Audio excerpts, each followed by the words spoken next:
well, we gotta say. Yeah, we were like, we're like, here. Which one does I have? We literally were like, should we go live? We should go live. We should go live. We hit the yeah. button. We have the power. We're working, like, we're both, like, live working right now, working on brackets and It's stats. very and rare that we are the power. Normally, like, we can go live. In this case, we could press it, but welcome back. Yeah, we are live. We're doing it all, and you guys in the crazy. chat are doing it all. Look what I can do. Like, I can They do. gave him power to. Yeah, I can do this. I can say, hey, check out. Oh, goodness gracious. I'm slow. He's like, look what I can do. Check out the graphic. Yeah. Look at this. Yeah, which we are working on a new graphic. So that's the real behind the scenes is we're. Oh, I can do this. Here, doesn't I can take you down to the table. Oh, goodness. How do I get back?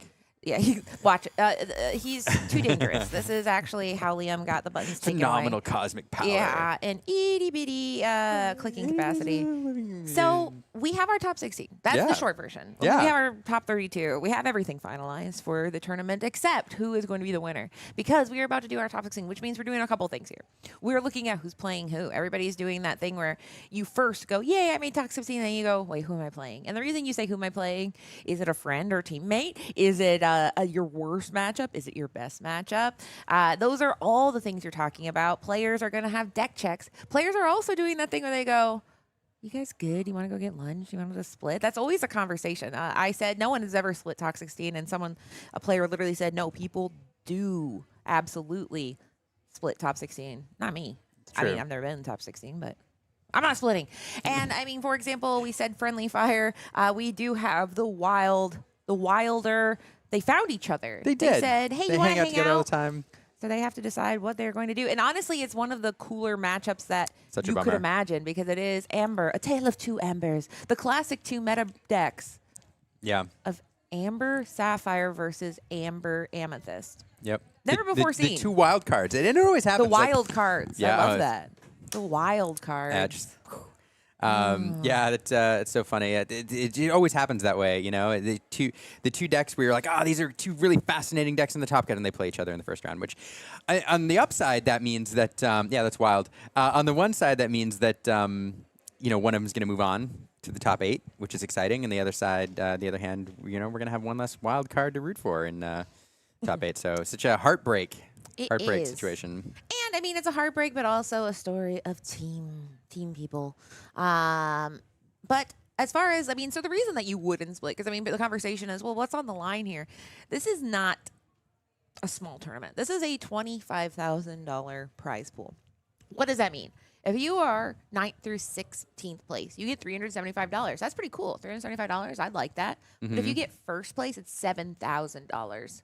That's a lot. That's a lot of scratch. So I think that splitting is a lot easier when the difference between the prizes is like a couple $100s. But when the difference between 16th place and first place is over $6,500, I might be a little less wanting to do it. Now, we do have Zeke the Beast saying, Crusher versus Sky. You are correct. There is a matchup. You said you wanted to see Sky on stream. You said you wanted to see your teammate Crusher on the stream, and you got it. And it's an interesting matchup. It's one that I don't know how it's going to go, because both players have to titrate. I use the term titrate because it's a good term. I was a general science I used the word major. alacrity yesterday, so I was pretty proud of that. Oh, man. I used a term the other day with Ink, and the minute I said it, I was like, no, because sometimes we use words. Tried it on for size, and then I said loquacious. And it's such a good word. Yeah. Oh, that's one of my favorite words. Yeah, I was like, what am I doing? I'm not gonna. I'll win the crossword puzzle, but I'm not gonna win hearts and minds. I'll win Liam's hearts and minds, so he'll be like, I admire you for doing that.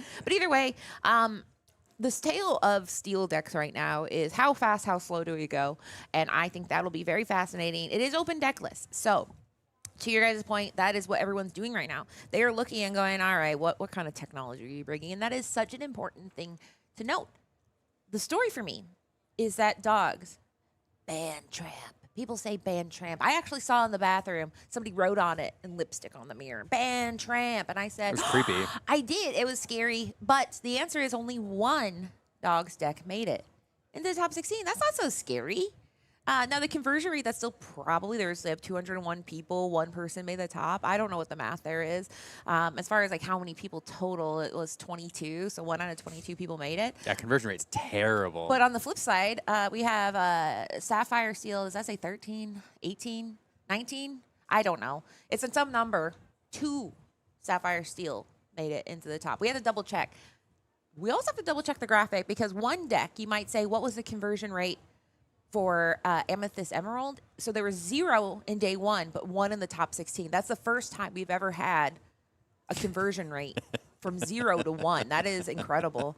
But it might be 100% conversion rate. If they were the only one in the room and that's how they missed it because this is all paper. That's the thing is somebody had to go through and actually read every deck. Liam was looking at me like, get it together because it is so hard to translate cards into colors, into inks. Yeah, it's multiple steps your brain has to take, and it was daylight savings last night, so yeah, I slept 5 hours because I went to bed at midnight. It was secretly 1 a.m. and I woke up at 6. That's not good, but I did get a waffle and I ate it in the car waffle.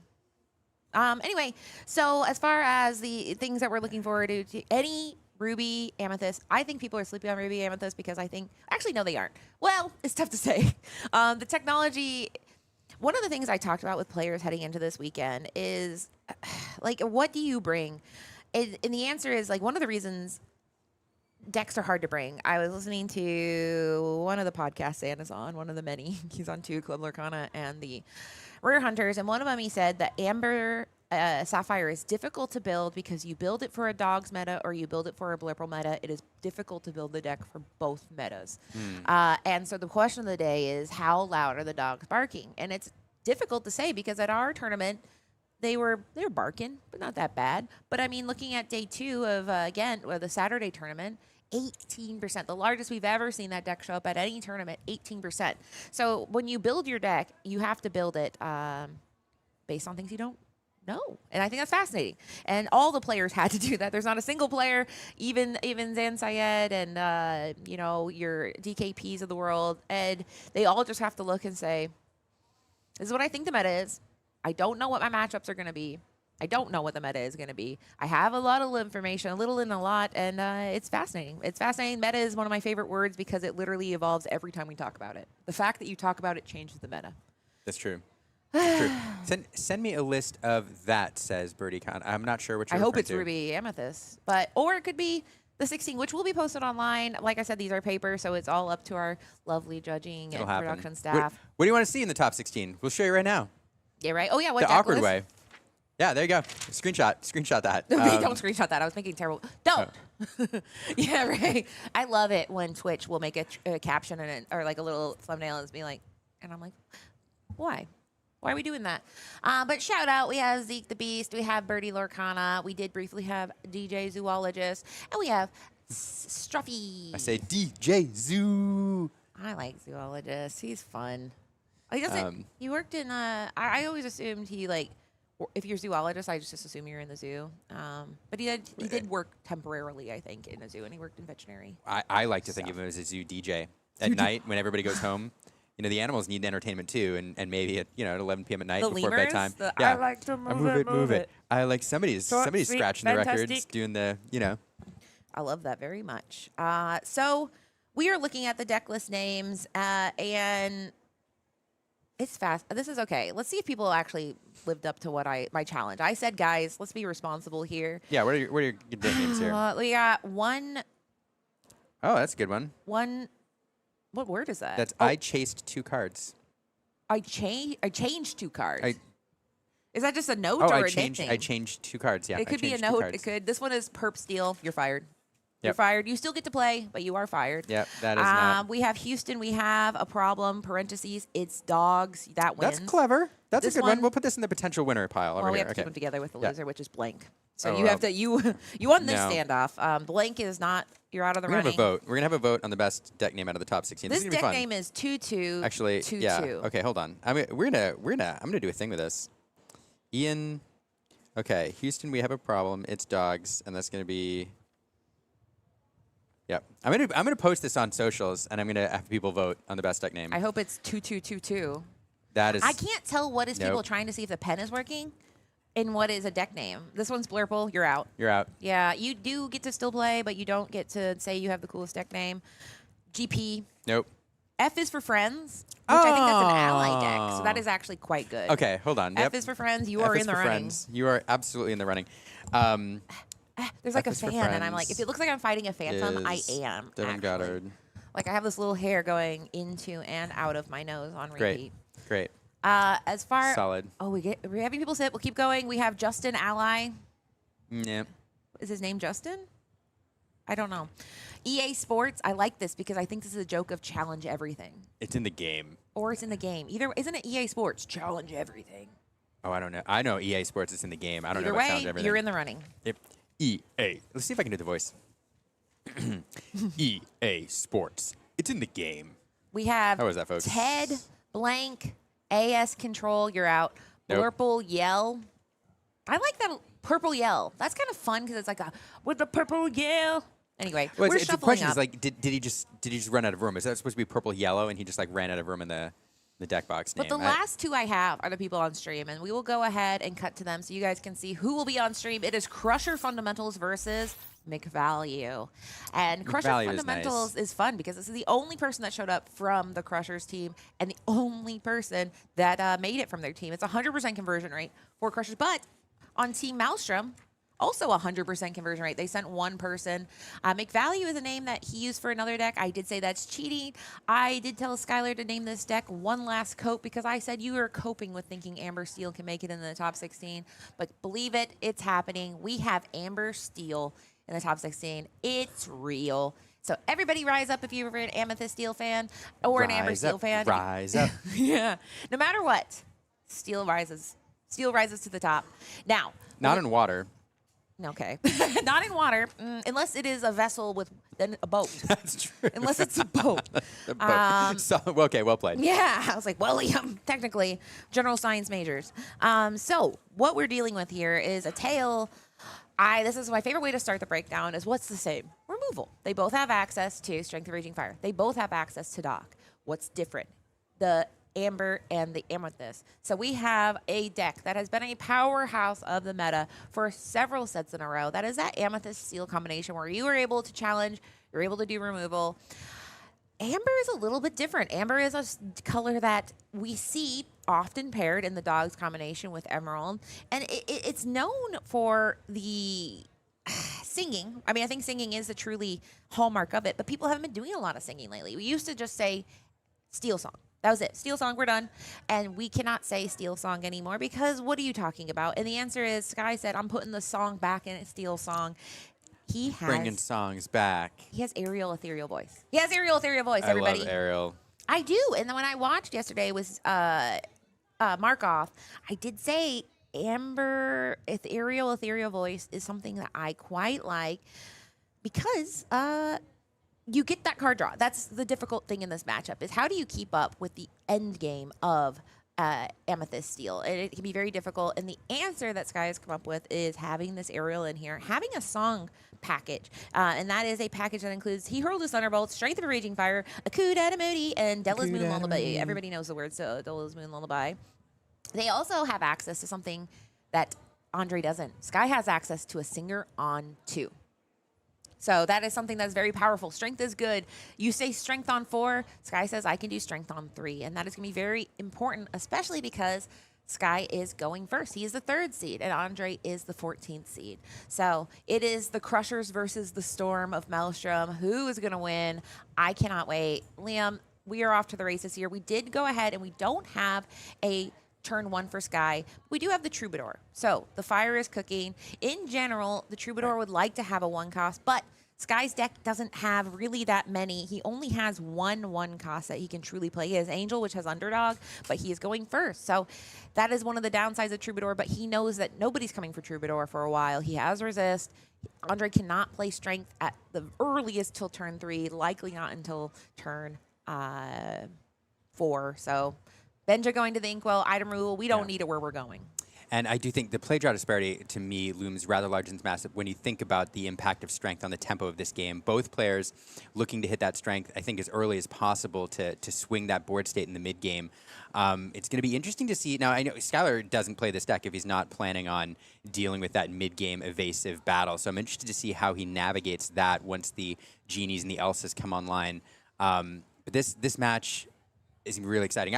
I don't, honestly, Katie, this is the first time I've seen like this version of Amber Steel played in this meta. So I'm really excited to see how this match goes and what Sky's overall game plan is. Yeah, I mean, this is a deck that is very dear to Sky's heart because he had played Amber Steel back in the, let's see, would that have been before Fabled? Yeah, it was going to be in the, ooh, what was that? Return of Jafar? No, that's a movie. Reign of Jafar. So he was playing that, and he called it big value because of what we're looking at right here. You are trying to get as much value as little cards as possible. We have singers. We have discounts. He was on that turn. He only played one card, but the goal is to start doing very powerful things with very little resources very soon, and we need him to keep pace. Oof. And there we go. That's a interesting play. He goes ahead and elects to play full retail value for Strength Raising Fire, knowing how dangerous that Grandma Willow can be, Grandmother Willow. But not only that, leaving that ink up, like it leads me to believe, you know, Andre's recognizing that Sky doesn't have the ideal hand, not utilizing his ink every single turn, so perhaps has a hand full of higher strength characters, and he's hoping to leverage that Grandmother Willow into playing something a little bit bigger next turn. And to your point, Katie, usually that's right. That's a huge tempo killer, just taking the entire turn to remove a character without developing your board. But in this instance, yeah, recognizing the danger that he presents when Skylar's representing that he doesn't have a hand that perhaps is ideal. Yeah, and I think I saw that Skylar has the he hurled his Thunderbolt and Strength. Strength needs to have characters. He hurled his Thunderbolt needs to have. You don't want to use it necessarily on an Olaf or a Captain Hook. So now we're doing the math of okay, how do I want to use these resources as valuable or as responsibly as possible? He does want to ink, keep that on curve, and he goes and elects to say Strength Raising Fire and Aerial. Now, why do I love this ethereal voice? I'll tell you. It was a rhetorical question. Card draw, boost. I love it. You said you kind of like this card. I mean, what are some of the reasons that you think this is an interesting card to add? It's beautiful. Yeah, and that's, I mean. It's beautiful. Done. No, I mean, 3/4 stat line's pretty good. On turn 4, it's a little worse. But 2 lore, it does quest. It can close things out. But card draw comes at a premium. And Amethyst right now is the premier card draw color. When you're choosing not to run Amethyst, you need to find a way to get that card draw in other ways. And as you said earlier today when we were watching an Amber deck, when you're playing Amber, you have to card draw is conditional, and you have to find sneaky ways to do it. But this Aerial is a way to do it. And in a deck full of songs, anytime you can play a song and immediately replace that song with another card, it feels pretty good. So I'd love to see this Aerial stick around and Sky get some benefit out of it. It looks like it will. The other nice thing about it too, Katie, is especially if you're using Aerial to sing Strength or the Thunderbolt, Herald's Thunderbolt, and she is then susceptible to a challenge like she would be here, it feels a little bit better when she's going to replace herself before being banished. So we see Andre with a very, what we call in the industry a heads-up play. And why do I say that? Is because Andre's looking at the board and knows Sky is about to sing some songs. Why do you have a Troubadour and an Aerial out if not to sing? So instead of electing to put down his very, very valuable Angel, and knowing that he's about to do the dock, he chooses to empty his hand, he chooses to go wide, and now we're going to go ahead and start hurling some Thunderbolts. Now, this does put the Troubadour in a compromising position, so he does elect to get rid of that Calhoun, but essentially, Andre is trying to empty his hand to get ready for that dock. It's tricky because he can't do everything. He has 4 ink, so he can play the Angel, maybe discard a card to deal 2 damage, but he's on resource management mode, but luckily he sees the light at the end of the tunnel, which is that dock. Yeah, now thinking through, he has other options here. He has other songs. He could cycle for another card, but there are plenty of options here available for him. And again, that Aerial, just a good card. We already see him getting the benefit from it. And on the other side, though, the Amethyst Steel is a deck that, a great heads-up play to your point, but dumping a lot of cards on the board right now. And Amethyst Steel is a deck that after its initial surge, where it floods characters on the board early and hopefully finds a strength, which Andre did, playing it the hard way, it can run out of gas unless you unless you get into that card draw in the mid-game. So you really want to find Genies, you really want to find Dumbos. If you cannot recharge your resources, this deck can stall out, and we're seeing that a little bit right now. You pointed out the Angel hand. It is a great card, but Andre is not in a position right now where he wants to discard anything from his hand. Although, Katie, is that a dock hiding back there? Yes, he's had the dock, and so he had a bit of a tight situation. He had a Calhoun, he had a dock, and so you have to navigate that. It is a game of being patient. So, wow. And so this, when I said there was a player that says Royal Guard versus Palace Guard, it was Skylar. Skylar said, why do people run it? And that's one of the vulnerabilities. It doesn't matter. Going ahead and reducing the strength is a target. So we will go ahead, Deladuck, that banishes the Palace Guard, and then Angel discarding a Grandmother Willow to get 2 more damage. Suddenly, that Troubadour is feeling a lot more fast and free. But what we said might happen is happening. Can he go ahead and do a snowball? He will. 2 damage and then right into a challenge. So there goes Ariel, but Sky got some value off of it. I mean, to be honest, he got 2 cards out of it, and Andre spent 2 cards to get rid of that Ariel. Not only hurling running the Olaf in, a little bit of board presence, but also having to discard a card to the Angel. So to be quite honest, it feels pretty good when your opponent's spending 2 resources to get rid of 1 card, and especially a card that drew you 2. But on Andre's side, he set himself up really nicely. I do love Angel in this steel deck paired with Doc, and we see Sky playing the same combo here.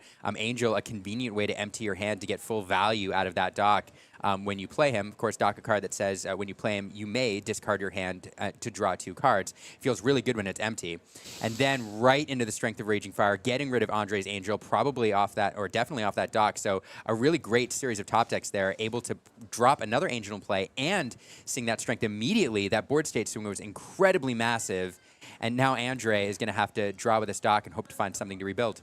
Now, I said, why are we calling him McValue? And the answer is what we just saw. Sky has 5 ink, and he was able to do so much. Because what happens is you're able to turn the Angel's ability into infinite fire the cannons. You're able to sing with the Troubadour. You're able to draw cards off of the Ariel. Now, both of these players have to keep the party going. In this case, we say, Mowgli, get in. You are now firing the cannon. We are firing the Mowgli's, discarding him to deal 2 damage to the Captain Hook. Now we do have the Palace Guard on board, who is a 1/4. They can do a little scrappy challenging. The top deck is never more important. We have Giant Cobra. He puts his hand in hair because Giant Cobra needs a card with it. You have to discard a card to get the most value. Now, it is a 4/4, and that is perfectly sized for everything on Sky's board, but it does have that vanish mechanic. If he finds any song, Giant Cobra, it can hit for 1, 1,000, 0. It's enough. Now, Nani Stage Manager can go ahead and look for a character. It has to be 2 or less, so that is a little bit more of that value engine. Like we mentioned, Sky doesn't have a ton of 2 cost or less characters in the deck, but what it does mean is that he can go ahead, get some ink, get a character on the board, get some fuel for snowballs. But in this case, he elects to go wide because he sees the writing on the wall that Andre, he can't do a ton right now. But he is doing the math here. We have a Giant Cobra, and Giant Cobra can take care of one of the targets. So he might elect to just wait 1 turn, see what Andre does, stall him out a little bit. But Andre can chain some pretty powerful things if he doesn't take advantage of the board state. Yeah, and Skylar here electing to quest out. Skylar is in the beatdown role, and that Cobra is formidable. It can take down a 4/4 body, can answer anything on the board right now. But Sky recognizing he needs to drive his lore total. And to your point, I wouldn't be surprised again if he did take a turn off. But in this case, electing to drive things forward a little bit. We are going to, that Cobra is going to eat one of those Angels. And we're getting a die out here. Well, I think he's seeing like, well, you're probably going to do lots of challenge. Or imagine he's doing the math of like, okay. Well, so in this case, he's saying, I want to keep my Cobra. Let's go ahead. Maybe I'll go ahead and get a Cheshire Cat at some point. A Cheshire Cat could come up. You never know what the next card will be. The funny thing is every card he draws, it's either a card or it's a Fire the Cannon now that we have Angel on board. So that might be something that Sky is very interested in getting rid of because it's that duality. That being said, he goes ahead and he gets a top deck of the Troubadour. Top decking is a fascinating thing because it truly is, I will play what my deck gives me. And both players' decks are being a little sassy right now. That's true. All yesterday. I mean, the heart was with some of the players' cards, but not all of them. In this case, the Troubadour, not a great top deck here. And it does feel like it gives Andre just a little bit of breathing room. If Sky elects to quest out, though, it will put him 1, 2, 3, 4, 5, 6 within 5 of winning. But that Cobra will eat something. Skylar recognizing that may as well take it out. An empty hand gives Angel resist. Yes, and that's that top decking is fascinating for that exact reason. And honestly, that's what happened earlier, I think. Andre decided to challenge into an Angel. Sky reminding him, hey, this has resist. That's why he went for the dice. And instead of that, Andre said, okay, I'll just have to eat the Troubadour instead. Yeah. So nice to see that kind of take back allowed. Or gentle, like, hey. Just so you know. Yeah. Just so you know. And that's very, very important to do because, for example, Angel is played, I would say, primarily for the snowball ability. The resist is kind of like a nice to have. It's like a soften that your hand is empty. It's like, yes, your hand is empty, but hey, don't be sad. You got resist. Now that thing is resist. It's funny because it's Angel on Angel tech there, right? Because now that you have resist, if Angel throws a snowball, she can't hit Angel with the snowball because those Angels also have no cards. So it's a very fascinating interaction here. Really interesting flavor. Speaking of bad top decks, Andre here drawing into a Christopher Robin. Not the best card to draw at this point. It looks like it's going to be flung by Angel. And yeah, this Palace Guard then moving in to finish off that Nani. Yeah, Nani is ironically the biggest challenger right now. Angel doesn't want to do challenging. So here we go. Angel doesn't want to, but in this case did. She has to. Little Angel on Angel challenge there, only squeaking 1 damage over the top, but Angel already sitting with 2, courtesy of that Giant Cobra earlier. Angel will finish off Angel, and now for a top deck, it's, again, not a great one. A Kudi-Mundi used here just to draw a card, but it will discount whatever Sky draws if it is a character. Yeah, I thought it was that. A Grandmother Willow, which is very funny that you get your Kudi-Mundi for Grandmother Willow. And this is why... when you get into this mode, so a 3-cost Grandmother Willow. Yeah, right. He got it for -1. There you go. Or yeah, with the no, he played it for free. You're right. So this is all Plan B, right? Because they're basically this is not the most spectacular way to pilot these cards. You want to see these killer plays, but right now we're just questing for one at a time. There's no 2 questers on the board. Every card we are trying to squeak as much value out of it. And Andre is saying, "Hey, deck, wake up," and Benja. Oh. These are truly the worst series of top decks I have ever seen. Now, mind you, they're all both staying in the game with it, but every top deck that Andre has gotten, he said, it's fire the cannon. It's fire the cannon again. Yeah, and that's such a bummer because Andre here is really forced to control the board and just fling away every card that he draws in order to reduce Sky's tempo a little bit. And Sky's not dropping huge threats on the board, but even one lore quest at this point, have to be answered. So will we get something more impactful here? Yes, this is one of the most powerful decks or cards in the deck. Chief Powhatan is a new card. Look at the stat line on that. That is a 5/5. There are very few things in most decks that can cleanly answer that without having some kind of drawback. So, I mean, once that drops down, you have to get around him. You have to have songs, everything. The math changes drastically, and it changes into game 2. Yeah, absolutely. Honestly, Katie, there's a world in which if I'm Sky, now it is open deck list. Probably Andre knows that's in there, but it's such an interesting, powerful card that Andre's now going to want to play around. If you're going to win anyway, there's a world in which I don't even drop that card just to keep that under wraps. But well, he already played I think I saw a Benja. Well, that's true, but I guess the open deck list. I think what's fascinating right now, when the first 8 rounds, nobody knows what's in either person's deck. So you'll say things like, you have to respect the blank. And so have to respect the blank is something people use in TCGs to say, you don't know what they have, and if they have it, you're going to be in a bad place. So one of the things that Andre put is he put Benja in his deck because he has to respect Chromacon. Anytime he was against dogs, he was like, I want you to fear my Benja. I want the Chromacon. I don't want to fear it myself. But in this matchup, Benja's doing not a lot. He's a body. He can quest for 2. Looking at Andre's list, I feel like he built his deck for dogs. I'm seeing the Benja. I'm seeing some more aggressive cards here with that Christopher Robin. Pocahontas, he has one of those in there. He has Calhoun. These are cards that are good, but they don't necessarily match spectacularly into more control-heavy decks. Or rather, they can get under control-heavy decks. But if they have answers for those early game things, it can be very frustrating. So both players do have underdog cards. We have Angel and Sky's deck, and we have Christopher Robin. So Sky now has access to a 1-cost Singer. We haven't seen that since rotation. So these are 2. I mean, I looked in the chat. Zeke the Beast, who is on the Crushers team with Andre, he mentioned that he has been on this deck for a very long time. He said, yes, this is one of the big 3, but he's liked it before it was cool. He didn't say that, but that was the energy I got. And so this is a Herculean matchup where it's 2 players, aren't new to it, they're true to it. They love these ink colors, and I love to see it. This is the kind of Lorcana I should wake up after daily savings for. Yeah, and it's I don't know. I'm trying to think through this matchup, what Andre has to do to win here. Now he is in the play, and Amethyst Steel has some lines now, especially with this Christopher Robin, which do allow it to be very aggressive. And I think here the answer is to force Sky into the control mode. But the interesting thing about Sky's deck is I think that's where it's a mid-range deck. I think it's very, very comfortable there. And so I do think that putting a little early pressure on with Christopher Robin's perhaps. Is a way to go, but interesting. I'm looking at his hand here. I'm trying to figure out this is the game we play. Which is the send away pile, which is the keep pile. And I love when I'm so wrong. In this case, only sending back 2. Yeah, and he sent away a Christopher Robin there. So, well, of course, it's on the draw, not the underdog, brain, yada don't yada. worry. Yeah. So, yeah. Daylight So savings time. yeah. So anyway, but I do think that's probably the route he has to take, and I also think finding that 1, 2, 3, 4 strength line, that the iconic line for this deck is incredibly important for Andre. It's even better on the play. So, But Sky has something that Andre doesn't. Sky has Mowgli. And that changes things too, because some players, they say, I will not keep a song. You will not catch me keeping a song because you're going to take it, you little man cub. And so in this case, it's so tricky because he knows he needs 1, 2, 3 strength on 4. But he also knows Mowgli could come out at any moment. And that is such a difficult thing to navigate. What are you afraid of most? Are you afraid of not having the strength? Are you afraid of not having or knowing what you need to do and not the strength to do it? It's a mental game. And Yeah. I don't envy the position they're in. Inkability situation. We know Doc and Calhoun's are two of the clumpiest, bumpiest cards in the entire game. We know 1, 2, 3 is very important. Does he have a 1 cost? Sky needs a 1 cost far less than Andre does, but Sky has access to Underdog. He also has access to Mulan, Disguise Soldier, which is a fantastic tool after your initial draw to shape your hand. But there we go. We did not. We have Captain Hook, Inkwell, Captain Hook, Versatile Duelist on the board. What will Sky do in response? I don't see a 1 cost or an Angel, so this might be a situation.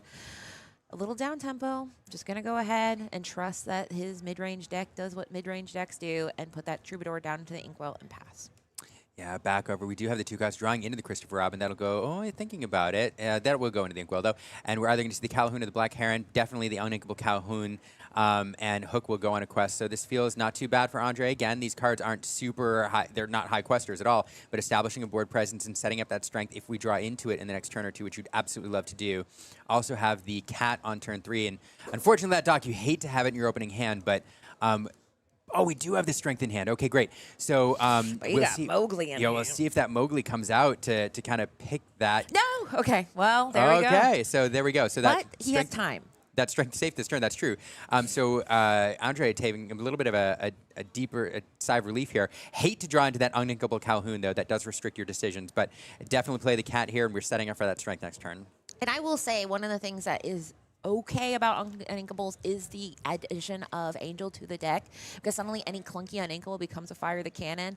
Another card people include is that Mulan Disguise Soldier that Sky has in his deck, specifically just for that reason of saying, I need to get this out. Now, Sky now has a Singer on board. He does know if that Singer turns sideways, it is in a very precarious position. So it is turning sideways. We're doing a coup d'etat Moody. We need to develop this board. He knows that Andre has a little bit different situation. The Mowgli is gone. Did he draw into another? It's tough to say. He might not care because at this point there's nothing that valuable on the board, right? So he might be saying, like, listen, they'll get to a point where you're going to just go, oh, and there we go. There is that Chief. He did debate calling this deck Hail to the Chief, which I thought was quite fun. Would have been better. A coup d'etat Moody does make Grandmother Willow free, and with that discount that Grandmother Willow gives, that Chief comes in for 3 ink, and you see the discounting. Oh, goodness gracious, having to dump that Calhoun on the board here. Question is, do you sing now? And do you dump a bunch of cards into that Chief Powhatan? Because, I mean, you have to dump so many resources. That's why he's so problematic. And we are going to. It's 4 onto it. Hook is going to come in and finish it off. And, yeah, 2 cards now, having to get rid of that Chief. We're seeing its impact already. And Andre then able to challenge the Troubadour, but only able to put 2 on it. Troubadour does have resist 1. And now, empty hand, he will play a dock and draw 2. So Andre's playing a very good game so far. And hitting that dock, which was in the opening hand, feels pretty good right now. Yeah, he did go ahead and dunk the Demona and say, no, I don't want to. Or did he already ink for turn? Or yeah, he already inked for turn. So he's like, okay. But that shows how much he doesn't want Demona, because Demona is 6 cost. He does not have any discount. The reason we say this deck is fair in quotes is because you cannot get anything earlier.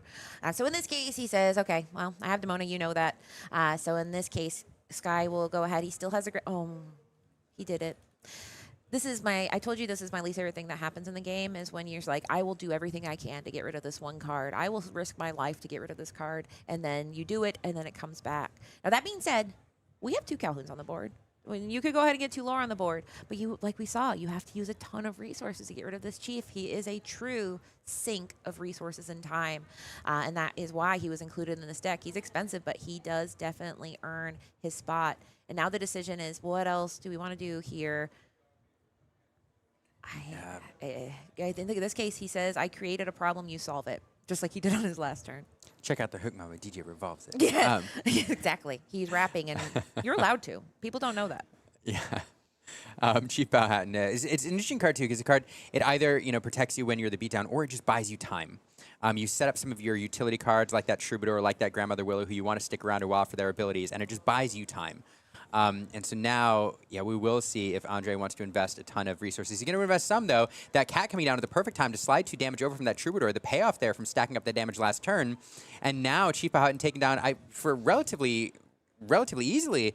It's a very, very good trade and getting 2 lore out of that to boot with the Calhoun. So a very, very good sequence there. That cat damage shift, incredibly impactful.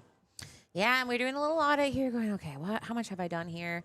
The answer is he is going to go ahead, get some damage on here. He has that Demona in hand. The tricky thing when you have a Demona in hand is she's inkable, and you need ink to get to 6 ink. And so you just have to be like, oh, okay, will I get there? Will I ever get to the point where I'm able to cash in? And he just has to believe he will. The game will go on long. Sky is at 0 lore right now, and he certainly doesn't have any immense pressure on the board. So he can bet on himself and say, don't worry, I've already seen so many uninkables. I feel like one is coming, and I can play that Demona. But Sky knows it's there because he did quickly try to ink it and then take that back. But speaking of problems, we have Stitch, which is another valuable card for 2 reasons. Card draw, 3. Quest for 2, the third one, 4, 5. That's nothing you can ignore. Yeah, plenty. I've really been impressed by this card. We watched another Amber Steel deck operate earlier, and I was amazed at how critical this card felt to the game plan. Card draw comes at a premium, and even if you quest once for this, and your opponent has to spend resources dealing with it, and you get a card out of it, it feels really, really good. So this is a very impactful card to play here. Again, Andre, I want to point out, spending some time last turn, just dedicating that Calhoun to putting 2 damage onto that Troubadour. We saw that before, and you wondered why, just put the Calhoun at risk, and it's because you're setting up for that cat there, so we're going to see that payoff here. But Andre says, I have a bigger character of my own. It's not a 4-5, but it's a 4-4. It's this Lexington coming into play, and now we're going to see the payoff of that Calhoun challenge again with Cat sliding 2 damage over to that Willow. Nice, easy remove there. Yeah, and it's funny because he's holding on to that Demona, being like, listen, that could be what I need later, especially if he can keep building this board wider. If you can build a wide board, get some challengers, then the Demona is more powerful than ever. However, now Sky has 2 singers on the board. So in theory, we could sing a pretty weak strength, but we could sing a pretty important He Hurled His Thunderbolts. Both of them are kind of trying to draw out the pieces of removal. Both of them don't have access to infinite removal. So what they are doing here is saying, oh gosh, Doc going into 2 more cards, and Sky's looking for those removal options. He has more. He Hurled His Thunderbolts, and he has Strength of Raging Fire. Andre doesn't have He Hurled His Thunderbolts. So in this case, we will go ahead, quest to get the card. Card draw is more important to Sky at this point than protecting him, and he knows that Demona could come down and make him exert anyway. So he will quest, get that lore. Did he get what he needs to build this board wider or possibly do some removal ahead of that Demona turn? Yeah, great card to have in hand, Doc. Not only getting your 2 cards, but then unlocking that Stitch quest ability. So now 3 cards at Sky's disposal. Wishes he had that Willow in play still, but Katie, this strikes me right now. Anybody's game. Sky turning the tides a little bit, having those 3 cards in hand, but Andre sitting on that Demona can play it next turn with if his top deck's inkable. So, and with a decent board himself, it's really a lot of fun. Mulan coming in now, allowing you to draw and discard a card. We call that filtering sometimes in other TCGs. So allowing him to look for a card and discarding an Ethereal Singer, a card we saw earlier. Oh yeah, I was almost like, it felt so long. This is not game 1. We saw it in game 1. And now Alilo Escape Artist coming into play. Probably drew the Escape Artist off the discard of the Aerial. Otherwise, that's probably the card we see sent to the discard pile. But a High Lore Quester, no matter how you get around the board. And now Andre, he does draw into the Benja. So again, not a great card in this matchup, but he is ink, or we play him the board. Yeah, and I think he's doing that for 2 reasons. Sky is desperate for cards. He knows that because he's in the same position, desperate for cards. So instead he says, I don't want to give you cards. And he also has the inevitability of Lilo. Lilo is one of those cards that she costs 2, but you love her in the end game because she's kind of the little engine that could, especially if there's no Let It Goes or Hades Infernal Schemers around. So Sky knows that if he gets enough ink, he can just keep playing her every turn. Respond, respond, respond. And so Andre is like, I don't want you to draw cards. Every time you draw cards, it gets worse for me. So it's very, very frustrating for him, I imagine, to have Demona in hand and say, but I don't want to. And there we go, a Stitch. Carefree Snowboarder. It's winter here, and Strength. Oof. So this is the value engine firing on all cylinders. There's a Benja underneath, which is good. Benja, you belong down there because you're not doing a lot in this matchup. And now we see a very formidable board state. Sky does have to be careful because, as we see, Calhoun, she loves to challenge. That's her whole reason you include her in the deck. But she is only one person. And when she turns sideways, that opens you up for the response. So both of them have to be very careful. Things can snowball in terms of Winter Spell. It can snowball quite quickly. Speaking of which, Angel can come and throw Silmar. So both of them have to just be thinking this turn, but 2 turns ahead. And he starts the quest, putting on the pressure and saying, catch me if you can, Mr. Bond. Yeah, it does feel like it's his moment to run away with things. And on the other side, Andre just hoping to draw into something impactful. And that Demona feels really good. You'd love to get that 5/6 on the board to start doing some work, but you'll have to ink a card to do it. So we do this thing. You guys can't see it, but we literally try to put our heads beside the monitor. Like I can put my head in there. Elsa. Fascinating. Okay. Everything's exerted. Now, that being said, you can exert that stitch, and that's what he probably will elect to do, knowing how powerful that is. And he does. Demona stays with you.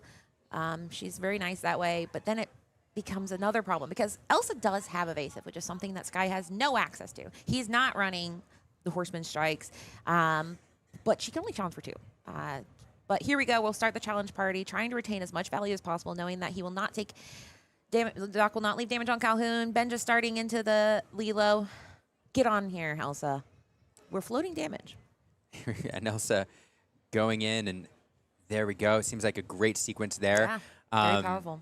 Elsa, just such an impactful card. And now Sky off, bringing back the Lilo at the start of turn, and now we'll see what he drew into in the top deck. And a card he wants to get on board, if you, not only because you want more characters on board, but also unlocks the Stitch questing ability, and we're going to see that right here, questing for 2 and drawing a card unlocked by that Lilo. And you like to do that because it gives you more options. Now Sky has 2 cards in hand. Whatever he drew off the top deck, he may get something better off the Stitch. So seeing all of his options and leveraging the Lilo to do it. And now I'm still kind of on a nice edge, Katie. Like the top decks here. We talk so much about how dogs is the most problematic deck, but we have here a cat and mouse game. How do you like that? Was that fun? Anyway, yeah, sure. It's cat and mouse because they're both tempting each other. They're both saying, you wouldn't play Demona, would you? You wouldn't challenge this, would you? And it's a constant battle of what would you be willing to do in this scenario? You don't want to chase forever because sometimes it's hard to catch up. In this case, you do want to draw cards. Both of them are desperate for it, but Andre has just been holding on to that Demona, saying, I'll wait, I'll wait, I'll wait. How long can you wait? It's getting a lot more hard to wait because we got an Angel, and now suddenly snowballs can start flying. Benja, watch out. He targets him because that's the only thing you can remove on the board with a simple 2 damage, but it's enough. It lowers the power of strength. Benja can challenge for 2. He can quest for 2. It's not a lot, but it's a game of 1 lore at a time.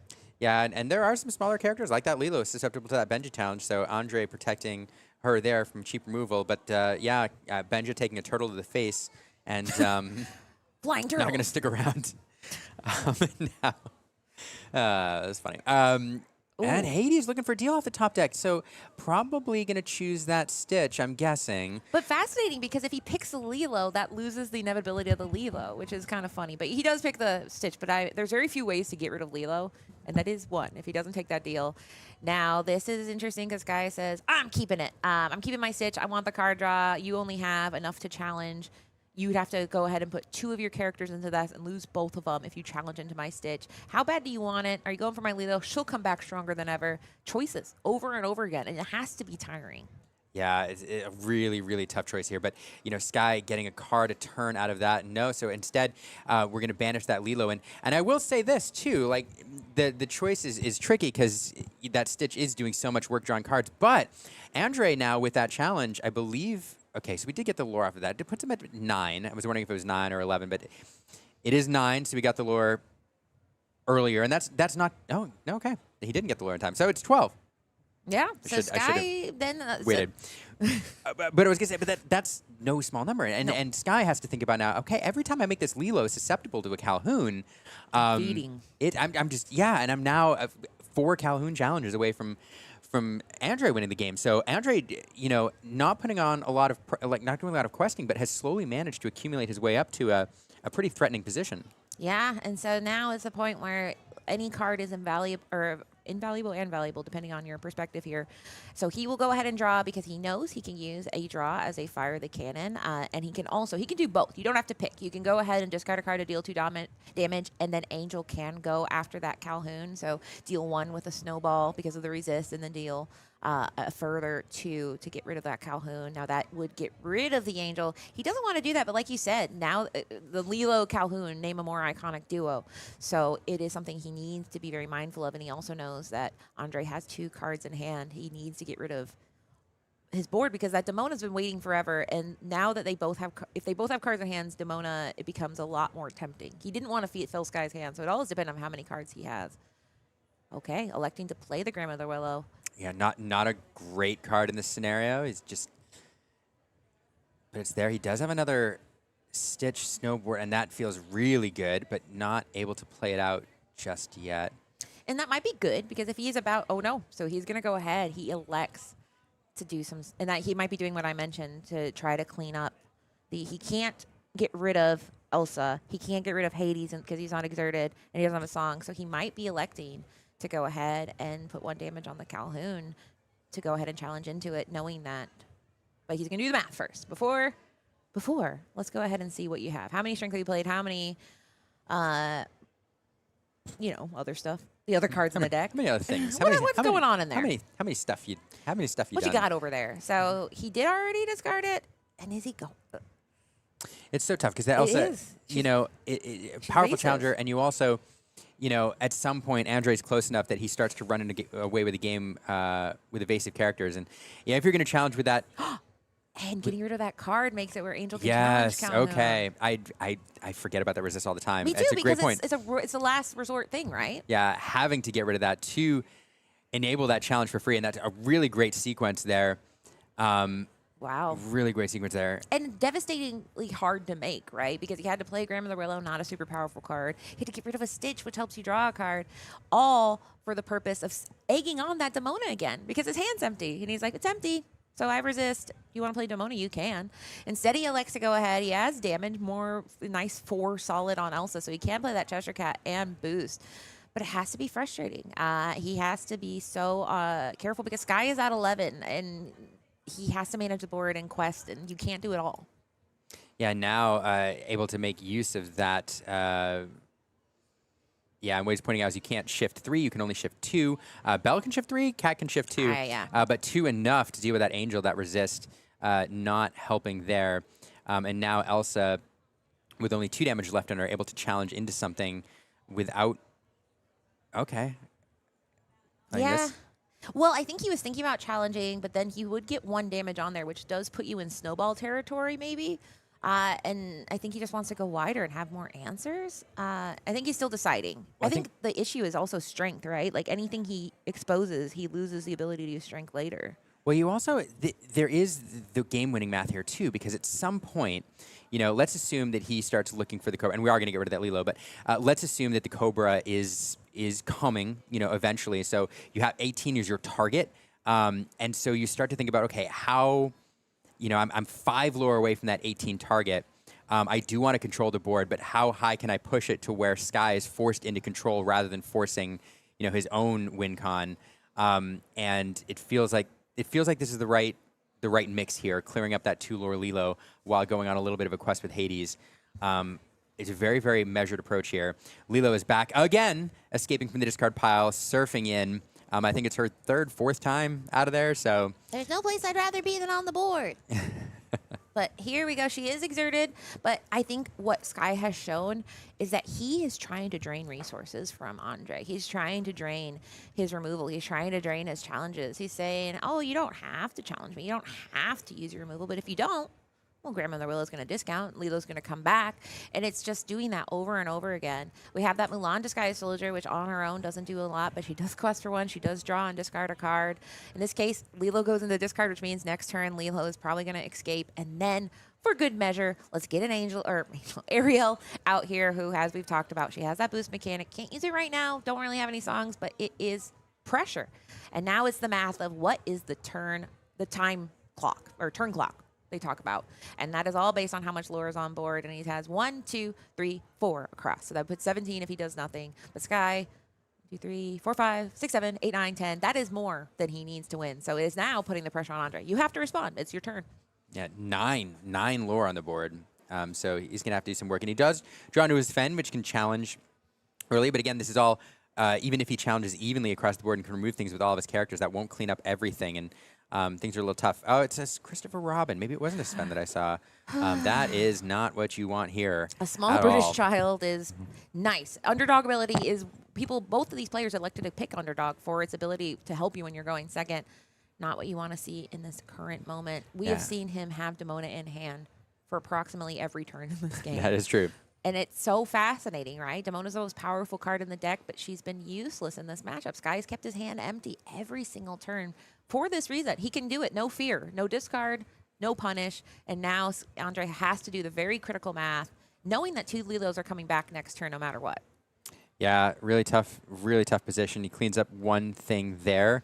He has a couple challengers left. There's also a cat, which can slide some damage around, and it looks like we're going to see that happen right here. Elsa will go down to 2 and probably sliding damage over to... Okay, we're going to slide it over to the Surfer and then clean it up. Surfer and then clean it up. Clean it up is what they call in the Illuminator circle for a bit. We're going to clean it up. Get rid of that surfer here. Yeah. But yeah. Ice him. Put him on ice. And he's like, he's a snowboarder. That was the worst thing you could have done. He's having fun. He likes it. He likes Look it. at him. He likes it. But these are, the math keeps going. We have that Palace Guard. Once again, that is why some people might favor the Royal Guard over Palace Guard, because Palace Guard is cool. He's got 4 willpower, and we know that's good. Carrying damage, good. Challenging, bad, because he only has 1 strength, so he can't do a ton, and none of these characters really can. In fact, we have to engage Cheshire Cat into challenging for this exact reason.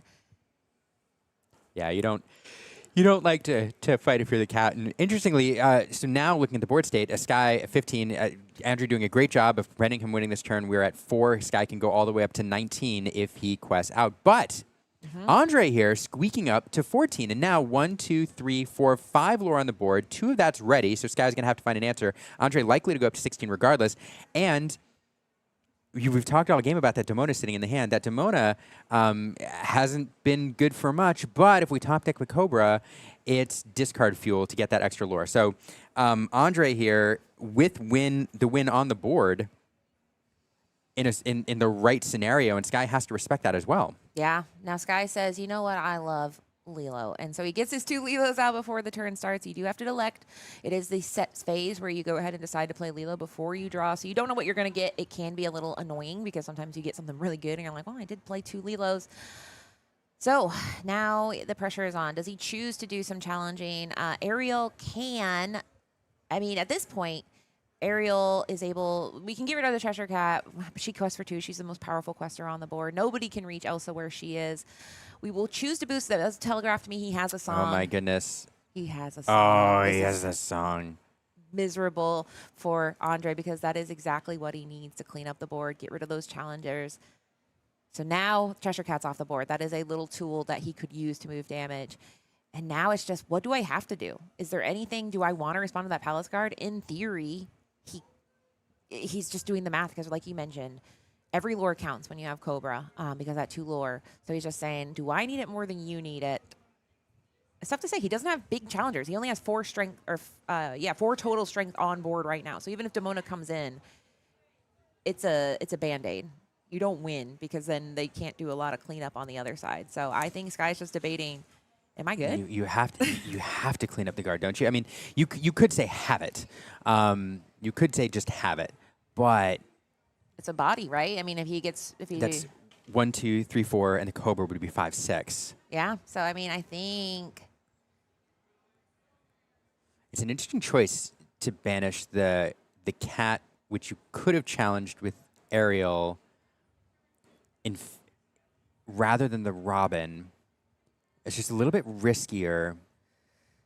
Yes, I mean, I think it's the safe thing, right? Because I mean, if you make him have it, the answer is when you say make him have it, they have it, right? I mean, that's the thing people always say with this deck is they're gonna have the dock, they're gonna have the strength. That's one of the reasons that people play Amethyst Steel is that it has pretty good. So the answer is this Palace Guard is dangerous. So I'm hoping he challenges it. He will lose the Mulan, but everything else. He has so much value on the board.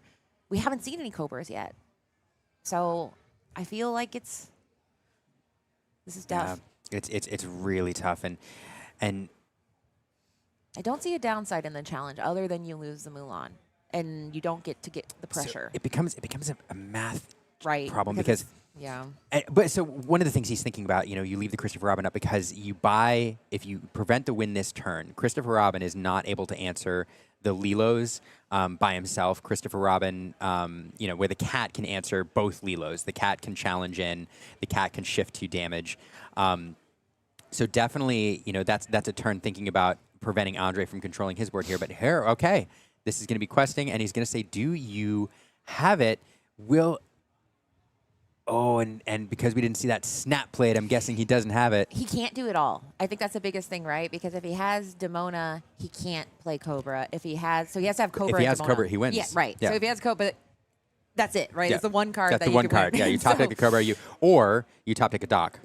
And true. Yeah, if you top deck a Doc, that's 2, and you have enough ink. He has 6 ink. Yep. So that's 2 cards. He's not. His hand. He's not put his hand in his hair happily yet. I have not seen that. That is his thought process. Yeah, and that's Sky basically saying, if you have it, I'm going to make you have it in several top decks. But the fact that Andre hasn't snap played a Doc or a Cobra here means, he's thinking, how can I prevent Sky from winning next turn? It's a really tall order now. I'm not sure what he top decked yet, but you have to get rid of a whole bunch of characters. It is a strength that he drew, which I don't know if that'll do it. So the guard and Christopher Robin cleaning up 1 Lilo. That's 2 for 1. That's tough. Elsa cleaning up another Lilo. We are going to have the strength to clean up. We're going to put 3 into the aerial, and that's it. That's not enough. Incredible. So could have gotten down, lower by doing this a different way, but it could not have gotten that aerial off the board, and that's going to be it. Sky taking it in 2 games. Really fantastic game, knife's edge there, and Sky, all respect to Sky, at the end there, putting it on the line, saying, look, I was scared. I could be more conservative, but there's probably, I saw Cobra inked early, we've seen a Doc played, so let's say conservatively there's 6 cards that Andre could have drawn to win the game instantly. Sky knows that, and he's like, have it. Fantastic. Have it. And the thing is it was game 2. So it wasn't a have it and you win. It was have it and you win game 2. So that could have also played into the calculation. I am very excited to hear what that thought was, because the giant Cobra, somebody asked in the chat, how many? 4. Because, as we know, reach is so important. It's one of the things that he has access to. Andre has access that Sky doesn't. Sky can't burst lore like the Cobra can. And in this Cobra case... can. the Cobra can. But the Cobra couldn't in this matchup. The Cobra was hiding. It's hot, and the sand is cool, and he stayed in it. And it was very... they both played, and man, that Demona. I think that's a fascinating thing. People talk about how powerful she is. She was a tale of 2 gargoyles in there. She was the most powerful and the most detrimental cards. As we have Shark Ethic saying, kind of risky, paid off, make them have it. I would have been more scared of Cobra, to be honest. And I think that's the thing that's fascinating about watching players that have played a game far more than me and Liam have, is what is your risk tolerance? What are you afraid of the most? And how many times have you been punished by this? And how many times have you not? And so he thought about it a while. So, very, very fascinated. We'll probably on our break go out and be like, explain. Yeah. That was so scary to watch. But yeah, that was, as Zeke pointed out, a great run by Andre, because Andre, he responded and measured to everything. I think the answer was just that the deck was not teched for this matchup. And why would it be? Because we have not seen Amber Steel doing well in a while. No. And your point about the Benjas, just to revisit it a little bit, there's 2 Benjas in here, right? Yeah, and he saw both in game 2. I think he saw at least one in game 1. And they're not dead cards, right? They're bodies. They're not dead cards the same way that we know the way is when you're not looking for it. But it's fairly useless, and you're giving up slots in that deck to respect usually the Chromacon, unless you're scared of the Black Cauldron.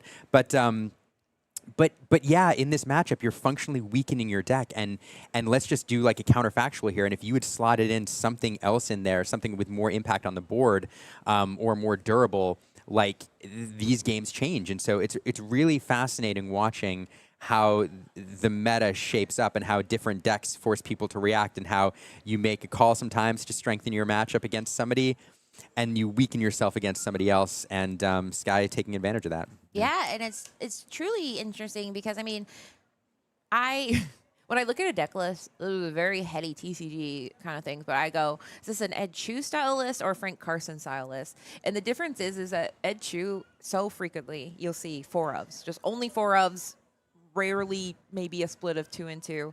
And the reason I call this one a Frank Carson deck on the Crusher Fundamentals is because he has 2 1-ofs, a bunch of 3-ofs. And so what that tells me too is that Andre was saying, I don't know what's going to be in this room. I have to get ready for all of it. I have to get ready for Blurple.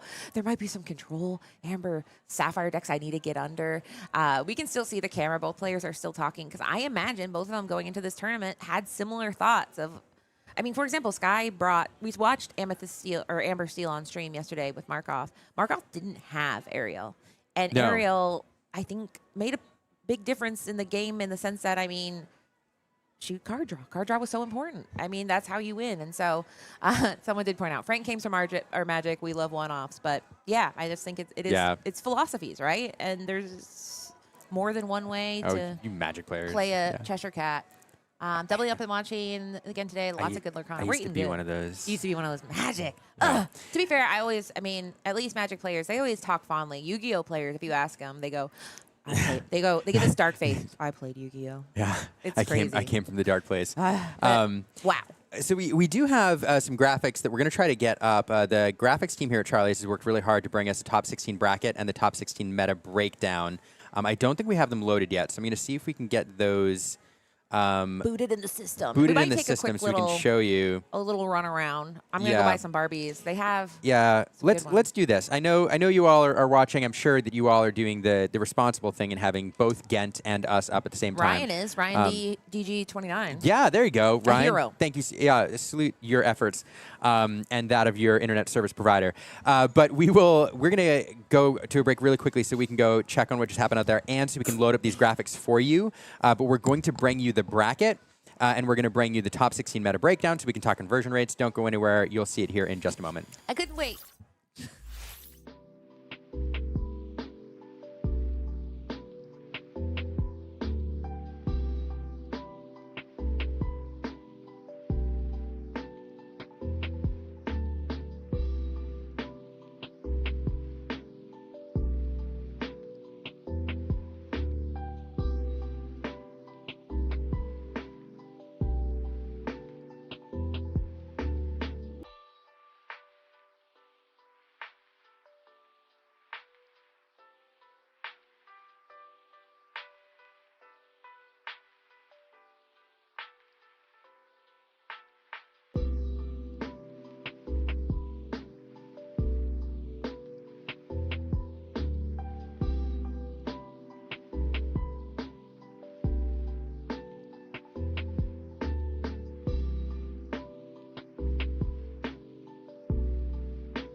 Welcome back to Charlie's Collectible Show here in Houston. I'm Liam. This is Katie, and we are heading into the top 8.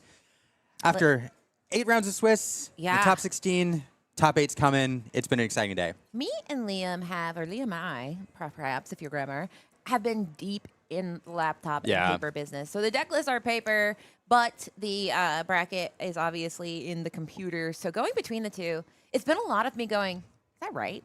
And the reason I say, is that right, is because if it is right, our top 8 consists of 6 different ink pairings. That's wild. That is very wild. And this isn't like a room where it was just like some people showing up and being like, what's Disney Lorcana? I mean, these are people who are in the meta. We have some of the top teams, top players in the business right now in the room. And I mean, these deck lists are surprising to me.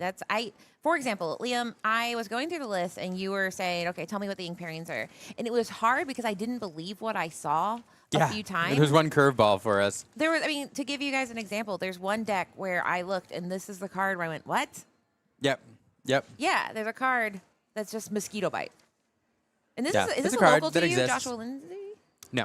No. But he's a player who he performs very well at every CCS. He's a very, very good player. And it's fascinating because they appear to. So what happened is we talked about how we'll pull up the bracket now. So you guys, or not bracket, we'll pull up the meta breakdown.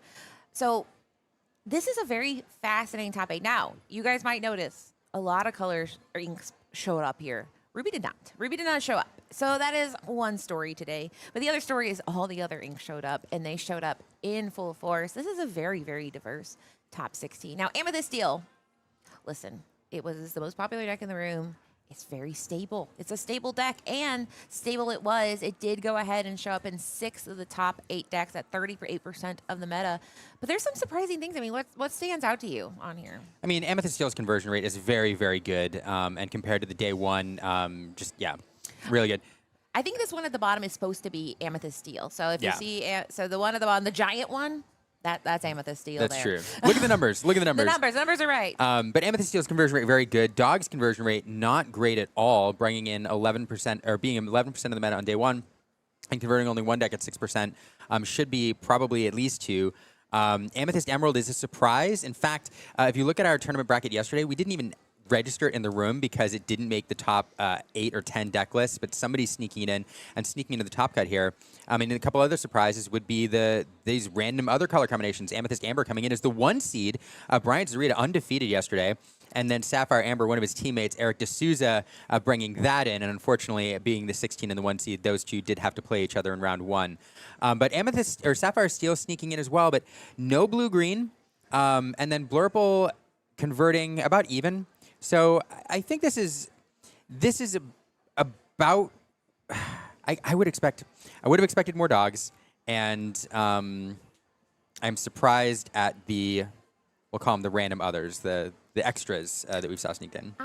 Listen, here we fire off the hottest takes here. My hot take is I'm not entirely too surprised about this dog things because as we saw, it is not the most popular deck in the room. It is certainly it's an underdog, if you will. And the reason is because we talk about consistency in Disney Lorcana, and it's not the most consistent deck. It can feel very, very, very bad. And it had a moment in the sun, 2 moments in the sun. It won an entire Disney Lorcana challenge in the great country of Australia, and it also won in Baltimore, Maryland, under 2 different pilots from 2 different sides of the North American continent. I think once you see a deck, especially a small deck do well that's only having fringe success, it does allow you to kind of tech to get in there. But I also think it's fascinating because all the other players still have to tech. Is this a dog meta? Is it not? Certainly nobody was walking in and saying, I got to tech my deck for Amber Sapphire.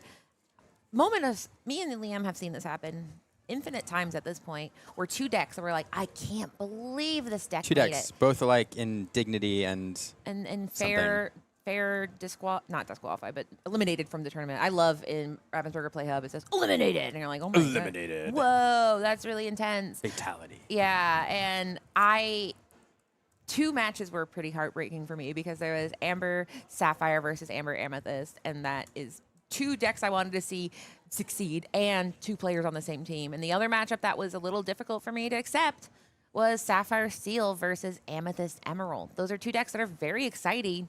not a meta matchup that we're like, oh yeah, this one. Tale as old as time, you know, blue steel versus purple green. We see it every day. So it was a very, very fascinating thing to watch unfold. And as a result, because we have these diverse decks pairing into each other, we have some very interesting matchups. So the matchups have populated. So now it's Katie's fun time where I take 8 pieces of paper and I try to match them in real time. But we do have 8 different players, and they are now being paired into each other for 4 different games. We have 3 more rounds of Disney Lorcana and a partridge in a pear tree. I don't know. Maybe. Where I ended. Yeah, no, it's a lot of fun. We are working at getting the bracket for you, so you can see what colors everybody's on and where they are. In fact, I can show you what color everyone's on. I looked at the bracket really, really quickly. We're going to go to the gameplay. They're getting ready. I just want to show you the bracket real quick so you can see what players are on what. And again, this bracket is wrong in terms of matchups, so ignore that where they've been ordered here in the wrong order. But you can see what all these players are playing. Somebody asked, is Garrett playing purple-green? No. He's playing dogs. I'm sorry to tell you like this. Yeah, I hate to tell you like this, but I believe the color pairings are right here. So this is how everybody's broken down, and we also do have our top 8, so we'll work on getting this updated for all of you. Again, don't pay attention to the pairings here, but you can pay attention to the players and their ink pairs. This is how everybody is broken down. So we are going to show you this round. I know everybody has a favorite. If you're in the chat, I know you all have your favorites and people that you want to see, but we are going to bring you the first seed here. Bryant Zarita here on the right is a Continentals player. He plays for Wild Gaming.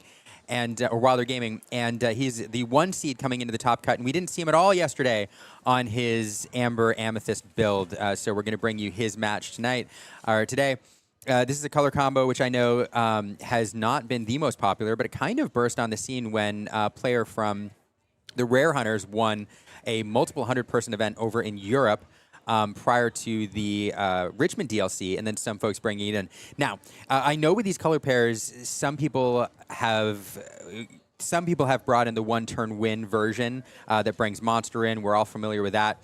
That did win, and as a storied history here, Charlie's, because it did win the last Charlie's CCQ out in Atlanta with Zanstead taking it down on that one-turn win version. This is not that.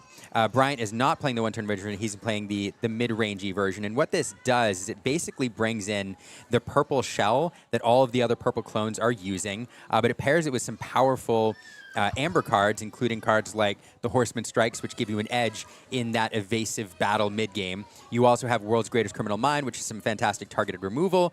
And it also allows you to bring in Mowgli, which you see there in the opening hand, allowing you to pick powerful songs from your opponent's hand early. So it also can target a Chromicon here and there. So this is a really fascinating matchup. It's basically, think of this as 2 Amethyst clones, each trying to get an edge in that Amethyst battle by bringing very specific tools to bear. Midge brings in the ramp, as well as the targeted removal of Hades, Let It Go, and Into the Unknown, while Bryant brings in sometimes ramp, because this deck often runs either Willows or Lanterns, sometimes both. But we'll see if it is both in this scenario. I don't have the list in front of me right now. So you do get that ramp to get to the evasive battles early, but also you bring in that really powerful target removal we talked about of the Horseman Strikes in the mid-game with World's Greatest Criminal Mind. And if you're really, really cheeky, you can sneak in an emergency Raging Storm, but you don't often do that in this color pairing, but we'll see. Dude, I love it's going to start. I love when Liam sees a deck list and he's like, oh, I know this one. Talk to him, Liam. Because, I mean, you hit all the high notes. And I think it's one of the things that you mentioned is World's Greatest Criminal Mind. And that is a card. I heard some players at one point in the past couple of weeks talking about putting in a card. And they go, well, no one's playing World's Greatest Criminal Mind, so sure. And that is a card that only exists in the meta in the context of it being worth it. And I say worth it because it has to be chosen character with 5 strength or more. So, why are we running it? Well, Demona, my Demona, she is a problem. And then another thing is that synergy. We've seen support used before, and it's normally tied to Sapphire, but we've seen it creep into Amber with Elanwi coming out out of the cage with a little bit of support. So you can do something we've seen with Queen Commanding Presence, what we were able to do when World's Greatest Criminal Mind first came into the world, and that is go ahead, say, I'm going to support you, buddy. I'm going to make you stronger than you've ever been before. And then I'm going to sing a little song, World Guards Come to Mind. So it's really fascinating. These are very, very modular kind of combo pieces, or rather synergistic pieces, I would say. And speaking of synergistics, Royal Guard is one of those cards. We are going to be drawing cards. This is Amethyst and Royal Guard. He says, I also respect the arts of Royal Guard. And we have Royal Guard versus Royal Guard, and that is the mirror part, but the decks are about to divulge greatly. Yeah, and again, this is, I like calling this the Amethyst clone, an Amethyst clone matchup, and we're seeing that right here, where these Octopus guards, that Octopus soldiers stare at each other across the board. The reason you refer to these as the Amethyst, as an Amethyst clone matchup, and Purple Steel falls in the same category, and Emerald Amethyst when people choose to run it, although they're not much anymore, is because the Amethyst shell is so good, it's so well defined. You can tweak stuff around the edges, for example, Palace Guard versus Royal Guard and things like that. But in general, that core middle part with the genies and the Elsas and the Dumbos and using that card draw with guidebooks, things like that, are pretty common to all of these Amethyst builds. And so we're going to see a lot of the same cards staring at each other across the way. We're just going to see which player manages to get the better edge out of that augment color. We are hitting the ramp here. That's something that's one of the ways that Blurple gets the edge, is by hitting that ramp. And again, I mentioned on Bryant's side, Wild Zarita's side, you can ramp on two with a Willow or with a Lantern, and oftentimes these decks like to do that. Not finding it, though, playing kind of a low-tempo Junior Woodchuck's Guidebook there. Not an ideal opening hand for him, I don't think, because he'd love to establish a board presence here.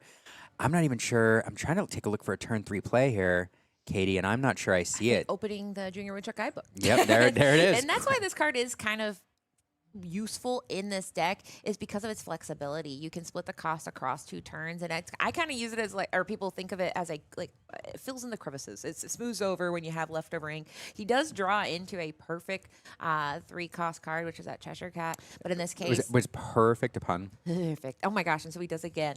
He does it again. He says, "I'm gonna take a look. It's in a book, Junior Woodchuck Guidebook." The Woodchuck's Guidebook. And it's okay. It's okay because this is a control mirror match. So in a lot of times, if let's say Midge is on dogs, Wild Zarata's feeling a little freaked out. But this isn't dogs. This is a little calmer matchup. Now we are going to get to a point where they are going to be exchanging, as Liam would say, haymakers. Absolutely, shots flying across the table. But right now, we're calm. We're cool. We're collected. Just a couple octopi. A couple octopi saying hi. So, but I will point out again, as I mentioned, Wild Zarita, not a great opening hand there. Bryant, not having the early game cards that he wants, forced to rely on these guidebooks to kind of dig a little bit. When you look at his hand, you see kind of why. We did draw into a Dumbo here and that cat, which you would have liked to have earlier, but there's Damonas in there. There's other high-cost cards, not hitting that early game ramp. In fact, I don't think we've seen an Amber card yet. And Tigger bouncing in here on Midge's side of the board. This is a card that's worked into some of these Amethyst decks. It kind of takes that Genie slot, where normally people are looking to do that Genie to get the edge in the evasive words by establishing that character first. But Tigger, a real tempo play here, has bounced its way into a lot of lists. Usually is, I think, 2 of... Yeah, I mean, this Illumineer has elected to play 4. Okay. And I think, let me look. Actually, no. 1 is 2, 1 is 4. I am so sorry. Both of them have it, so I just looked. So Zarata is playing 2, and then Midge is playing 4. And the reason why is, like you said, it's a tempo situation. It's very disruptive. Nakoma, not a card I expected to see today. This card is just stats. Why is it in there? Stats. She is sturdy. She is seated, and she says, I am 4/6. Do with that what you will. And I think the stats pair very well with a card, a legendary in the set, a legendary action of Hannah. Listen, we're going to do stitch impressions here, guys. Family means I get to draw cards. Yeah, and you need something like that, right? Elanwi is not carrying any sort of damage with her. Royal Guard is not either. So you need something to absorb that. And so in this case, Nakoma says, I will be able to. She looks very cozy. I'm sure she hangs out with Nani and her cozy little card there. But in this case, she is ready to engage in some challenging. You can go ahead and take care of that Tigger free and clear. And getting an indication of how important this card is on the board for Bryant right now. Hades came in, offered a deal. Bryant took it and said, I'll keep my Nakoma. You can have 2 cards. And drawing now into another Royal Guard, I think, not super impactful. Yeah, there it is. So can establish a Dumbo here, but it does really feel like he's on the back foot. It feels like Bryant is eyeballing that Demona as a way to perhaps swing the board state here. So probably going to try to establish a couple other strong challengers here, so that when that Demona comes in, you can get maximum impact out of it. So this turn, and it's just, goodness gracious, an awkward hand for sure. So we do have the Elsa come in. We're going to clean up that Royal Guard, get that off the board. Nothing evasive over there to deal with her, so that feels pretty good. And at this point, I think Bryant just trying to buy time, keep things under control, and hope to draw this out to where he can get a few more favorable cards. Yeah, I mean, and I think that's such a fascinating thing to see. The pace. I mean, yeah, we have my favorite thing. We have a genie, a Deenie. No, it's a Threenie. The Threenie is 3 genies. Now, it's so funny because, I mean, they both have good cards, but it's just not, it's clunky, right? Because, I mean, while we would all love to play 3 genies in a row, he hasn't been able to engage in the double ramp activity you might want to do if you want to do very expensive things. So he has to be picky and choosy about what he does. So both of them are really just kind of taking advantage of the fact that both of them are not going super fast. Let's see. Isis. Okay, and Isis Vanderchill is a very fascinating card. This is another one that kind of crept its way in as like, wait a minute. We were for a while working so hard to find ways to exert things. What if instead of waiting till you have 5 ink to exert, you can do it on 4? Or what if there's a card over there that you're like, let me get that, and she's a 4/4. So it's really the only downside is she is uninkable. But other than that, a pretty nice add to this deck that is really trying to egg on interaction, knowing that Wild Zerata is trying to, hold back and retain value as long as possible. Yeah, and this is not playing out like these decks normally do. Oftentimes these Amethyst Mirrors, you're playing Genies on 4, then Elsas, you're using Horseman Strikes to kind of gain some tempo, and both players here kind of not going that route either because they couldn't, in Brian's case, or choosing the tempo player Tigger instead. So it's going to be interesting to see how we progress into the end game here. It does feel like Midge has the edge right now, but it is anybody's game at this point with the right string of cards. So yeah, it's this very swingy matchup. Control decks are just known for these turns. And it's so funny because the first 3 turns we're like, oh, T-Bow, whatever, say. And then you get to the point where you're like, whoa! And so we are about to see what is that whoa, and this is starting the party with Let It Go, getting rid of that Nakoma that Wild Zerata was trying very hard to protect. He didn't take the deal. He kept her upright. Let It Go says, I really don't care your ink. Yeah, but this doesn't feel absolutely terrible to me right now. You do get that static character off the board, and Midge, knowing he's getting very close to the Demona turn, or in the Demona turn, that Nakoma would have swung in and done some damage. But getting that ink feels okay, I think. Now we do have a Hades we can play in return, banish something, probably choosing that Genie. But there's still options for him. The thing about the removal in Sapphire, and we talked about this when we watched some other Blurple Mirrors, is oftentimes the first player to play that Hades or that Let It Go, it feels good to get that big threat off the board, but giving your opponent that 1 ink can make a big difference, and it saves Bryant a card and gives him more options. So it doesn't feel absolutely awful to have that sent there. Medium bad. Medium bad. And I think that's kind of what some of these control decks are. You have to be very comfortable with being uncomfortable because you're not always making just the most wonderful, easy decisions in the world. You are constantly saying, okay, yeah, that's probably right. Now, both of them have been able to keep their hands pretty ample, especially Wild Zerata. And now we can start the Cheshire Cat, which we have seen has bursted its way onto the scene in Whispers in the Well and is powerful for this reason. Now, it is boost 2, which you think Boost 2, you don't see a lot of boost 2s in this world, but the fact is so good. Moving damage, as we just saw here onto the poor Tigger, is that it's good. It's good to move damage. It's good to be able to do it more than once, and it can be very, very helpful in these matchups like Blurple, where you're like, you can do Into the Unknown if you want to. I'd like that maybe, and able to do some cleanup. And there's that Alonway, which telegraphs maybe we'll get to see some World's Greatest Criminal Mind at some point. I don't see it in hand, but he is setting up where that's a possibility. Now, and it also opens up the Genie trade if Midge eschews challenging into that Elsa and choosing to quest instead. Alonway now threatens that pairing with the Elsa nicely. That's one of the reasons why it's great in this deck. It's one of the reasons why you run Basil in Blurple is to pair it with these 2 strength characters in the evasive wars in the mid game. So not a terrible character to establish here. Midge now probably thinking about taking out that Elsa, thinking about trying to take care of that cat if possible. And Elsa is one way to do it. Playing an Elsa of his own here, going to exert that cat, making it susceptible to the challenge. And Hades there with his 3/4 stat line will clean it up nicely with one of these paired with one of these other characters. So let's see if there's anything else in the offing for his board. Yeah, and it's so tricky because the more you deploy these resources, the more it kind of feels not great in the sense that you're just hoping he has like the fact that he has genies has been kind of his little bit of a backup plan here because no matter what he's like, okay, I can probably go ahead and refill my hand. In this case he will go ahead and he's just engaging in cleanup. We'll see this all the time in this matchup is I'll clean up. He knows that he's not running Raging Storm. So like that's off the table. Is he knows neither of both of them when they pass, they're like at least you're not going to do a pure board wipe. But with things like Demona, once you get to this point in the game, if you have the opportunity to make favorable trades, you take it because if you pass that opportunity, they might take advantage of the fact that you're playing conservatively. Yeah, and it does put all of his characters at risk to crackback. But again, having those genies is an insurance policy. Another way to do removal rather than challenging is Hades looking for a deal, offering a deal for that evasive Elsa. Midge choosing to send it to the bottom of his deck rather than give Bryant 2 cards. So that Elanway now is still up to do some shenanigans, and Bryant seeing what else is available in his hand. There's another Elanway in there, which we could establish on the board, especially if we choose to challenge into that Hades. Seems like a good trade. So that 4-cost Hades being traded for that 1-cost Elanway.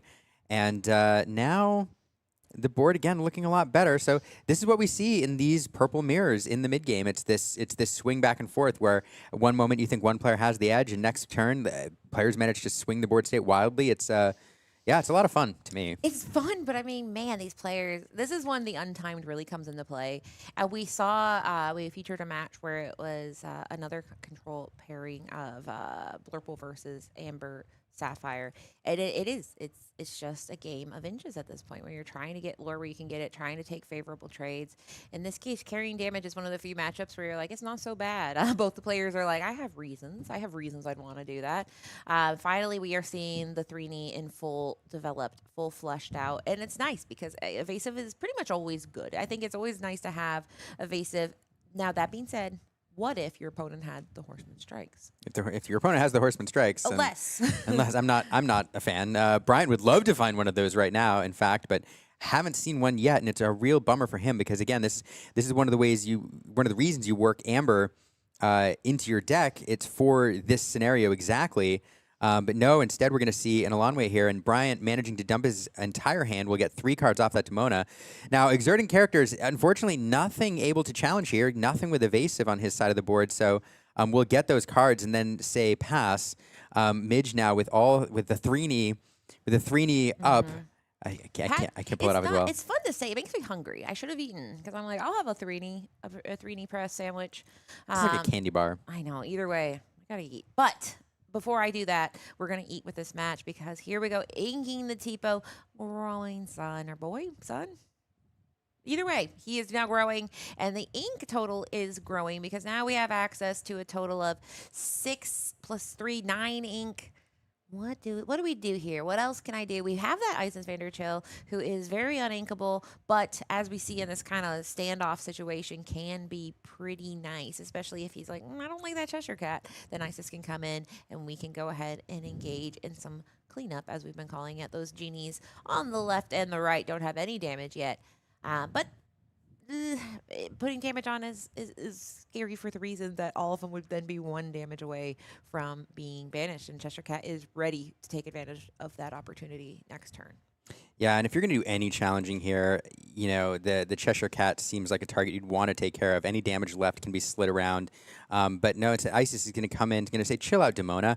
And the benefit there is, oh, goodness gracious, look at this. So exerting Demona now doesn't challenge into it, but Demona's Stone by Day ability now manifests itself here, while Zarita, all the way up to 3 cards, courtesy of Demona, won't be able to ready her. So Midge questing out with those genies, all 6 lore, scooping up all 6 lore there.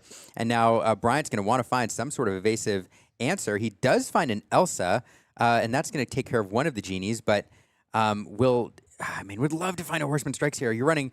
You have to be running 4. You have to be running 4. Forceman Strikes. Forceman Strikes. There are Forceman Strikes in here, and not seeing one yet feels pretty bad.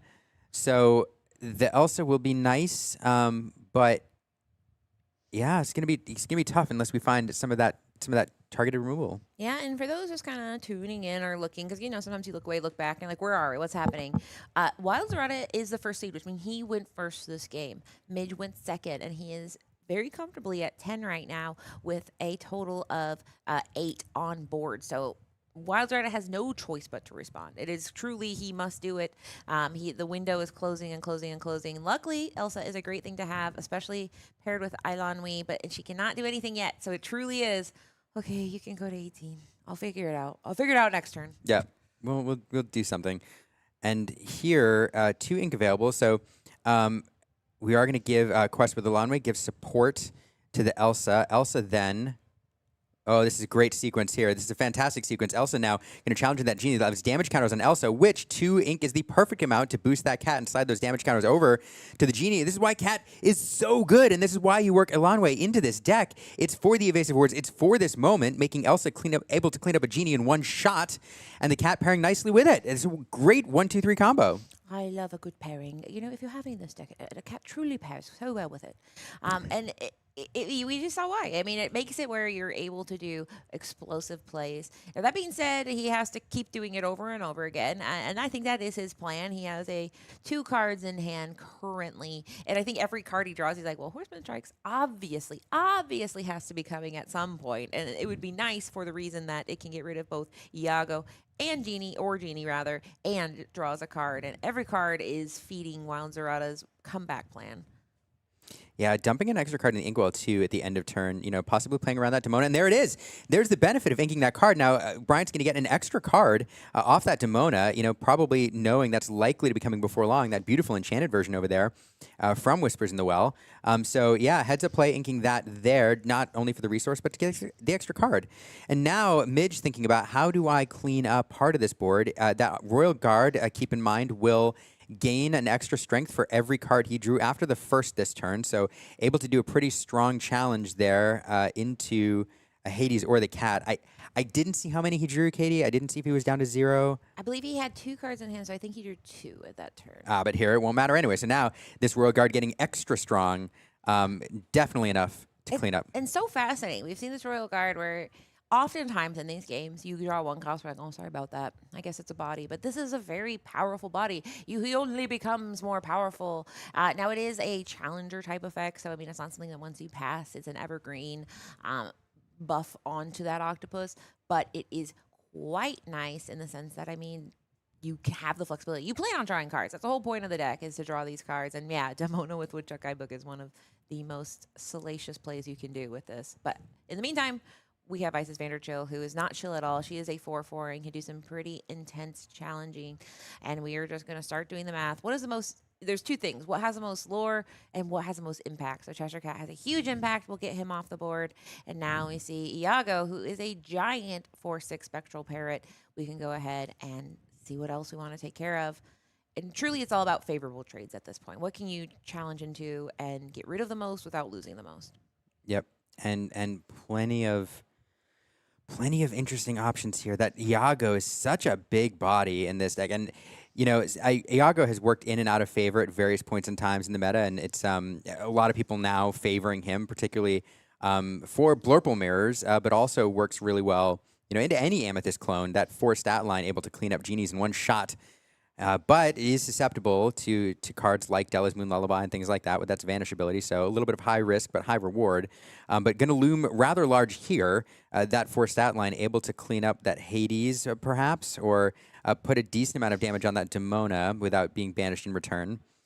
And it's interesting because, like, Midge doesn't have as much of a need to respond. Like, there is a point where you get very, you can get tunnel vision on, okay, I have to respond. But there is a point where you just start running. And I think right now he is deciding, do I run or do I challenge? He is going to use both his characters to challenge, electing to not get any lore on this turn. Interesting. Was that Royal Guard played this turn? I think so, yeah. Okay. I think he played it with the... Okay, my bad. But he was My big. bad. For a moment, he was huge. I know, he was. He was but huge not and anymore. just chill. He was drying. Yeah, I was waiting for that to run into something, and I forgot. It was the start of the turn. Okay. Yeah, and now he just has to, it's interesting. He's both trying to stay in the game, and he doesn't have to worry too much about keeping Wildsrada off the win, but he also wants to get rid of those powerful tools, which is why he got rid of that Cheshire Cat and that also. Those are 2 very impactful cards. So just saying, listen, while I'm here, I'll take care of it. And he says, by the way, Demona, lay back down. Yeah.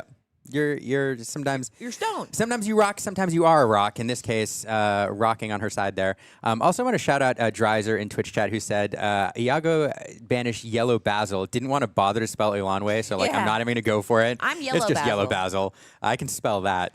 I wish it was Elanway and her subtype was Yellow Basil. Yeah, that's right.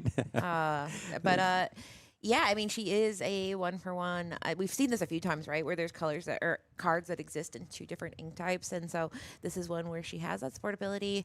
We've seen Wild Zerata do some things, but we haven't seen him do some of the things we've talked about. We haven't seen that Ilanwe support. We haven't seen the Ilanwe support into World Gears Criminal Mind, and we haven't seen the Horseman Strikes. And so it's fascinating that he has tools that he's probably like, you know what, I'd like to do that thing that my deck does. And here we go. We'll get a little bit closer. Revenge is a dish served best on the next turn. And does he get? He gets 3 cards, and now that other Demono's like, I see what you did there, and now I am stoned. Well played. Unless you can ink. Unless you can, although for next turn for Brian's, yeah, not well, yeah, for right. Midge. They both right. They're both Midge's is exerted. That's not going anywhere. And So- interesting. Willow has a little bit of bark, Yes. and a little bit of bite. For the first time, we're seeing it. She's like, listen, no more discount. I have 5 million ink. My use is now the battle tree, and we love to see it. Yeah, very, very good trade there. She does get a little squirrely in the movie, snapping vines around, so it can do a little bit of damage. But cleaning up a bit of the board there, and now, again, this board state all of a sudden feels very, very good for Bryant. 2 Demonas is pretty formidable just from a stat line perspective.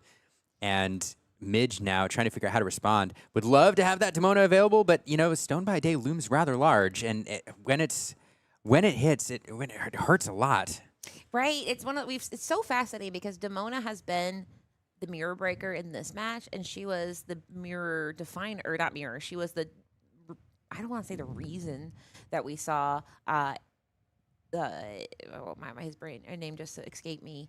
But the player that we featured in the last match, he had Demona in his hand the entire game. Andres, I believe he had that, and so now we're seeing why it's powerful when you're not in a situation where you're trying not to give your opponent cards. So we have Tigger coming down, returning a card to hand, and then we can go ahead. Oh my god! Oh goodness this is gracious. so crazy. We were talking about Demona so hard, and now she's like, "This is why I'm good." And that flavor of Demona turning off other gargoyles It's just keeps insane. happening here, because both gargoyles just exerted all the time. Neither can get ready. So now that's going to shut down both of Bryant's, and that feels really, really bad. That board looks formidable, but only if those characters are ready. And Midge now up to 12, just buying himself time to squeak out a little bit of lore every single turn. And all of a sudden, this game is within reach. 1, 2, 3, 4, 5, 6, 7, 8, 9 lore on the board. That's game on board. So Bryant's like, can I find another Demona to lock yours down, please? That would be kind of nice. Or a Horseman Strikes at all. I've got 4.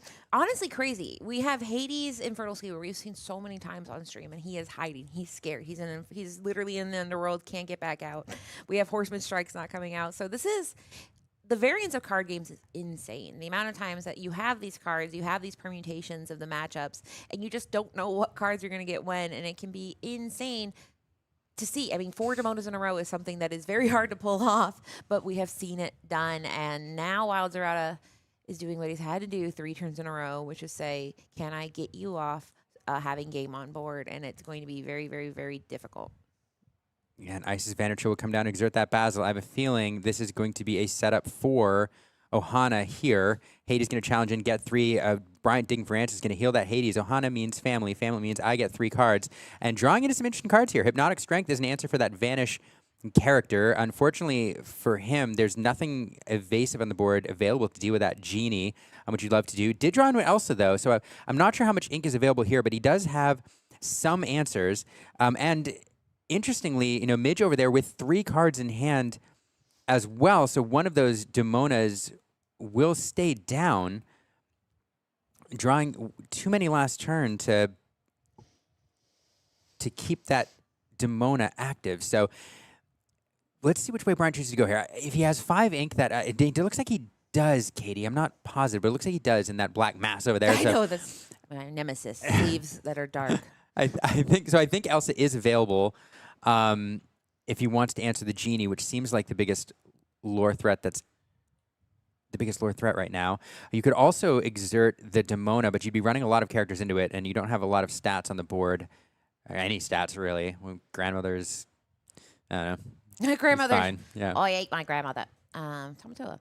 And somebody, Eric JM99 pointed out that if no Hades and no Horseman Strikes, this is essentially mono purple decks clashing. It really is. And it's fascinating how sometimes one color carries. Oh my goodness!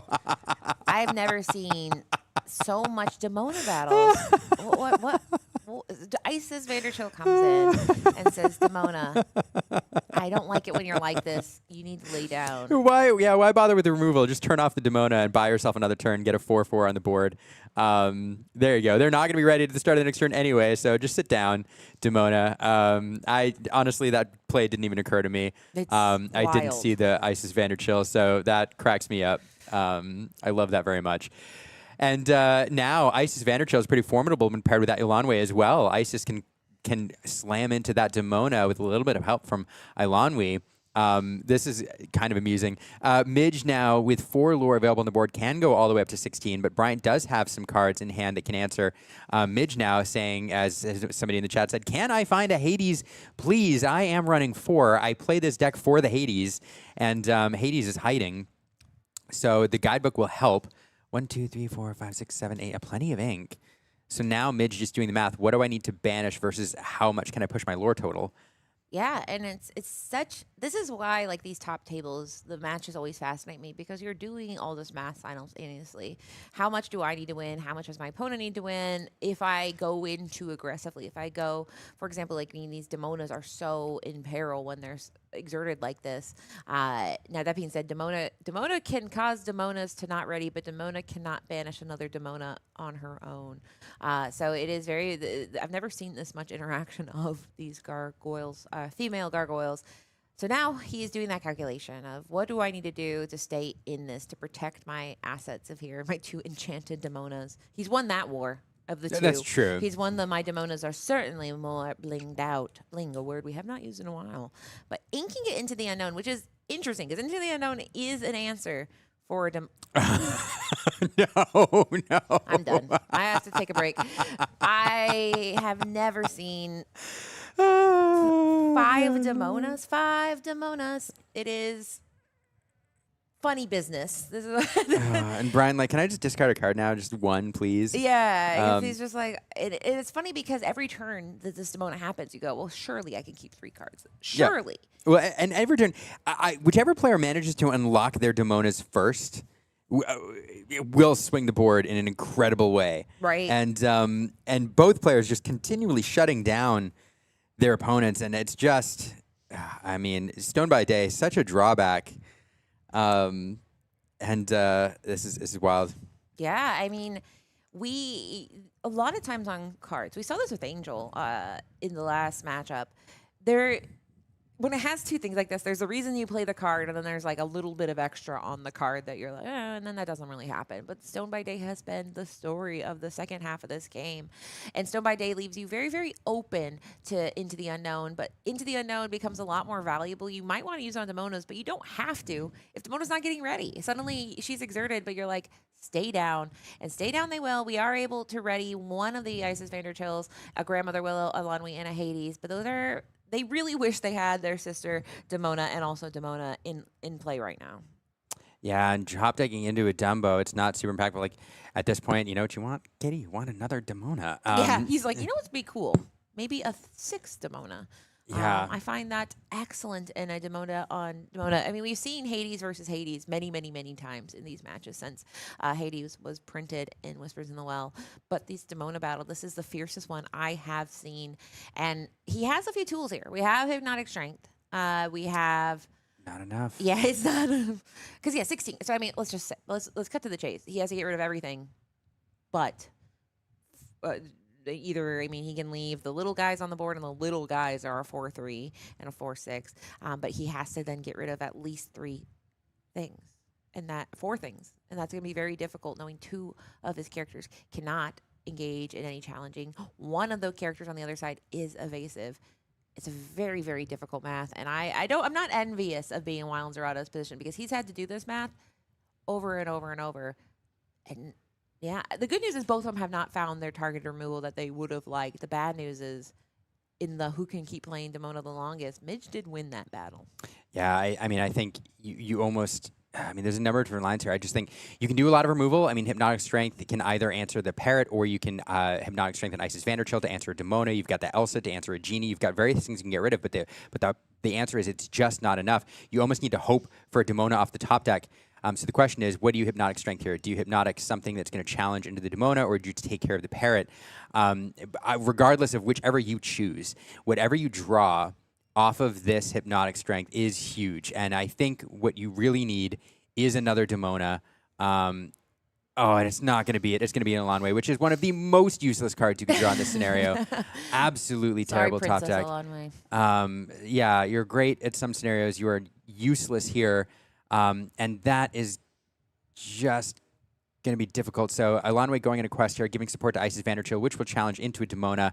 So doing a little bit more cleanup. And now we have to clean up 2 more two-lure characters. We can't take care of the Genie with the Elsa, and then that leaves Hades and the Willow by itself to challenge into another Demona, and that's not going to do it. Unfortunately, that's it. And Wild Zarita taking it all the way into the top 8. A fantastic player from Austin, Texas, making the trip down with a bold choice here. Amber Amethyst is going to lose 2 games. I think 2 games to none in the top 8 here. So fantastic play by Mitch as well, piloting that expertly with no Hades. Yeah. Oh, that was game 1? Yeah, that was game 1. What is this? He just got it. He had that ace. Like, that was sitting up there for a while. We felt You predicted it? The writing was on the wall. They predicted it? They God, said, gracious.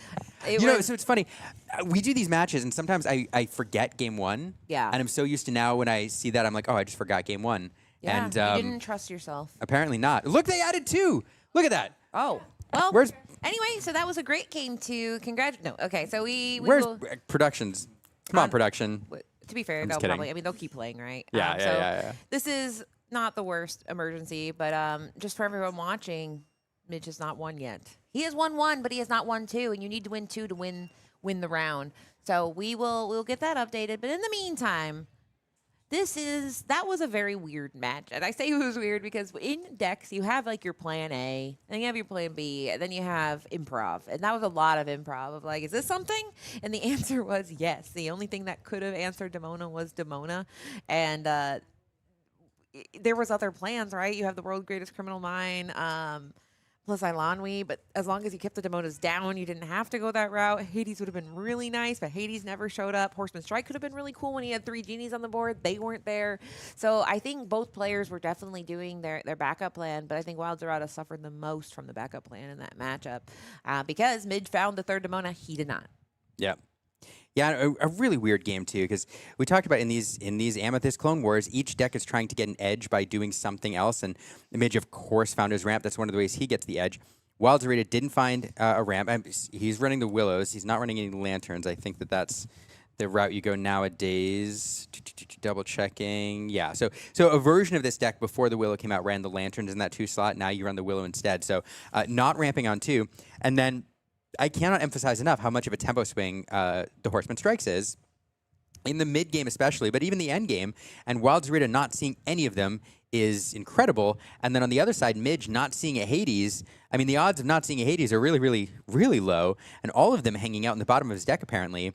So neither player is seeing some of their biggest tempo swing cards, which means they're just forced to duke it out. And yeah, that Demona battle was absolutely wild and really long game. Yeah, and that is kind of not surprising in the sense that these are 2 control decks. It's kind of, I think one thing that we didn't talk about when we were looking at the top 16, but I couldn't help thinking about is, aggro, where are you? And I think the answer is aggro can't survive when every deck is mid to control range. I mean, even the control decks have an early game, so you truly can't. They say you get under the deck where you just kind of like, while they're running, you just kind of run like a scrappy little aggressive deck underneath, and it can't. There's no deck that can outpace the value that these decks are able to generate early.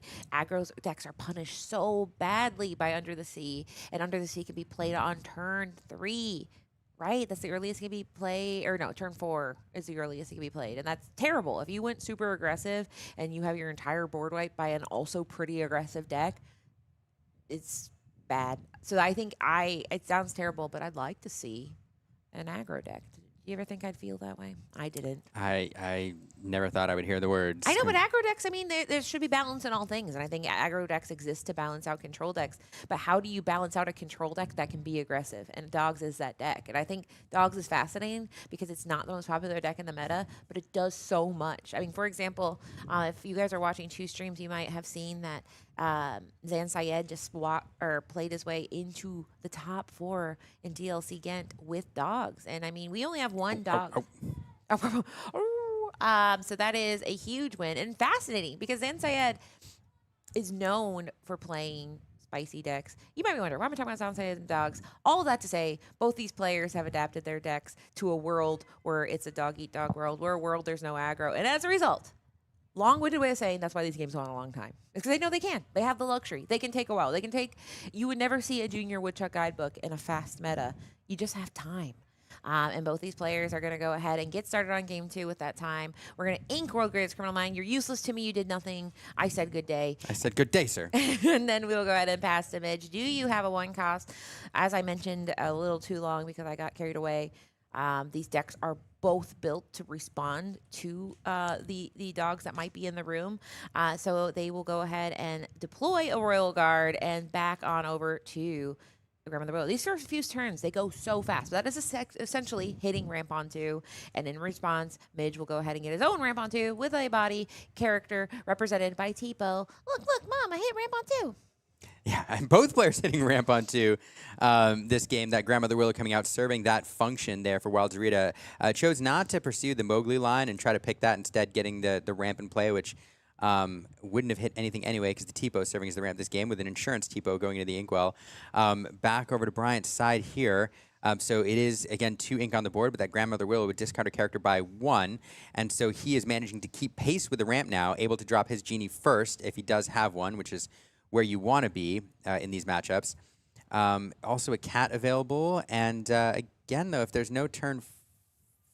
Is that a Genie in the bottom? I think that's a Genie in the bottom. Is that a Genie in the bottom? Genie, I'm a genie on the bottom. I don't Gotta know. rub me. Yeah, it's rough. Yeah, honestly, I was scared. You went there, and honestly, fair. You're brave. And speaking of brave, we have 100 people who are my favorite 99 people. We'll round up, right? There's always room for one more. You are my favorite 99 people. There's so much good Disney Lorcana right now, and you are feasting quite well. We have a matchup that we don't see all the time of Amber Amethyst versus Sapphire Amethyst. So thank you for hanging out with us. Yeah. You're cool. And if you're just getting here, you saw that right. Wild Zarita there with this color combo was the first seed. Did not lose a match all yesterday, going undefeated, and then winning his top 16 round. So doing really well with this unconventional color pairing. And I say unconventional. It's not like we haven't seen it, but it hasn't really cracked the top of many events here this meta. So really, really excited to see it. Yeah. A little bit of math going on here. And so one of the reasons... One of the interesting things here, again, we talk about trying to gain an edge in the evasive wars in the middle, and whoever hits the Genie Elsa sequence first has an incredible advantage. Blurple tries to gain an edge by doing that first, but by playing the Willow on 2 in this deck, Wild Zarita has kept his ink edge and is able to deploy that combination first against a Blurple deck, which is usually what Blurple is doing, is robbing you of that edge during... even on the draw. So this is a great sequence here. And yeah. And I think that's what the story of the last game is who can take that edge and that competitive advantage away earliest. And so it was a thing where you have a moment where you feel it slipping from your fingers. You feel the momentum slipping. And usually you have like a turn to get the momentum back. And if you don't respond, like we saw with the Demona, he didn't have a turn where he couldn't respond to the Demonas being exerted and not readying. And that was when Midge was able to take advantage and get the win. But I will say Midge did take advantage of a second thing, which was incremental gain. He was able to get a little lore, a little lore, a little lore. So that at the end, when he was able to have a big turn, it mattered. Wild Zarata was not able to get barely any lore, I think, on the board. I think he maybe at one point had an LONW quest. So as a result, you don't want to be that. You're the deck doing all the controlling, and you never get a time where you're able to fly free. It's a problem. You have to get to 20 lower to win, and it's going to be harder with this Elsa Fifth Spirit Winner coming in and exerting the Grandmother Willow Ancient Advisor, getting that out of here, getting rid of that ink advantage that he was very happy. Wild Dorado was happy to have. The evasive wars are here, and this is what we're going to start to see: is these characters swinging back and forth, cats throwing damage counters, and either both players trying to get an advantage. Midge managing to get that Grandmother Willow off the board, which was Wild Dorito's source of ramp. So now back down to normal ink numbers for this turn, but the damage may have been done here. Getting to that Elsa first, there is another Elsa in hand, so Bryant can go ahead and answer that other Elsa if he wants to. I believe there's another Elsa in hand. Yeah, and that's when this. It's a Vanderchill. Show me. Yeah, there's another Elsa. Show me right now. But truly, a really great use of limited resources. And then the response. This is fascinating. How you're just going back and forth with, I liked what you did there. It was great. I'm going to try it. I'm gonna do it. I'm gonna do it now. But again, this board state now looking back in Bryant's favor with those two evasive characters there, neither able to be challenged by Midge's characters. So again, and this is these Amethyst clone decks are all about how these evasive wars in the middle play out, and yeah, it's Wild Dorito for a moment out Blurple. Of course, the downside is that your ramp is susceptible to being challenged, where Blurple's isn't. But again, I think he is where he wants to be at this point in the game. Another Elsa coming in. Last game it was Demona's. Now it's Elsa for Elsa. And if Bryant draws into another one and answers that Elsa, I will chuckle quite a bit. And again, as somebody said in the chat, Tipo B questing, as you pointed out, Katie, Midge very, very good at identifying the moments where he can get some incremental lore gain and just kind of inch his way towards victory, putting pressure on. And the Octopus Soldier is going to do the same as well. Yeah, and I mean, it's funny that Tipo, it's one of the reasons that we talk about Sail, the Azurite Z versus Tipo, and why you play one versus the other. One, you have available an extra ink where you can go a little bit wider, but Tipo he's there. He's a character, and sometimes that matters so much, especially when you are able to retain him on the board. It's not always that he sticks around. Sometimes people use him to feed the Pleakley. Sometimes people use him to put a damage on another character, but sometimes you can get one lore, which is fascinating. The journey of Tipo is a beautiful one. I can't wait for the documentary one day of Tipo growing into our hearts and minds. Growing into our hearts and minds. There you go.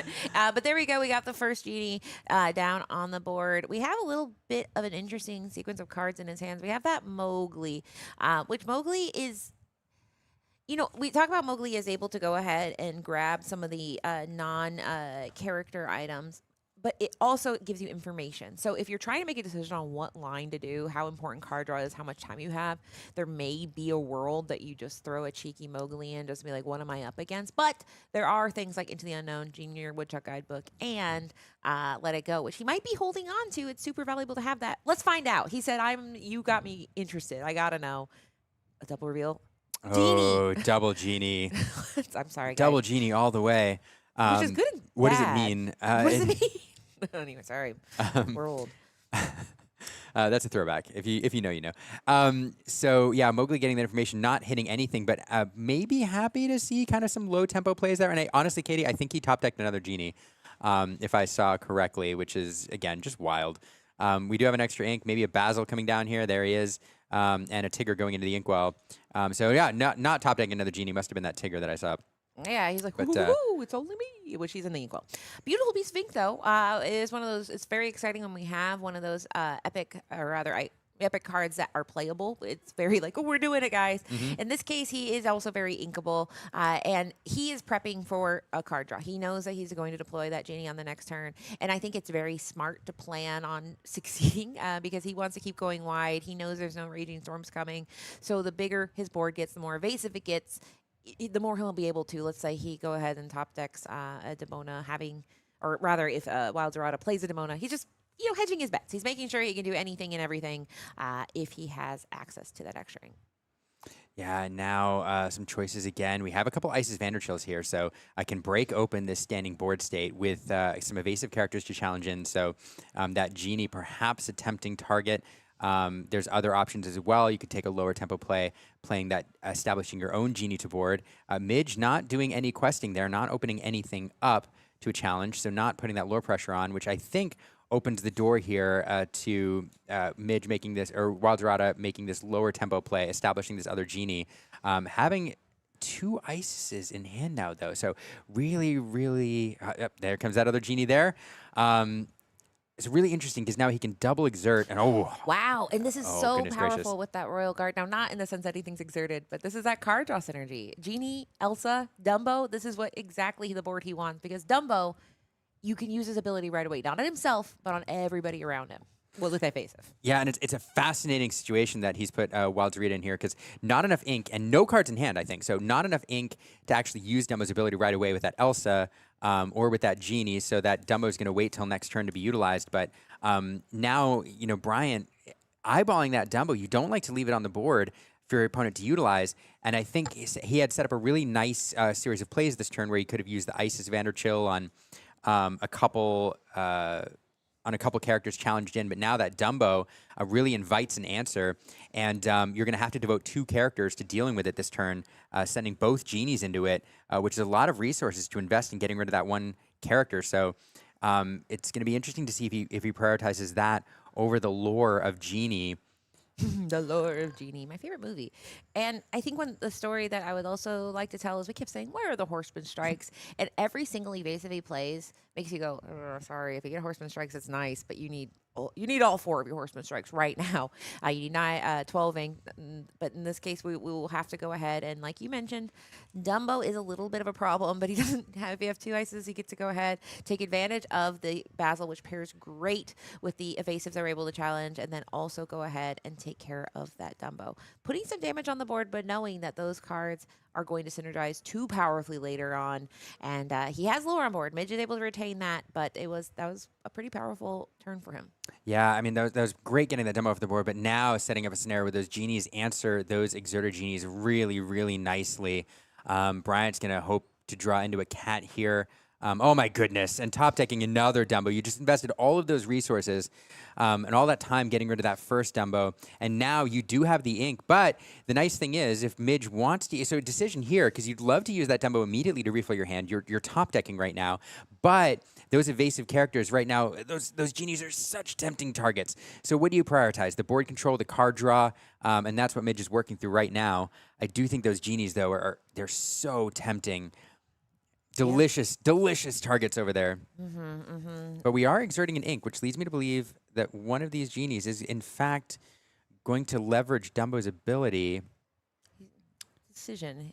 I love the point math where you're like, you're telegraphing me what you're thinking through, and fair, because he's deciding he can pick Genie, or Elsa. Now, Genie quests for 2, which is quite nice. In this case, Elsa quests for 1 or exerts for 1 to draw a card, so it's kind of a more beneficial possibly to do that, or just a different option. So we go ahead, we get a card off of that Dumbo. He kind of put it to the side, which is always kind of a sign. He's like, oh, that's a card for later. And now it's, what else do I want to do? Those genies, like you said, are more vulnerable than ever with those damage on it. But it does lose the ability to quest. And like we saw in the last game, if Midge starts questing, he does have the advantage of saying, follow me, Wildsrada, keep up if you can. And he couldn't last game. Yeah, not great top decks here. Top decking into a Azurite Sea off of that Elsa into a Basil. So that Basil will help in these evasive wars, but neither super impactful cards, and Midge still is top decking. But of course, those genies, they're just too tempting to let sit. At this point, top decking into a cat would feel nice, but Wildsrada needs to find a Horseman Strikes, maybe? No, we're never going to see that card. No, actually, Horseman does not strike. Horseman rest. But there we go. We have another genie. Was that one?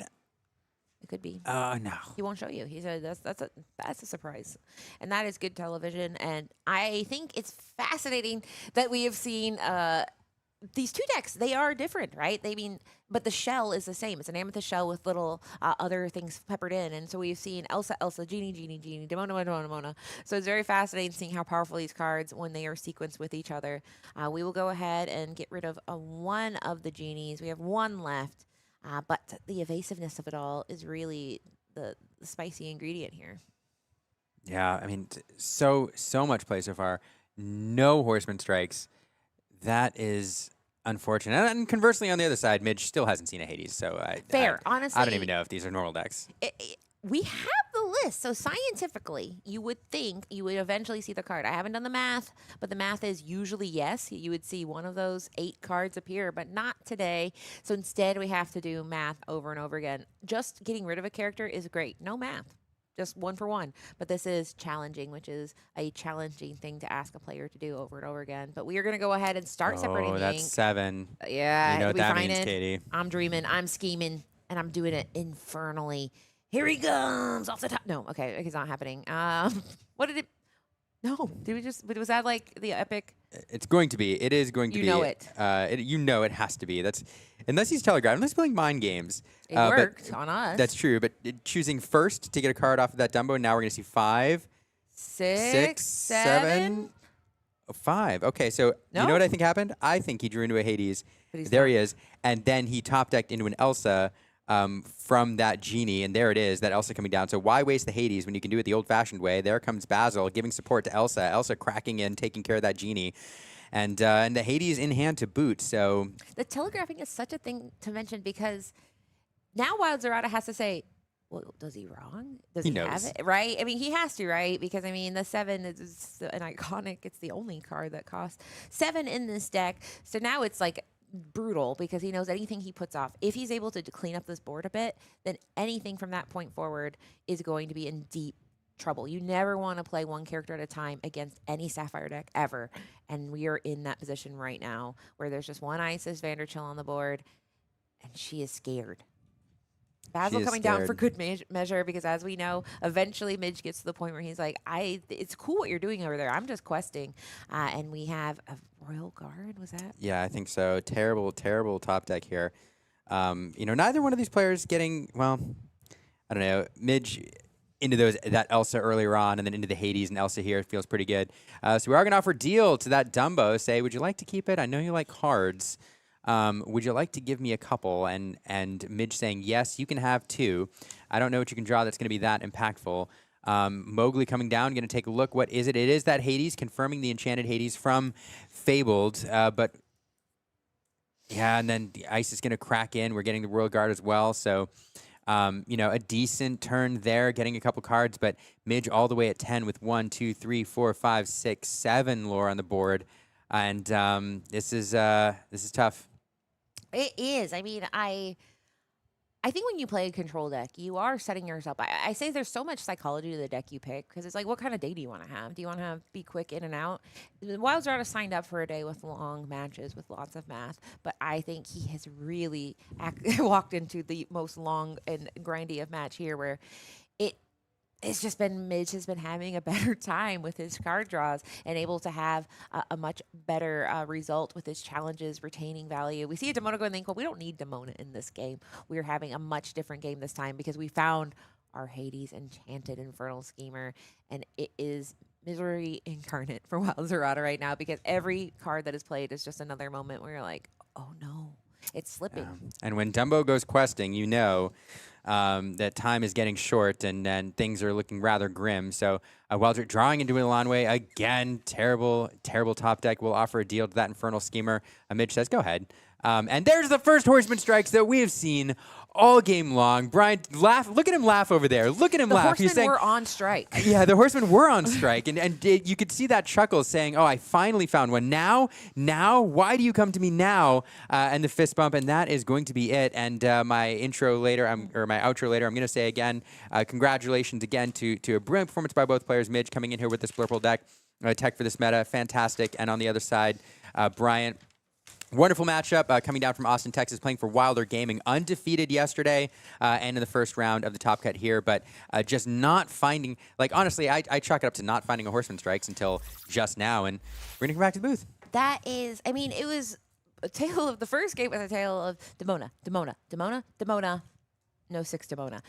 Maybe No Demona. Yeah, and I mean, that's why these matches, especially control matches, are so, we call them swingy, because you're like, whoa, whoa, and then eventually they kind of grab the swing and like, we're done here. And you're like, okay, we're done. And I think it was a couple things. It was a swingy match with incremental gain. And I think Blurple was able, the Amethyst Sapphire deck piloted by Midge was able to say, I think I can just win a little bit at a time. I don't need a one-turn win. I can, go ahead and just get to the point where I'm able to do both. I'm able to respond and I'm able to get up to 20 lore, while Wild Dorado is only able to respond. Yeah. Yeah, tough matchup. So now we have a top 4. I don't think I've ever been this I'm doing geometric meta analysis right now. We have a top 4 and we have 4 different decks. Yeah, do we get the new bracket updated? I don't know, but I mean, Chet, do you want to hear what's in our top 4? I'll tell you. I'll tell you right now. We have, in our first table, we just saw Brian Z versus Robert Midgley, and in that matchup, Robert Midgley won on Sapphire, Amethyst, Sapphire, Blurple. Then we had Betchy versus Mitchell Martin. In that matchup, Mitchell Martin was able to take home the win. So Mitchell Martin is on, oh no, my pile. That is a Amethyst Steel. So that's our 1 Amethyst Steel deck. Then we had our third matchup, and that was, I clicked away from it. Help. What happened? There it is. I found it again. That is Beta versus Garrett Martin. And Garrett Martin won that. And Garrett Martin, he's on dogs. That's Amber Emerald. That's our third deck. And then we had Skylar Dunes versus Stegens. And Stegens was on Amethyst Emerald, but he did not win. Amber Steel won. So we have a top 4 with 4 distinct color pairings. 3 of them are... No, I mean, we have Amber Emerald, Amethyst Steel, Amber Steel, Amethyst Steel. So Steel comes out ahead, but Amber in the top was all pretty much unheard of with anything other than dogs last set. So it's very fascinating to see that you can pair Amber with other colors now and have success. Distinctively, the most exciting one for me, Amber Steel. This is a government-issued song. Songs is defined by the presence of an aerial. Aerial Ethereal Whisper is in this deck. Amber Steel song. Liam, can I legally say it's so back? It's kind of back. Whatever. Sure. All right. Guess honestly, back. I was going Back up. You took me again. down. I'll Steel be song's medium. back. I had to think about it for a minute. You Amber wouldn't want me to Steel just song. reflexively answer. It's Amber Steel song, because Steel song to me, Amber Steel song is you're singing songs to gain value, and once you are synergizing that aerial ethereal voice with songs, oh come on, what do you call it? Don't call it Amber Steel. Sure, right? Steel song. Yeah, okay. Name another You know one that what? has You more know who? songs. You know Name who a I'm deck gonna. with more songs. We have to ask Courtney from Enchanted Cheddar. I will. No, I will Yep. fight her. There's no deck with more songs than this. It has a total. Oh, my list. How many My list, songs? where'd they go? How many songs? Do I have them back? Does it have 12 songs? Does it have 12 songs? Okay, here's one, and then the other one. It has 14. That's pretty good. songs. That's pretty good. We got songs, baby. That's pretty good. So there we go. Here's the last one, and that is who we saw, Robert Midgley, who is another top 4. I'm putting at the top. So this is the tech I'm not dealing with that I am fielding here. I put top 8, and now it's top 4. So we got 4 deck lists here, 4 very distinctive lists. One of the top 8s of Ghent is 5 dog decks. Insane. And that's the thing that's so fascinating about dogs. If it was a silver bullet, everyone would bring it. It is not. But when it strikes true, if you are a werewolf, it is the most powerful deck in the meta. There is one in our top 4, and it's going to be playing either Amethyst Steel, Amber Steel, or Blurple. Sorry, Amethyst Sapphire. So it's kind of, if dogs get smashed into Blurple, good. If dogs get smashed into the other 2, less good. So I cannot wait. Almost says ban everything till I can play my lines. Honestly, cool Humble, I can't wait to see it. I can't wait to Infinity where you win with Ruby, Amber, Mufasa deck, and we're gonna say, "He did it! He did it!" And we'll lift you up on our shoulders. I'll pour the Gatorade or Powerade. We don't know. We'll be at the venue.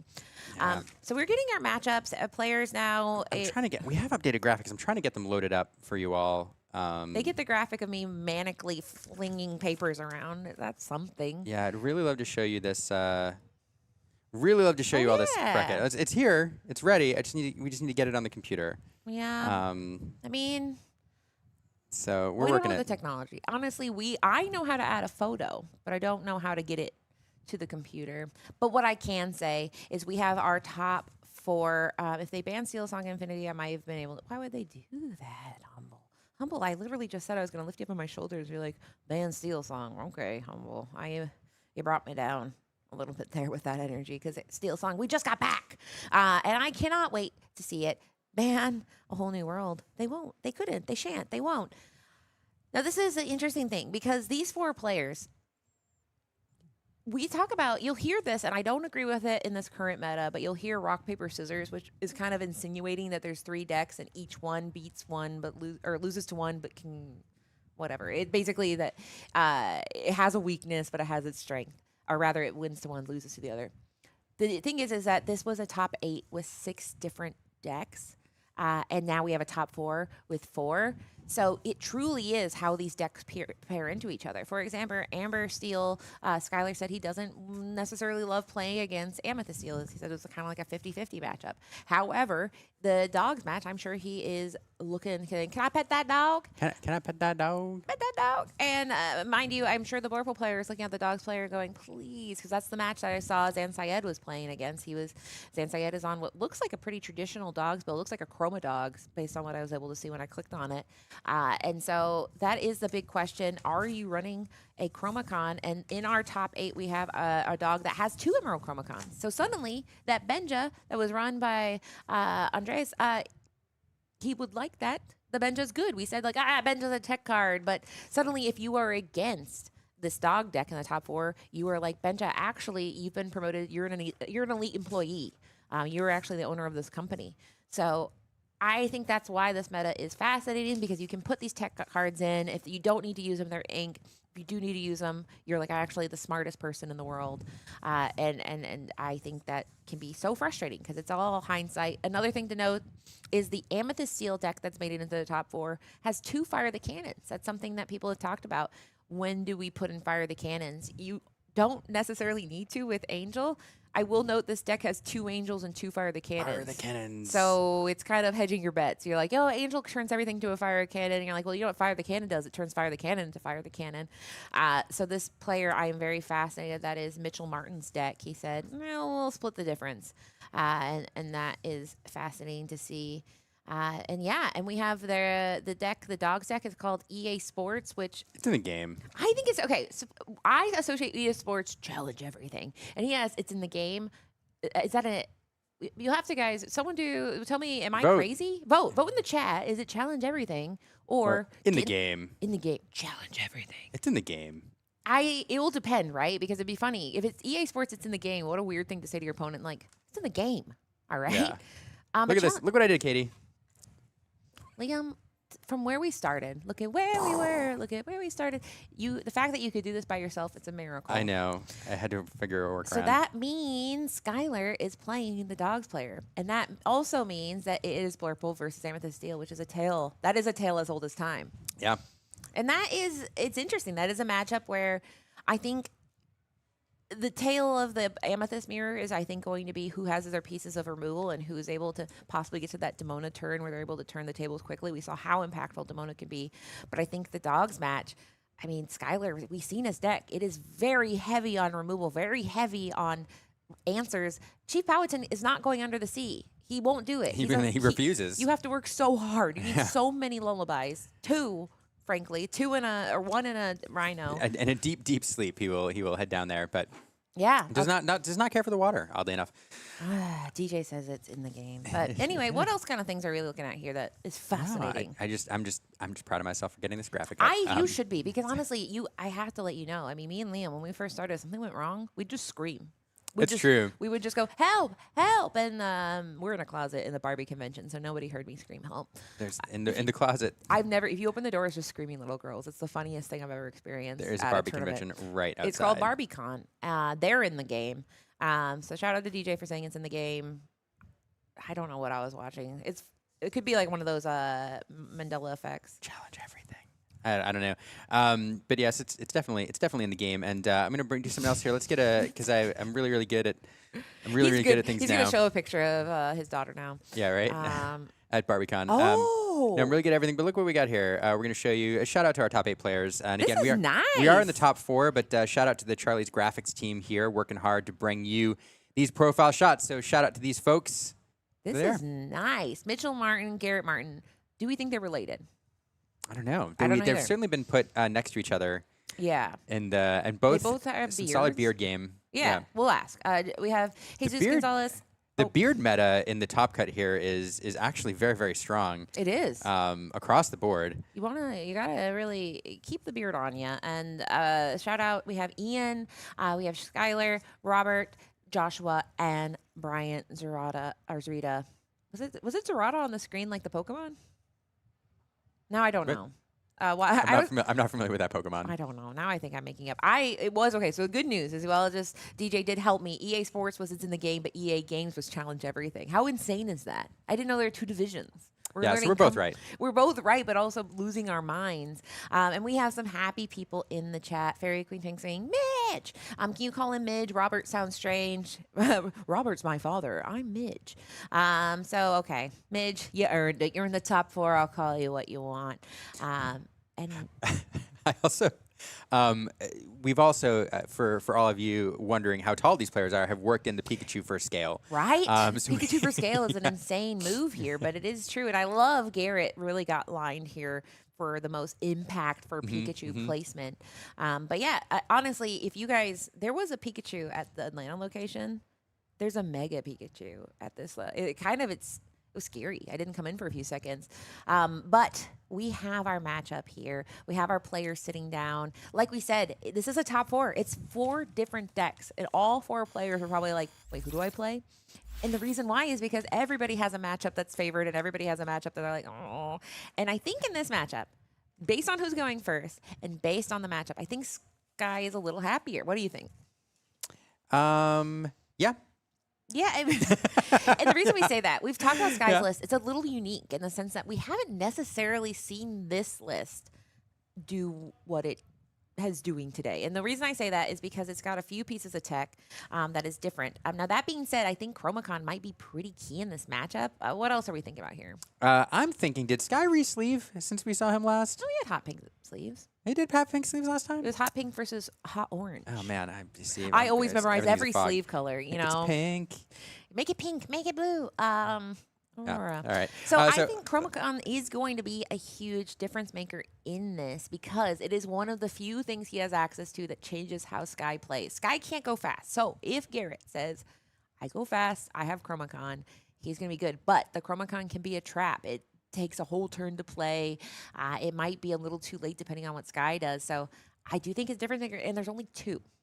It's an interesting, Only 2. Oftentimes you run 3. So if you're thinking about how many of a particular card to run, 3 is what you run when you want to see 1 a game. Not more than 1, but you want to see 1 a game. 2 is going to be a little bit more tricky to find, especially in a deck that doesn't have a ton of card draw, except it does run Tramp, which helps explain why some of these decks only run 2, because when you're digging down 5, 6 cards to find very specific tech pieces, you can find them a lot easier. So that's why he only runs 2. Most likely. But if you don't hit the Tramp combo, it can be a little tricky to find it. But I do think this is interesting. You know, the Dogs deck doesn't always take an aggressive line. It can go very aggressive with cards like Daisy Duck Donald State and some other early lore questers. But generally, it's happy to accumulate a board state and try to build up really busted combos with that Tramp Street Smart Dog, stringing them together perhaps on like turn 3 or 4. So it'll be interesting to see if Garrett is able to go fast, because I do think if this game goes long, the direct removal that Sky brings to bear can be a little bit oppressive. So keys to victory here for Garrett: go fast, find a Chromacon. For Sky, it's also go as fast as possible. An Angel getting on the board early will be important to help knock out some of those tech pieces and to try to keep those Tramps under control. And we'll see if he manages to get there. Willow also would be incredibly important to find early if possible as we get a look at the altar. Yeah, I mean, Willow is a card that both of them have said, that's good. A discount is something I am very excited about.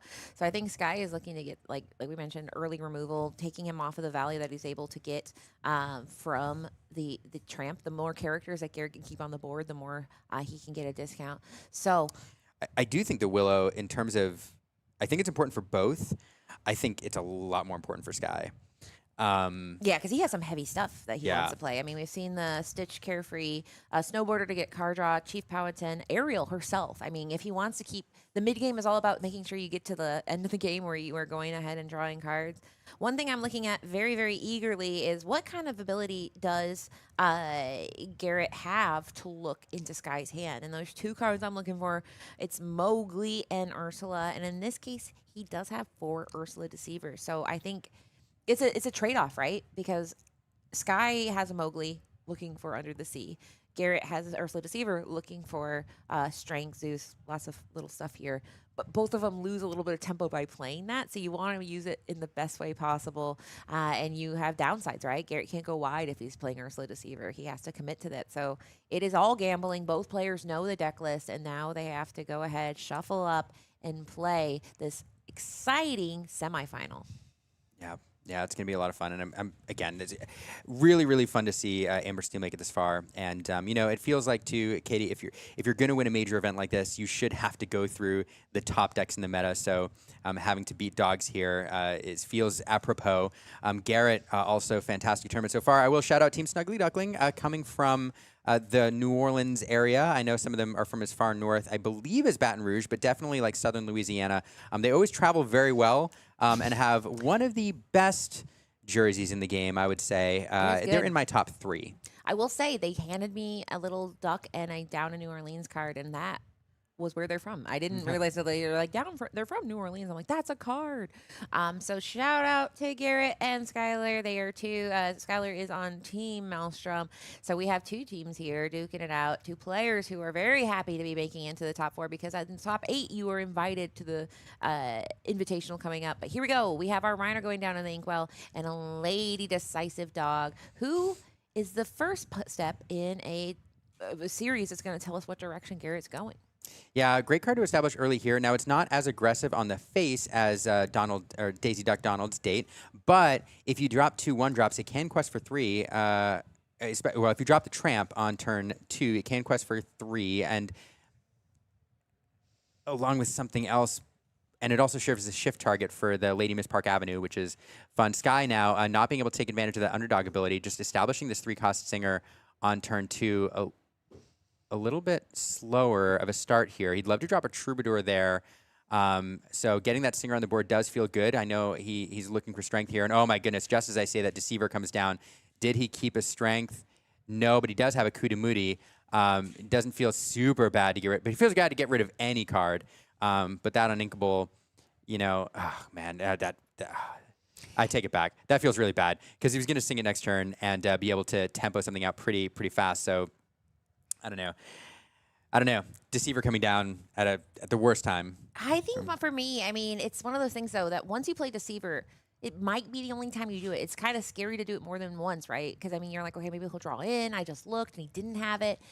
He was able to draw another one right off the top. Oh, my goodness. And that's why song decks can be nefarious, because you already use an Ursula to look for a song. He top deck a song. How crazy do you have to be to do a second Ursula? And every moment you wait, you were losing tempo. So he has to decide, what am I going to do here? Do I want to try to go a little bit wider, or do I want to go and look and see if you have more songs? Yeah, and the thing is, like, the Deceiver lane, the Deceiver route is a kind of a low tempo route. It is. It establishes that 1-3, but there's other dogs things you would rather be doing. You could take a more aggressive line, and so you're making the choice to be, and he does a Daisy in hand. So you're making the choice to be a little bit slower in tempo in order to disrupt your opponent's game plan, and to get the payoff for that and hit that Akudamudi and then have your opponent top deck one feels really bad.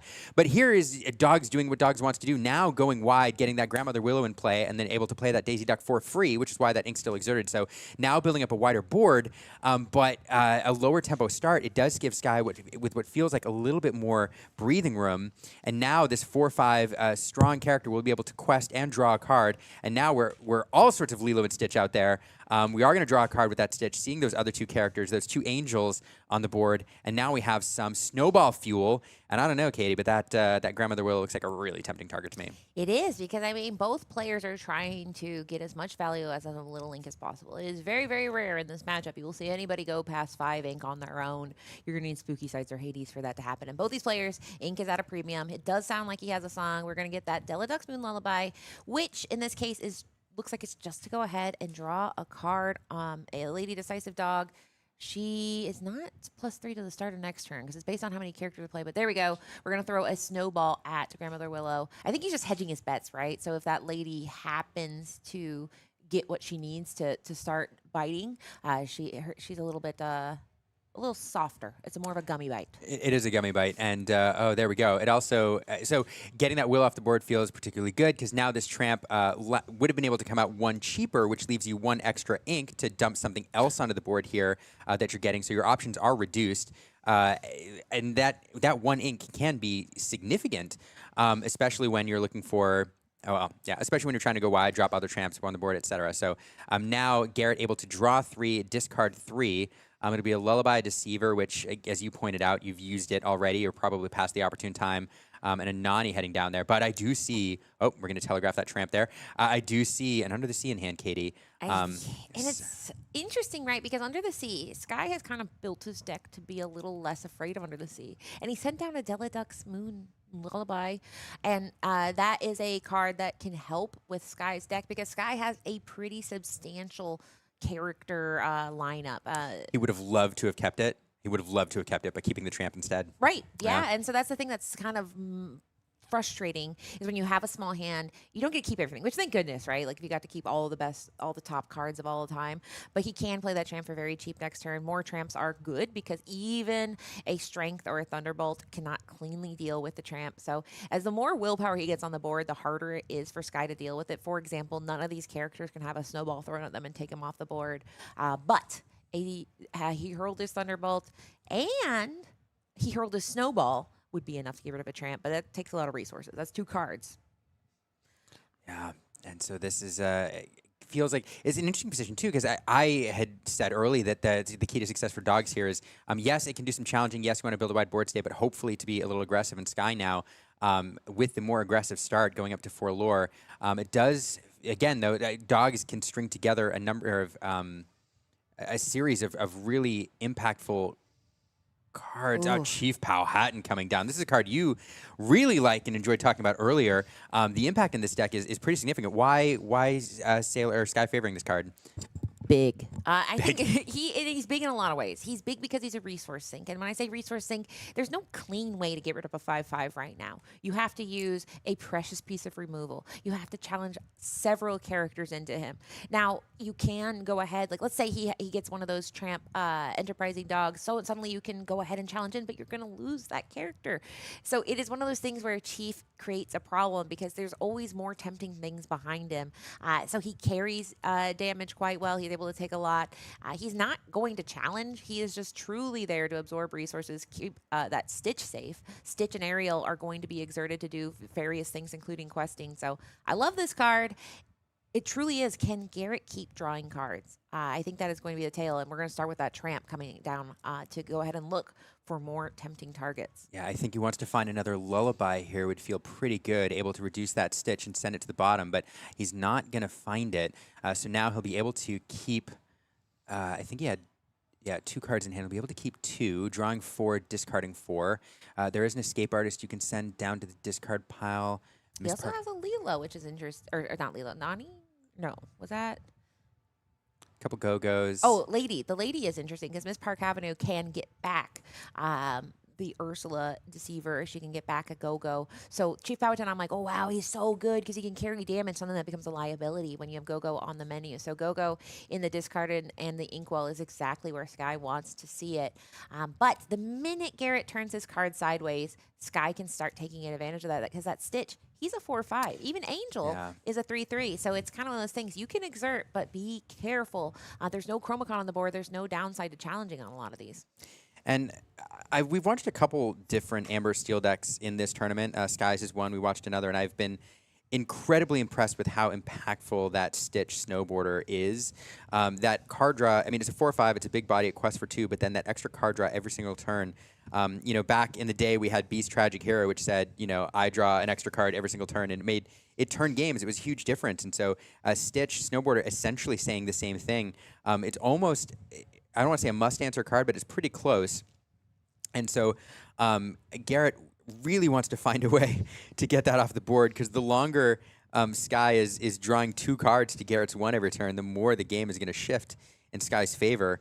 The other option for Garrett is to dump a bunch of high lore questers on the board and force Sky into the control role here, but I don't know. That Snowboarder feels pretty good to me. Exactly. I mean, it's so tricky because, I think when you probably have the same feeling where it's like, oh, you have to survive a turn. That'll never happen. But when you have so many tempting targets on the board, Angel, Chief Powhatan, and Stitch, Stitch has a much higher chance of hanging around. In this case, he's going to go on a cheeky little quest for 2, getting Sky to 6 and taking the advantage on the lore total. And now can he take the advantage in tempo? We talked about Chromacon being a match definer here, but it gets to a point where if he gets, let's say he goes ahead and plays it 2 turns from now, it might be 2 turns too late, because now Sky can start deciding if the Angels want to go ahead and do some challenging. He could go ahead and challenge in to a tramp and then discard a card to finish off one of the 2 tramps.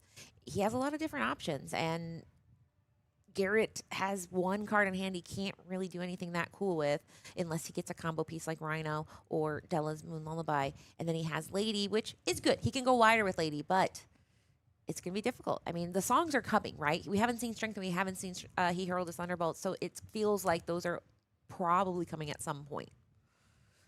Establishing another tree here. That'll serve as basically an extra ink every single turn, and now another Angel coming down as well, able to throw snowballs. And now, not quite to the point where you want to start flinging away your hand, I think, to give those Angels resist. Not quite the scenario you wanted in, but Sky, thinking about, is there anything worth picking off at this point? We do have that Lady which can shift. You'd have to throw a couple snowballs at her, probably the most tempting target. Daisy Duck, again, is going to quest for a few lore, but it doesn't feel like the lore pressure is too great right now, and Daisy would give you another card, although, when you do the quick math here, that's 8 lore on the board on Garrett's side, so perhaps you think about it. Let's see what the target is here. And he has to be very, while the Chromacon is not the most pressing matter, it is a matter that is pressing him a little bit, because it can come down at any time.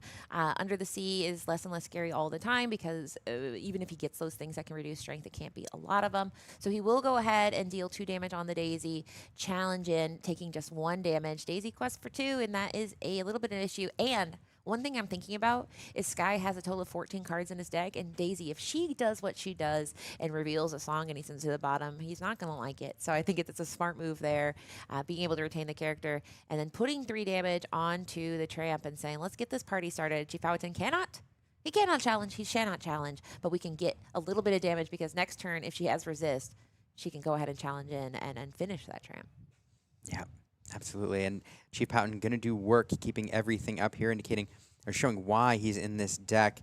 Now the answer from drawing into a Daisy Duck, Garrett, not super impactful, but he will shift that Miss Park Avenue, able to pull a couple characters out of the discard pile here. It looks like the Daisy Duck and the Go-Go. Yeah, the Go-Go is smart, because as we've seen, Sky is entering a situation where he has to do response to Garrett. Now, that being said, he has to do response, but he is ahead in lore total. That Chief Powhatan can hold damage, but the issue with holding damage is you have to challenge him. He's not challenging you. He can't. It says on the card you can't do that. So you have to bring the challenging to him, and I can see why you wouldn't want to do that. He's trying to keep his board state because he has to get that 20, and his hand is dwindling. So a lot of difficult decisions on Garrett's side. Sky has 2 cards in hand. As we know, those are both 2 cards he can play, and also 2 Fire the Cannons. So it's really unfavorable math if you are in Garrett's seat right now.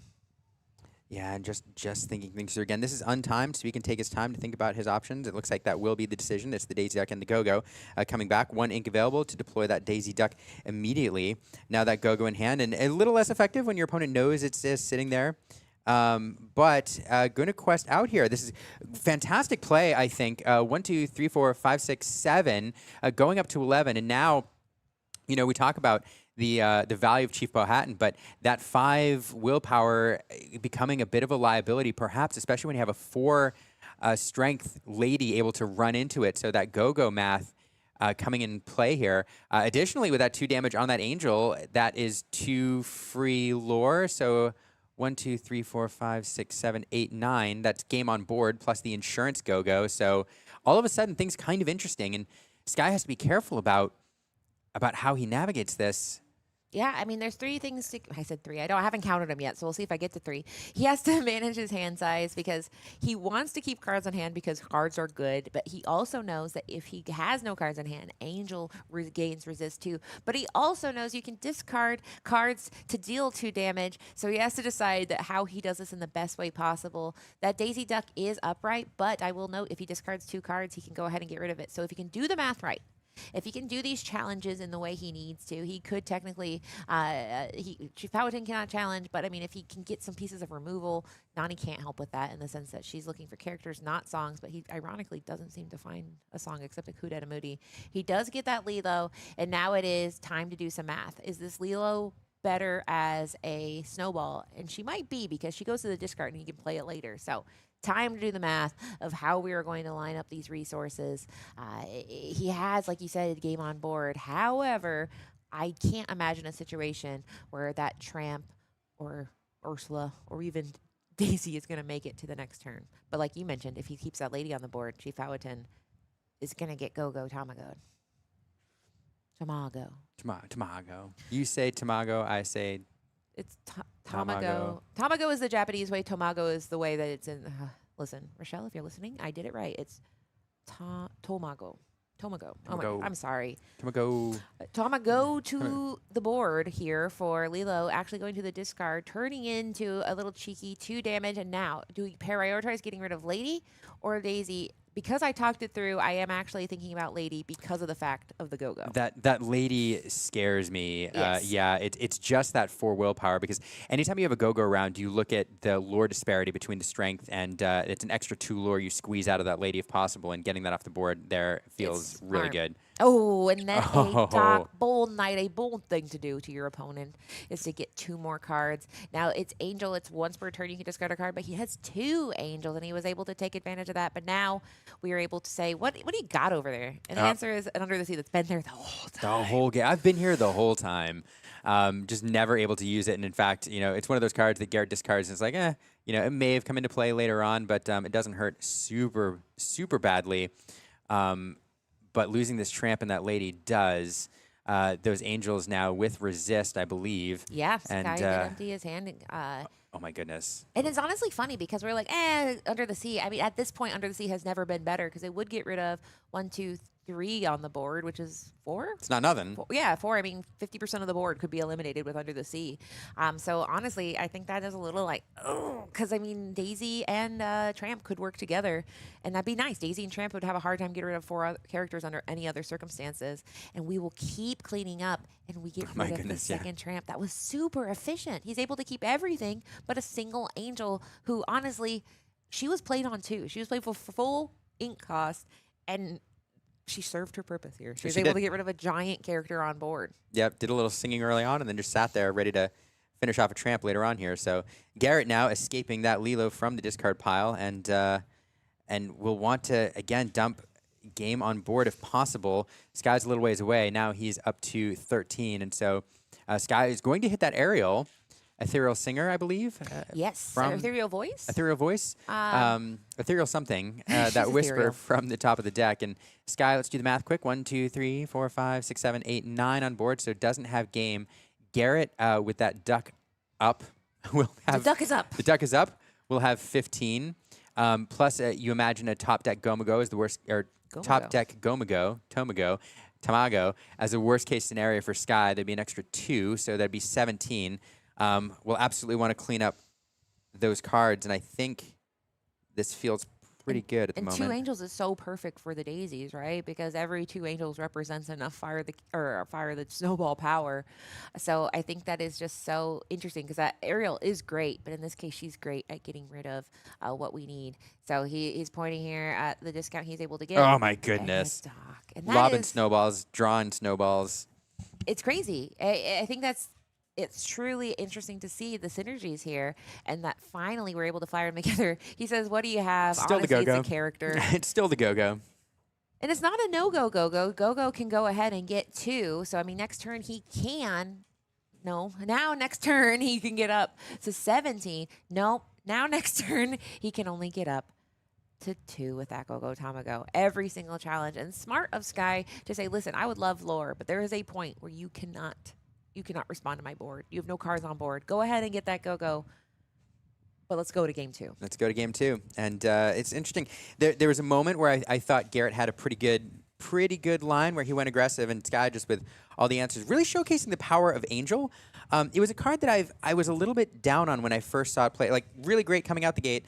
A little bit down on it when I first saw it in action because it always felt like it put just too much pressure on the hand. But when you pair it with cards like Doc, and when you have cards like that Surfer available to draw you one extra card every turn, that's basically, get a card, draw another card you can fling every single turn. And really, I've been the most impressed with it. Honestly, it's done a little bit of work in Amethyst Steel, but I've been really impressed with it in Amber Steel with the way it's been paired with some of these other cards. And it shows that, we talk about like what makes a deck playable versus not playable, and we've talked about the tools. Nani Stage Manager, Angel Experiment 624, and Grandmother Willow Ancient Advisor have been huge in making sure that this deck is viable. Now, if you're at home and you are somebody who likes Amber Steel, raise your hand, then pat yourself on the back, because right now on stream, you were able to watch not one, but two Amber Steel matches. Because I looked, and it looks like Diego Saz is playing Amber Steel against Dogs on another match. What a world we are living in where you're able to play watch this. So I'm eating good. For those people asking for deck lists, we're working on getting them uploaded. I believe I did have someone come and take pictures, so I'm assuming they'll be uploading them at some point. But they will be made available. And then as far as we'll try to make a graphic so we can talk about it a little bit more before we get to the final. But yeah, this is something where Amber Steel fans, you were eating so good in the neighborhood. Welcome to Applebee's. It's 3-for-1 combo. We were having fun. But that being said, every dog has its day, and sometimes they have a good day. I think Garrett is probably looking a little harder for Chromacon, but it is so difficult for him. We saw in that last game, he had Ursula. He played it. He got a song. Not the most powerful song, but an important song. Man, that top deck of Akuti Monday, though. Insane. Picking it out of hand. Sky was setting up for that play. You pick the play. You're like, I got it. And then he top decks it and gets that Stitch on board exactly when he wants to. That is the line, and it was pretty wild. Yeah, and it's so frustrating because if you choose to go ahead and look for his songs, and you get it, he drew another one. If you choose to look for a song and he doesn't, for example, he has a song in his hand right now. So will he? Don't worry, we are so far away. You'd have to get through literally a Barbie festival to hear what we're saying. You'd have to get through Jatana, get through the door, get through the Barbie festival, get through the Barbie festival, and they smartly kept the players away from the Barbie festival because they'd be distracted by how many limited edition dolls they had. They had ones that I was like, oh, I have that one. But what we have right now is a matchup where they both have seen each other's deck lists. I think that Sky is probably feeling so happy that he is not afraid of going under the sea. There was one turn where he could have been, and he very fortuitously got the under the sea where 50% of his board could have been wiped. That's not nothing. It's not nothing. It's not nothing. So I can't wait to see how this one plays out. In Disney Lorcana, we love a game 3. But Sky was on the play last time. Now Sky is going to be on the draw. Will he be deploying that underdog technology of the two players? Only one player has an underdog card, and that is Angel. Siren Singer, I believe. But Garrett has the ability to go extremely wide. He can go so fast and make Sky feel like he has to keep up the entire time. I cannot wait to see how they play out. May the cards be in their favor. Woo. Yeah, both players color coordinating with these 20 Lore Pro accent colors on these playmats. I do appreciate that. I do appreciate good design. I do. I'm just gonna throw that out there. Shout out to graphic designers everywhere. And one thing, it's funny. I have both streams pulled up, and people are talking about Nani in the other stream about whether she's good, because we talked about how Nani in Dogs is powerful because she will find a 2-cost or less 99% of the time. That is not the case for Sky. But as long as it finds one cost, it doesn't matter what it is. If there's a Stitch on or an Angel, that's a snowball. It's a snowball. Yeah. So Nani has a dual purpose. It's like, Nani, go find me a snowball. So shout out to everybody hanging out with us. We have Luke Wonderland. We have the Podcannons, co-host of Garrick. We have Fairy Queen Twink, Tea Overflow. Thank you. We love hanging out with you. Yeah. All you folks. You could be anywhere today. Instead, you're here. You could be watching. You could have been at BarbieCon. You could have been at BarbieCon. Oh, he has an Angel. Yeah, so I think he's debating how hard so here's the thing. Does he have any songs? Because if he plays a singer, he telegraphs he has songs.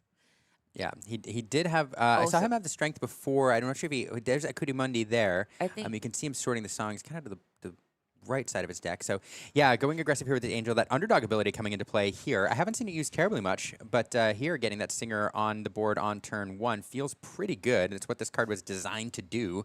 And so now the question is, Katie, does Garrick have that Ursula? Does he play the Ursula? Yeah, and I mean, is it a trap, right? Because it's twofold, right? He can play any card he wants. It doesn't mean he has anything. In this case, he says, okay, I will reduce your strength. I will play my Rhino. I will opt to go That's the wide. aggressive line instead, though. Lady is a card that gets extra strength every time a character comes into play. Tramp Enterprising Dog also augments a character strength, and when Lady has 3 or more strength, she gets an additional 2 lore questing for 3. So a very aggressive line here. This is the opposite of what he did last game when he was on. Well, he was on the draw, but and so now really pushing that lore total. It invites Sky to really have to take that control route early. But the good news is if he does have a Troubadour, he had okay, so Kudo Moody will allow him to get a discount and draw a card. There's a discount of 2. You can pay 2 less for the next character you play.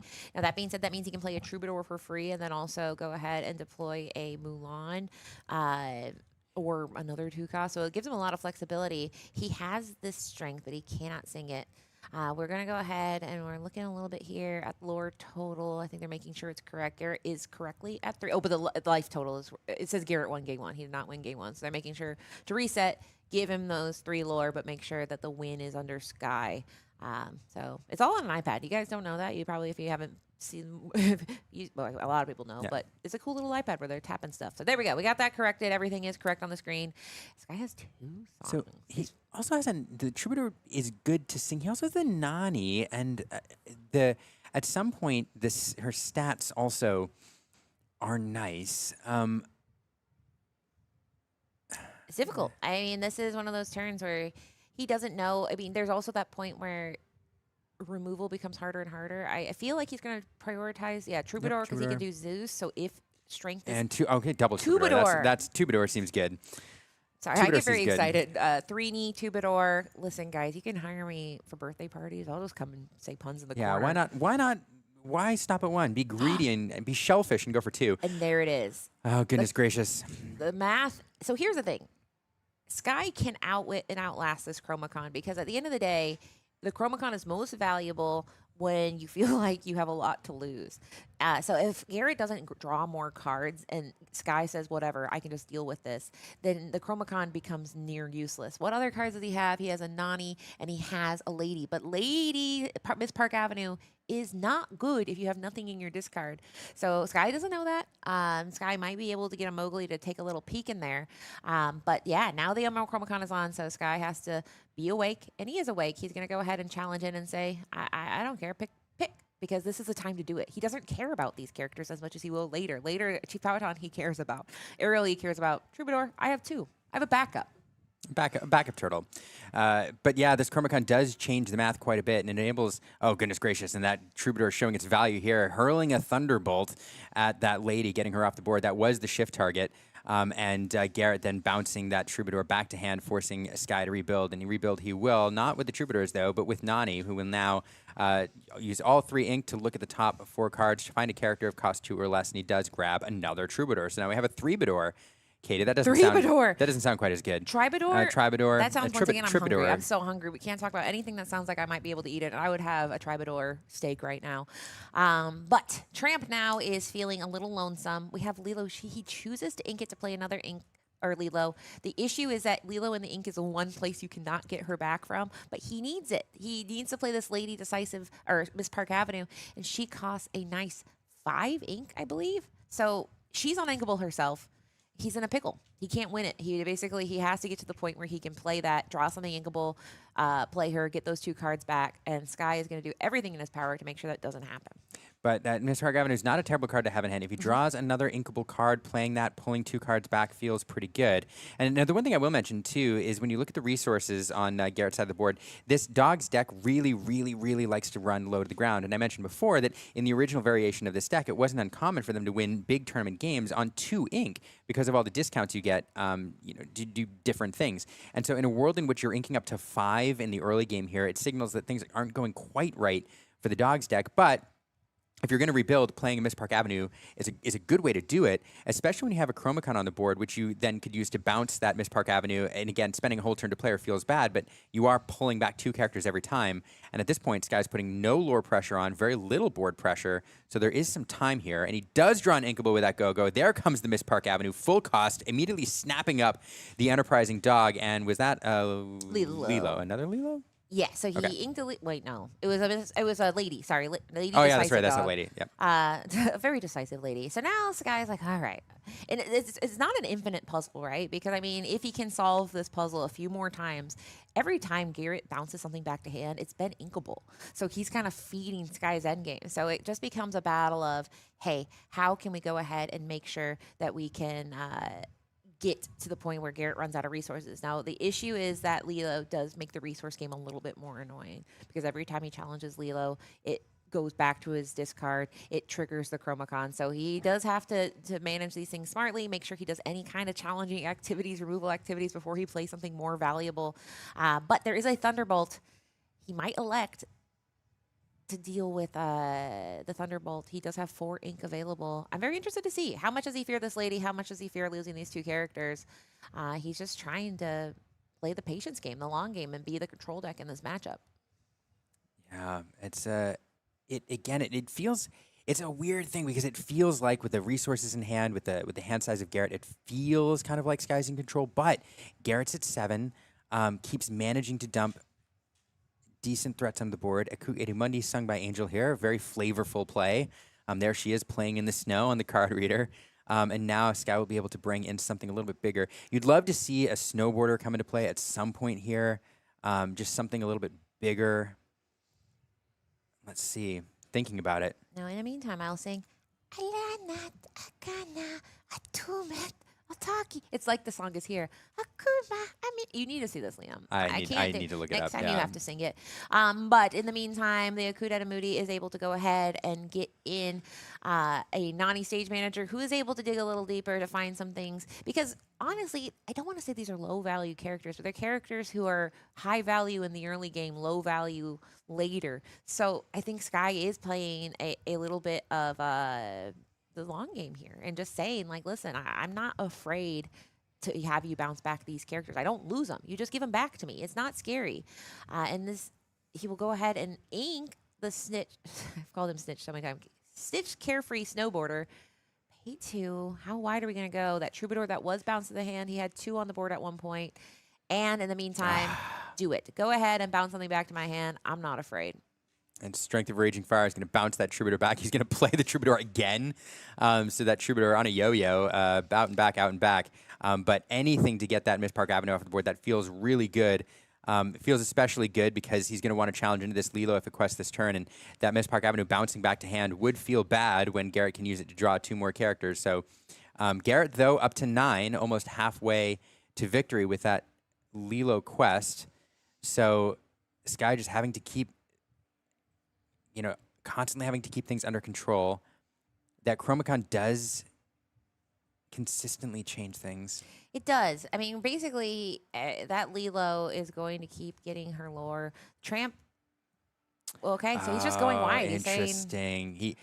What's interesting is he could have kept that Tramp until next turn for bigger benefit, but instead getting that on the board, because one of the reasons is that the Chromacon works when you're taking an aggressive line. The Chromacon works better when you have multiple characters on the board, because what you want to do is quest with multiple characters.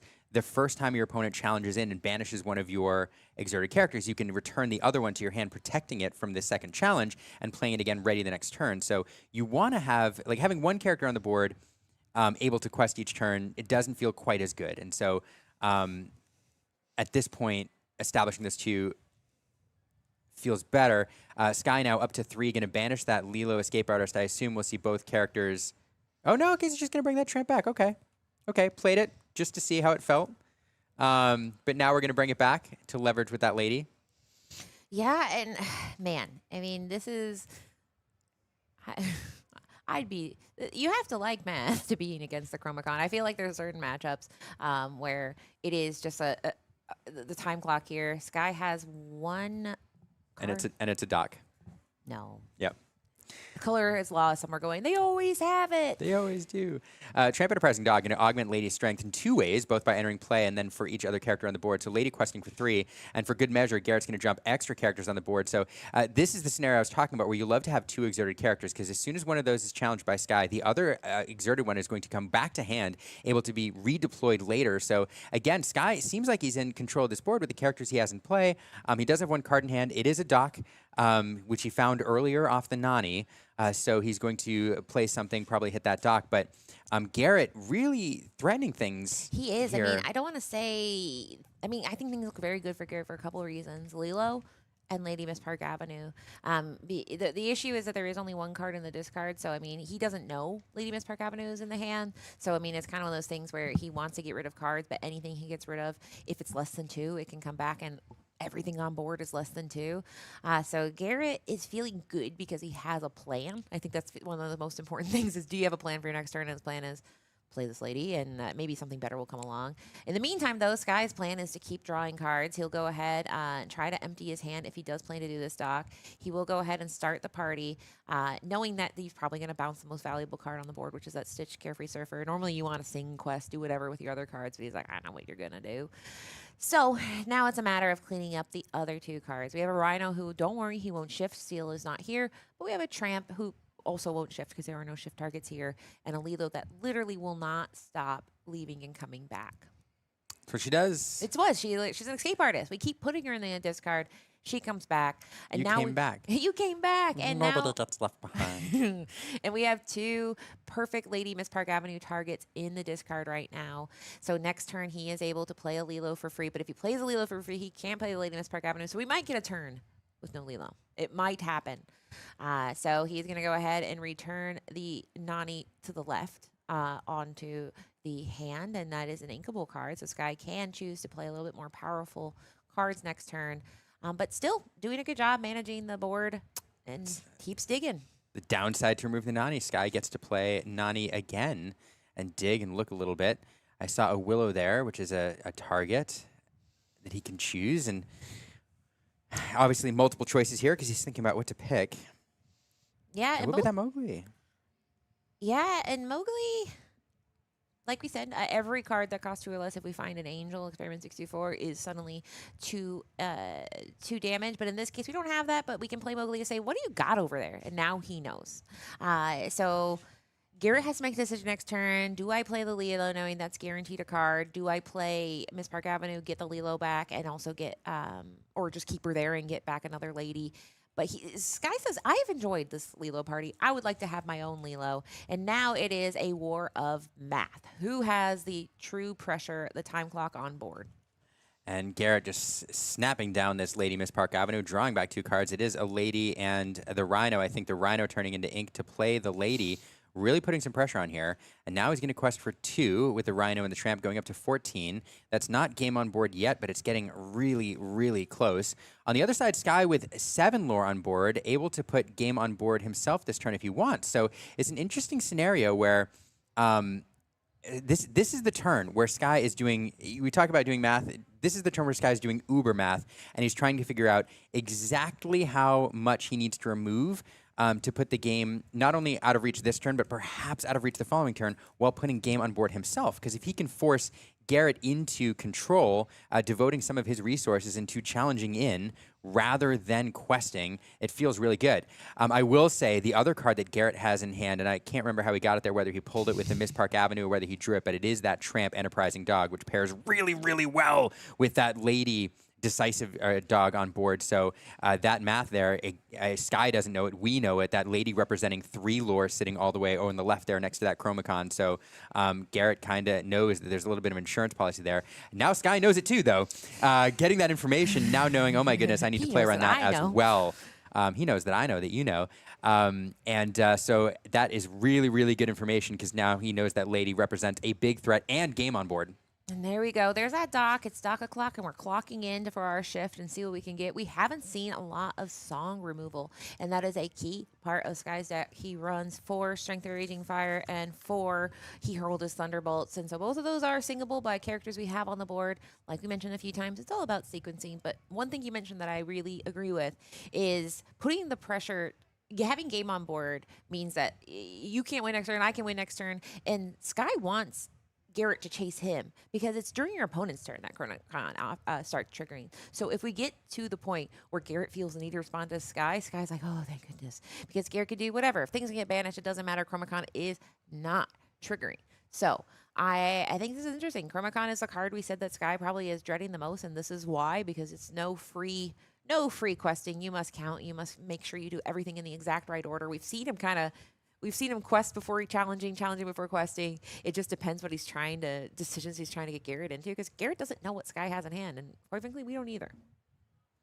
Yeah, this turn, people could spend hours. This is a puzzle that you could put up right now, and people could spend hours studying to figure out the ideal line. The Chromacon just changing everything, and both players pushing their lore totals at this point. Garrett, though, again, that if you're going to have a card in hand and you're to pair with that decisive dog on board in this scenario, that enterprising dog is such a good one. It is. I mean, that's why we call it the dogs deck, is because there are lots of dogs. The dogs, the Lady and Tramp, it's very fun when synergies pay off. It is paid off in a huge way in this deck. We are going to start here, and we're starting. We say. Because like we said, you have to sequence this correctly. If you plan to do any questing, if you're going to quest, I suggest you do it now, because it may be the last opportunity you get. So he's telegraphing here, wait, let me get my quest out, then I'll do the challenge. That Tramp is easy to get rid of, and we're able to keep the Nani, and he says, okay, you can return Doc if you want to. You can return any of them. But you also don't have to. Still 6 on board with that lady. And he can't do both Go-Go and, well, he could do both Go-Go and Tramp. You don't need to. 6. Well, you need 6 to win. Oh. That lady represents 3. 1, 2, 3, 4, 5, 6. You're right. But he knows it's there, right? He does know it's there. Oh, but does he have anything up? He has 4 ink up. Oh, true. So he might be he's doing this before he sings like a Thunderbolt or something like that. He hurled it. It's called that. Yep. Man, this is tricky. I have to think this guy is ready for his second part of his plan, right? But let's see what he's about to do. We go ahead and bounce or return one of the cards to his hand, and there we go. There it is. Angel. And this is fascinating because that means he can get rid of one of the 2 cards. I'm guessing it is going to be the Rhino, because the Rhino is the only one he can get rid of with a single snowball. Yep. And there we go. Lilo hurled across the board, hitting that Rhino, bouncing that hamster ball all the way to the discard pile. And that is what he needs to do to prevent Garrett from winning on this turn with just the card in hand. Now, if he does draw into a Go-Go, that is also game, which is kind of fascinating. Garrett now thinking, what do I send back? What do I want to make Go-Go fuel here? And it's a tough call. To be honest, the Nanis represent card draw, but they are the most well-statted characters. I think those are probably safe. You probably send back the Angel, I think, and make him invest in it again. Right? I mean, at this point, Mowgli, you're tired of him looking at your hand. Doc, you can't. So it really is. I think it's between the Troubadour and the Angel, because I mean, at this point, Sky is kind of done with the challenging portion of the evening. He's moved on to questing to win. So it's not about who's going to respond with damage. It's about he might not even. I mean, it's 2 things, right? Because he has to respond to Sky's board, so it's almost to the point where he needs like an under the sea also, because he has to get rid of Sky's board if he wants to keep Sky from winning. So basically, it's 2 things: he can win with the Go-Go and the Tramp in hand. Yep. He can stop Sky from possibly winning. Once the under the sea would get rid of all but 2. So yeah, can't sing it though. Not able to play it. That's true. He couldn't sing it with the current characters on board. Yeah. So he just needs to win. That's the only thing, is he can't stop Sky from winning. He can only. Sky's 1, 2, 3, 4, 5, 6, 7. He has Lady 7. Can trample. Lady can trample. Lady can trample. Lady can just solid play. Yeah, Lady can challenge. That's one thing we were saying. Like, oh, well, she goes up to 3. She also gets 3 strength, I believe, if you go ahead and add that strength to her. So she could engage, but it's probably not enough based on what's on board. You can challenge to remove. To Willow. Okay, that's not going to do it. But now you can play this enterprising dog for free, actually, because you have a lady in play. He actually played an extra 1 there. Didn't need to. Lady's going to quest for 3 up to 17. Now, the lady has to challenge. Probably the Troubadour. Yep. I think that's right. And then, so that prevents Sky from winning this turn, unless he has anything with reach, which I don't think he does. He does not. So now that is important to note, because now Since Sky can't win, Garrett 110% can win on the next turn. So this is. He has to be able to deal. Now, he can easily deal with Grandmother Willow if he has an Angel, which he does. Did he just lose that? Did he have Angel? He bounced it a hand with Chroma. It's bounced ahead with the Chromacon. Woo. And so, but Angel's effect is immediate as far as she can't quest or sing or anything, but you can go ahead and discard a card and use it immediately to get rid of Grandmother Willow. We can challenge into the lady. We have 2 Nani's, so he can actually respond pretty cleanly on this next turn. But it's every response he does keeps him further from getting to 20 lore, which is what you need to win. And also, 20 Lore Pro channel, welcome. There you go. It all makes sense. Yeah, I mean, you honestly, I could live in these last like 3 turns here, just the decisions and the sequencing, the Chromacon-ness of everything. Sky's going to start by pulling that Lilo back. We're going to ready. We're going to draw, and now the challenge: keep Garrett. Threaten game on board or push yourself as close to possible to winning while keeping Garrett really, really low. And the problem is when you're playing any deck with Go-Go, you have to factor that math in. And then, with the Chromacon, you've got to think about some interesting lines here because Garrett liable to bounce back, that tramp to augment strength. There's all sorts of weird shenanigans. So this is big brain stuff here. Yeah, and I mean, but these are 2 big brain players. They're in the top 4. They didn't get here by accident. There's 200 players that showed up, and they said, "Listen, I might not be in Europe, but I'm in the Europe of America, which is Texas. I don't know, but either way, sure. they're in a Houston, tournament. This is one of the biggest tournaments you can go to each quarter, each set, and so the biggest brains are in the room, and we're going to keep math. I did see Color saying every time I turn into this game, I see Sky doing unholy things with his board. And you're right. I mean, he named this deck McValue exactly for this reason. He is able to get every inch of value. And he is starting the party, making sure to say, you make the choice. He's going with that Nani, knowing that Nani can do some pretty diabolical things. He can't challenge both, right? The minute you challenge and you eliminate the character or banish the character, he gets to pick. But the first character that does damage into that lady doesn't trigger Chromacon, so he can technically stack a challenge and not lose 2 characters onto that lady. Yeah, and getting rid of that Nani because it does protect the lady, and now Sky would have to devote 2 characters to it, and every character that's challenging is not questing, and so if Garrett manages to do this in such a way that Sky can't present game on board while challenging, that is the goal. Now, of course, that Lilo is pretty much going to guarantee that, but at this point, but here's the sequence. 1, 2. Lady going to be banished, sending that Lilo back to hand. It is the highest lore quester. And now Sky only with 4 on board, but we're going to see that Lilo deployed here most likely.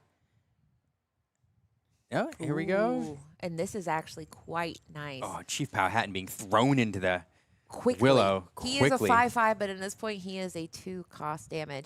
And then he's like, you can go ahead and return Angel to hand. I've already kind of done the cool thing I wanted to do. He is at 15 lore, and so he will leave 4 on board if you return Angel.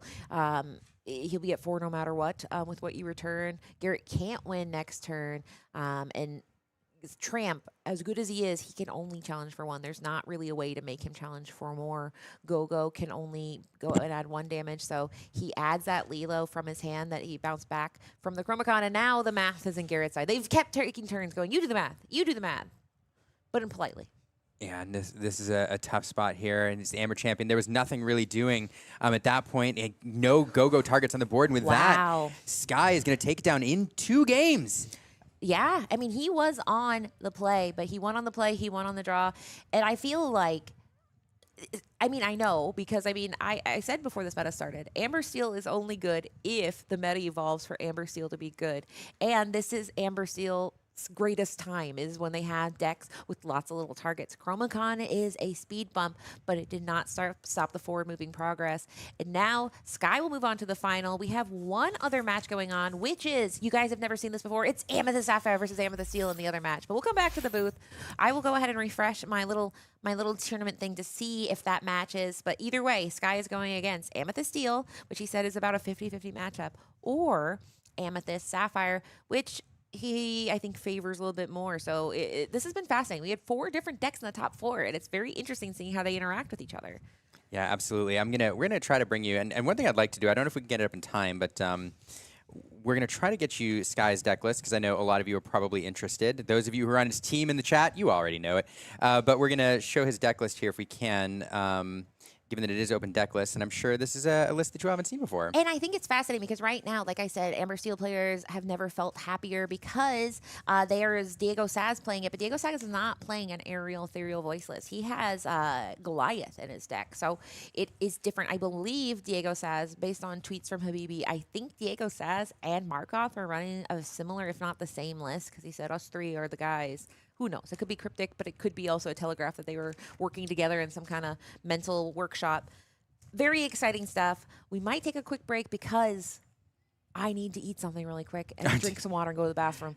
But what else kind of things do we want to go over before we head into the finals? Well, let's do that break. But I do want to tell you in the chat. I see all of you refugees over here in the Twitch chat. Hanging out with us. These are my favorite people in the whole world. Yeah, I appreciate you. I know most of you probably have the stream up twice, but that's good. That's fun. That's awesome. You're going to get to see some popular Lorcana over again, and you're going to see one of the best players in the game with Skylar Dunce in the finals here.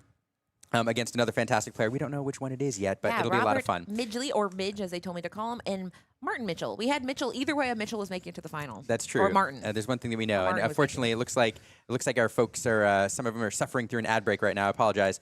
So we do have Mitchell in the finals. We don't have an update yet in the other match. I know you all in the chat are looking for that. Here's what we're gonna do.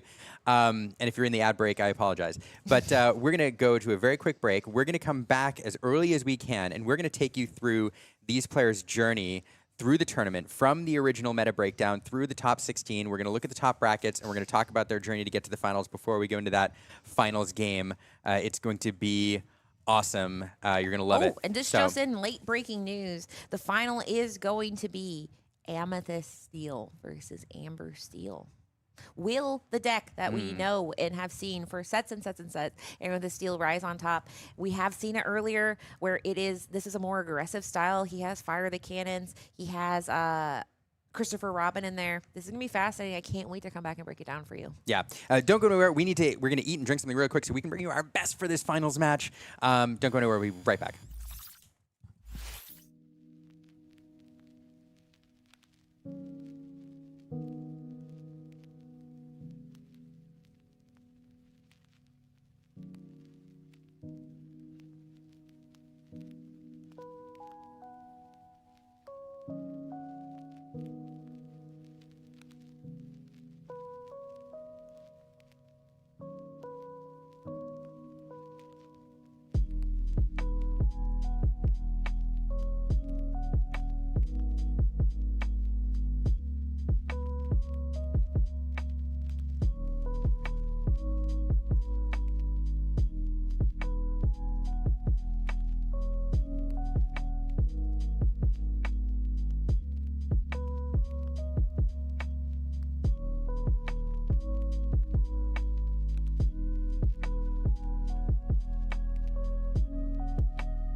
and welcome back to everyone hanging out with us. You have made it to the Charlie CCS. It is a $25,000 Disney Lorcana Tournament, and we have made it to the finals.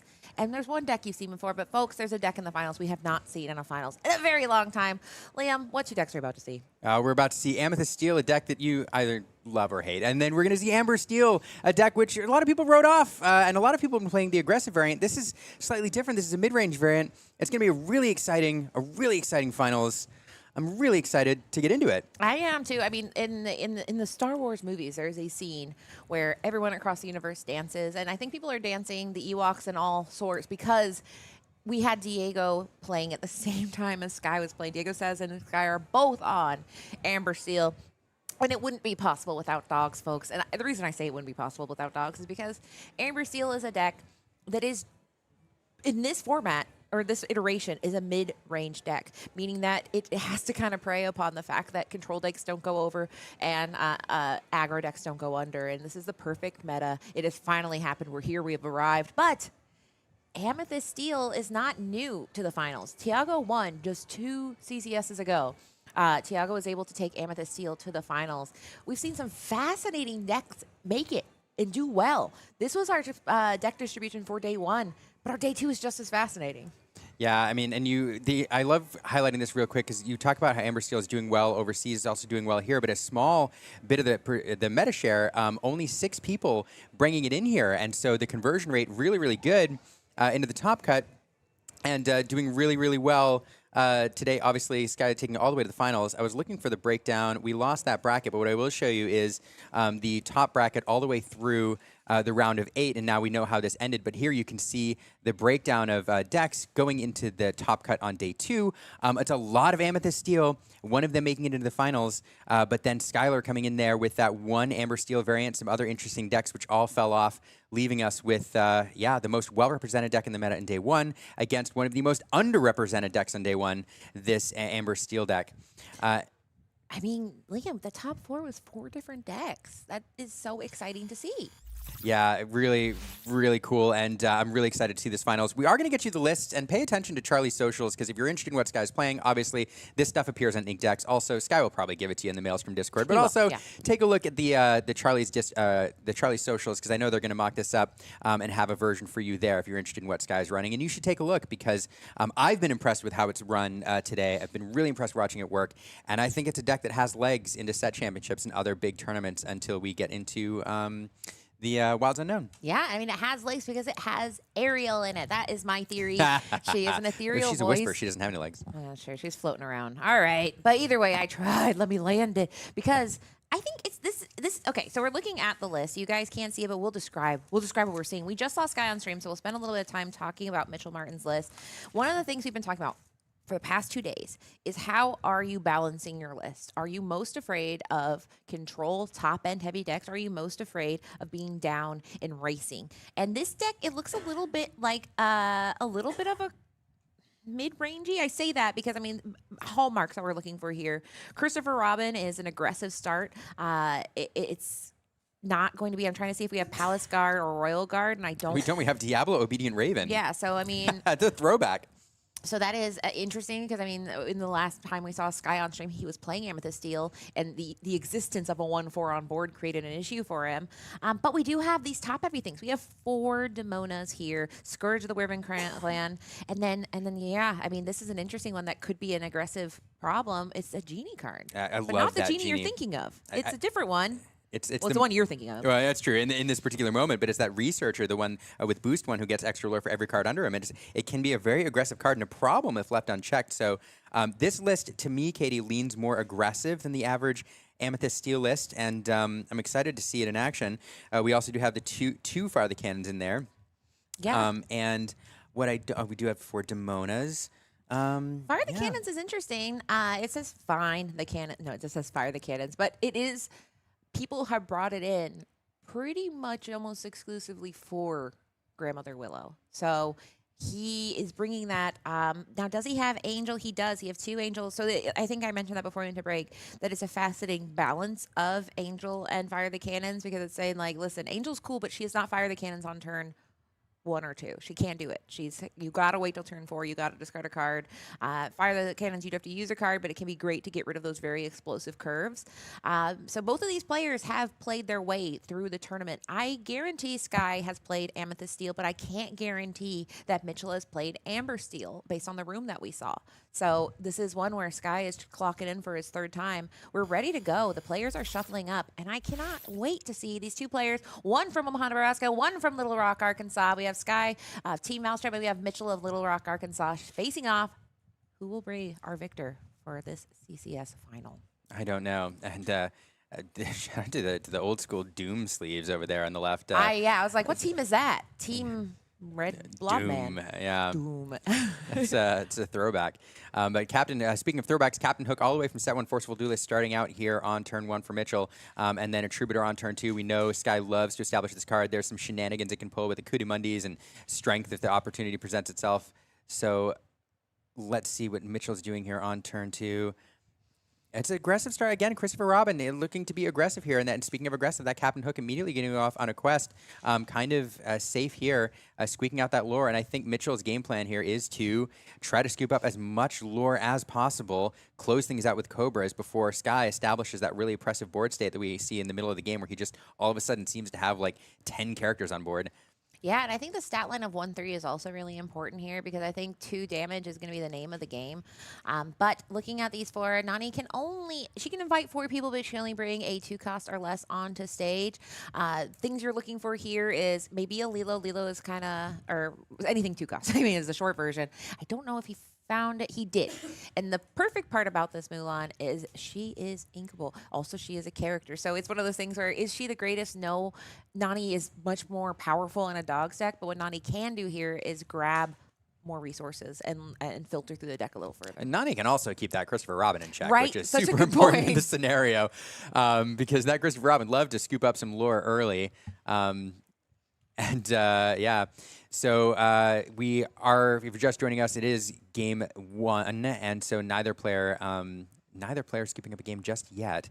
We have fixed that on the stat line, but now it's in turn 3. There's that Obedient Raven, which I think it's super fun worked in here, and a well-statted Lexington coming into play, a 4/4 on turn 3. Seems good. And it will threaten that Troubadour if he chooses to utilize that for singing. So it's just both players here answering kind of the threats and the board state of the other, kind of keeping things in check right now. Yeah, and if he is able to play a 3 cost and a 1 cost here, which he wasn't, but I was going to say he could do strength and get rid of Lexington because Lexington himself is a singer. But you know what? Troubadour can sing. He hurled his Thunderbolts, a card that Mitchell does not have in his deck, but Sky does. And this is so important because 1, 2, 3. Strength is kind of the hallmark. That's of, the line. It is. People put it on shirts. It's that notable where people have had shirts of it.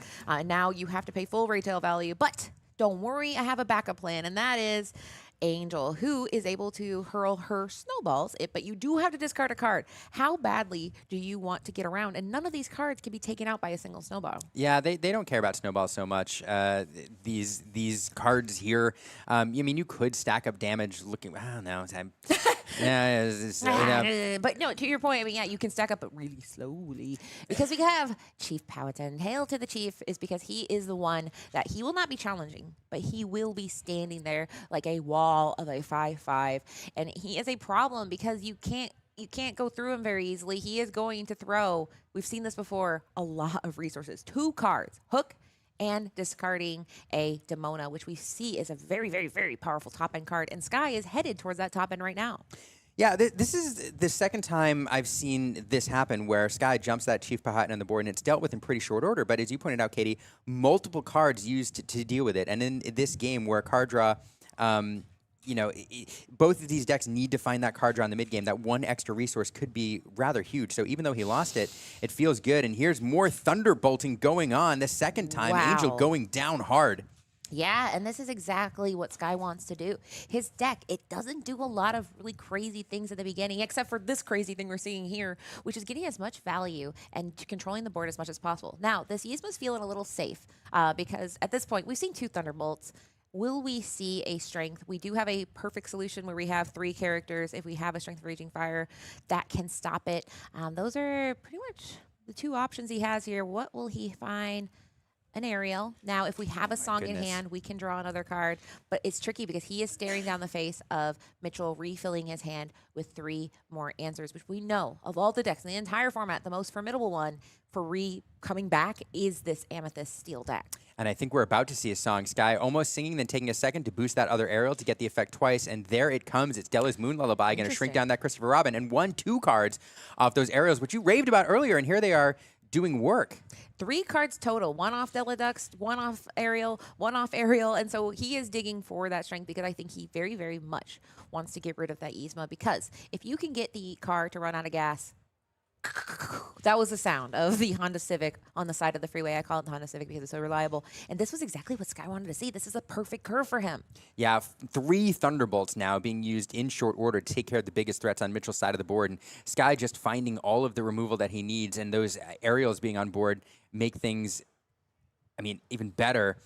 Now we're boosting again just to get another card into there. Why not? Because the thing with aerial is every single time you play a song, yeah, it's if there's a card, so it doesn't stack. It's just, it says if, but may as well get that extra card under there. Right? I mean, and we've seen that before because it kind of, I've seen this with the Mari, where people will go ahead, they have no cards in hand, but they say, I'm going to burn one. Well, so it's interesting here because there's not a lot of bounce in this deck, Exactly. but you know what there is? There are Lilo escape artists.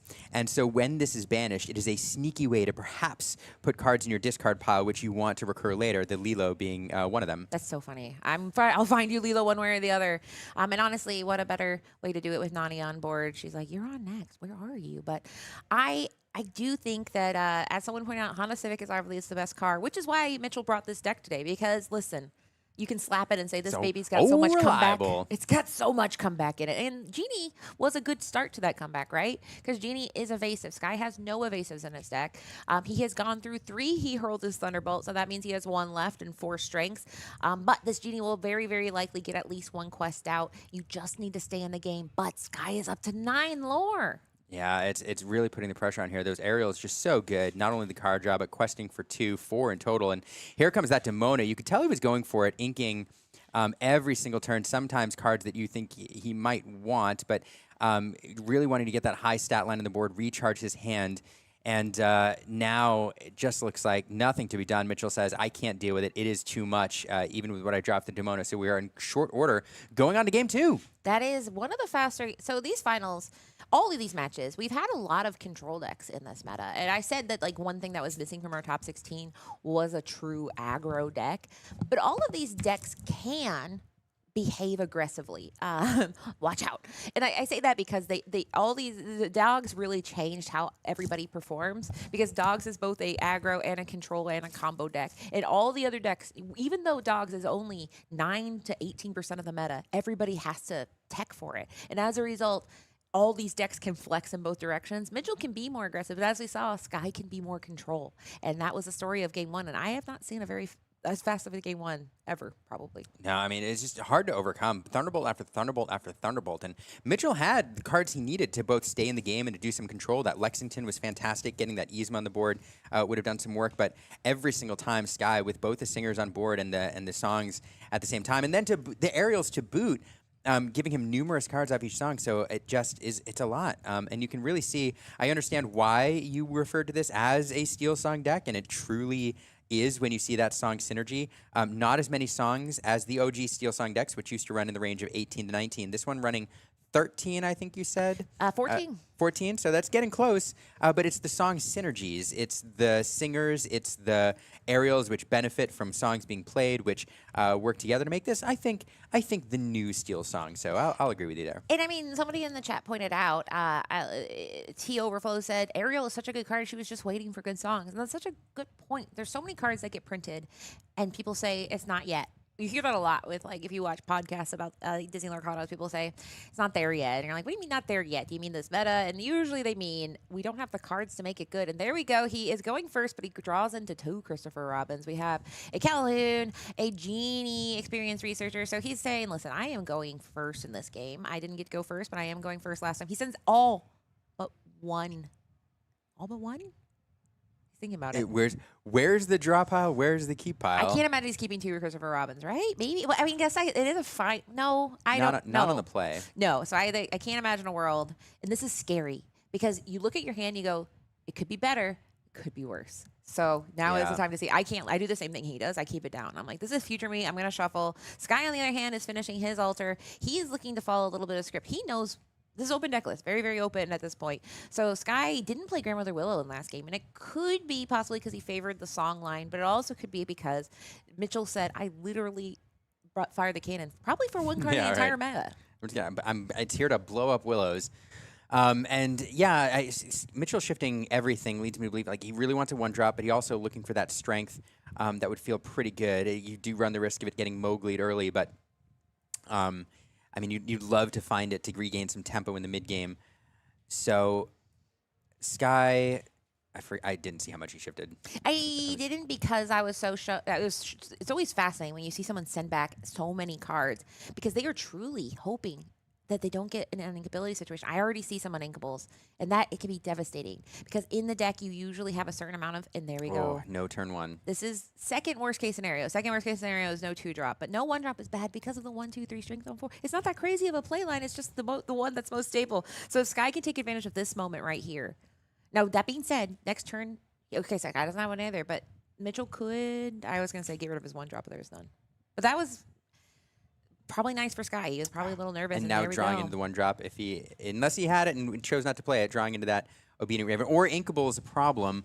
I can't get a good look, but Calhoun doesn't feel like a terrible card to establish here on turn 2. It's a good card in most matchups, but I think she loves scaring dogs. I think that's her favorite thing in the world, and she has no one to menace against right now. She loves to menace. She can't menace against Troubadour.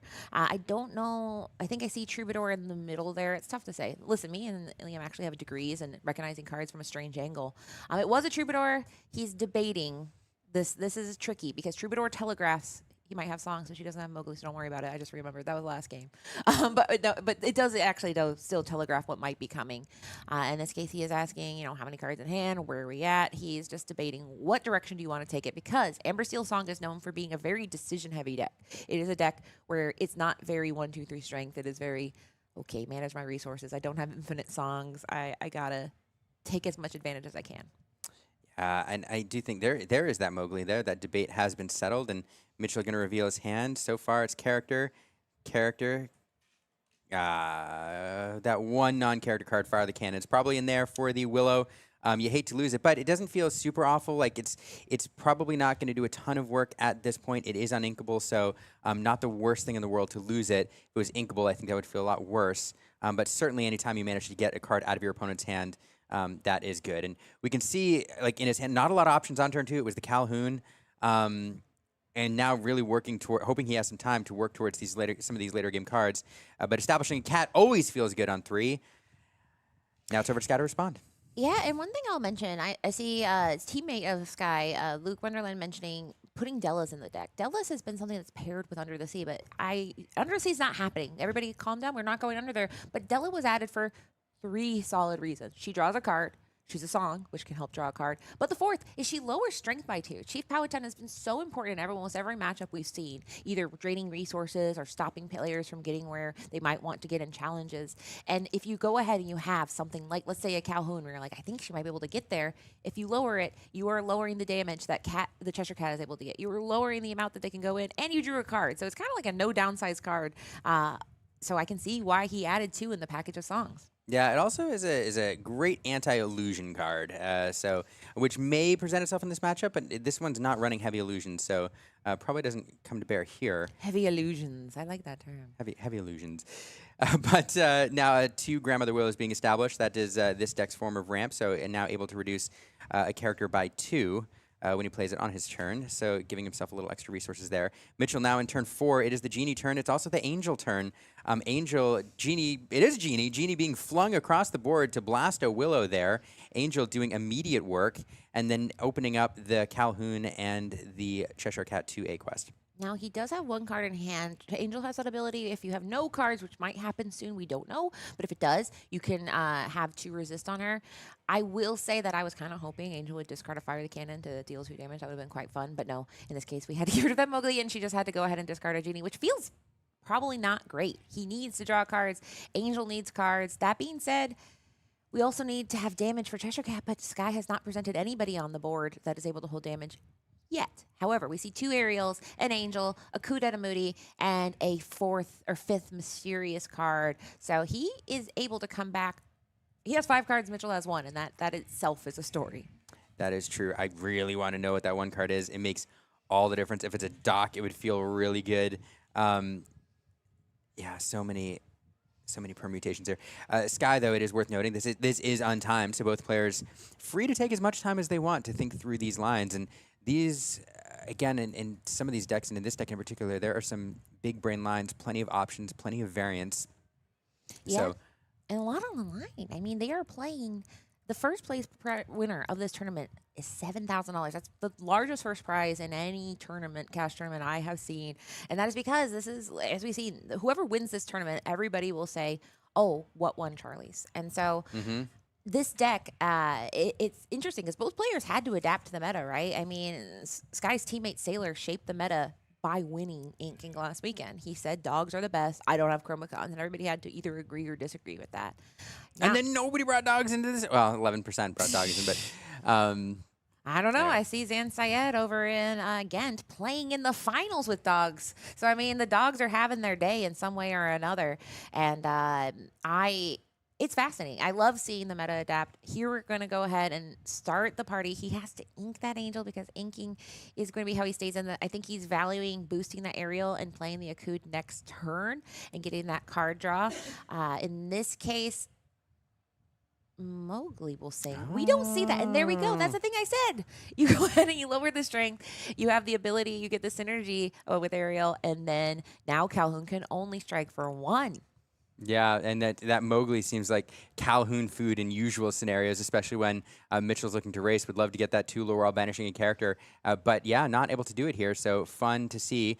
Christopher Robin's going to come out as a snowball and blast that other Willow off the board, so Angel just picking off trees left and right. And that last card is a dock. Now Mitchell, having emptied his hand, will draw 2 cards. We'll see if either of them make an additional impact this turn. We will see that Obedient Raven come down. This is a flashback to Meta's past when Diablo was one of the most favored cards in the 1-drop slot of almost all Amethyst decks.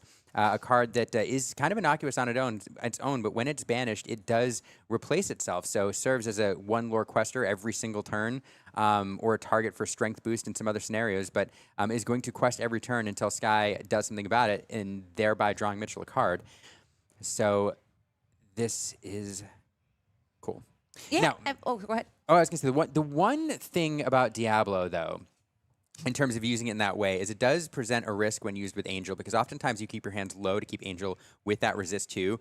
If you choose to quest with Diablo, you give your opponent a way to give you a card, thereby shutting off Angel's resist. So just an interaction to watch. And it is May, but it's just like we've seen this all day where people are like put between a rock and a hard place where it's like, oh, I want card, but I want resist. And it's all about sequencing too. So I'm sure Sky is aware of that interaction. And the other thing I will say is we talked about Sailor winning the inking, but the second place was Lux Ferrante on this very Amethyst Steel deck. And one of the things that Lux Ferrante mentioned is that card draw. I mean, that's what the Diablo is. You need cards. So it fuels everything in this deck. So we're going to see if it pays off. He was able to go wide, 1 card in hand. Doc was able to go ahead and bail out some of the pressure. But now we have 2 aerials on board who can, if you sing a song, they can draw a card. They can quest for 2. They can sing on their own. An aerial can sing a song just the old-fashioned way. And here she goes. She sings, he hurled his thunderbolt. I don't know. I tried, but she is now going to hurl the thunderbolt.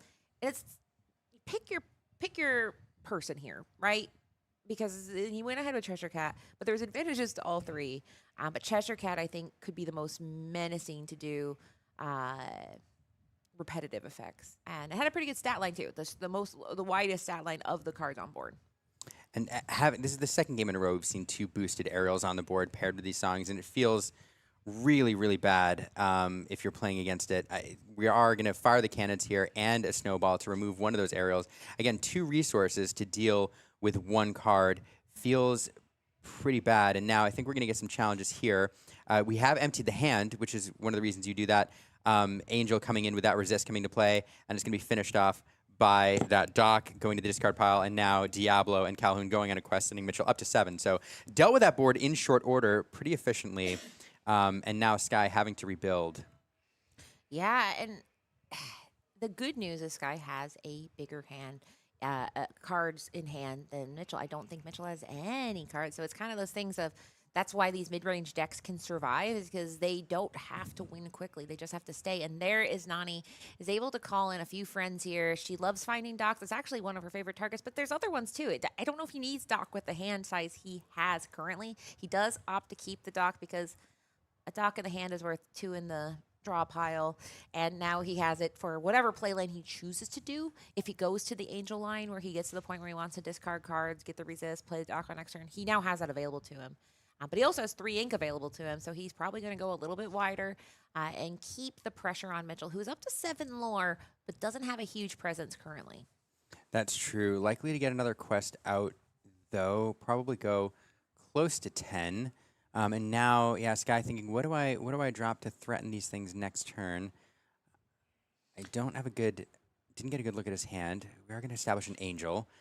Yeah, and he goes ahead and he has just a 2-cost character, or 2/2, cost 2. They were not able to use the underdog, but as we know, Strength of Raging Fire could happen at any moment, and 2 can take care of, 1/3 of the board currently, challenging for 2. Nani is actually one of the more powerful challengers in this deck. She can take care of literally anything that turns sideways on Mitchell's side of the board.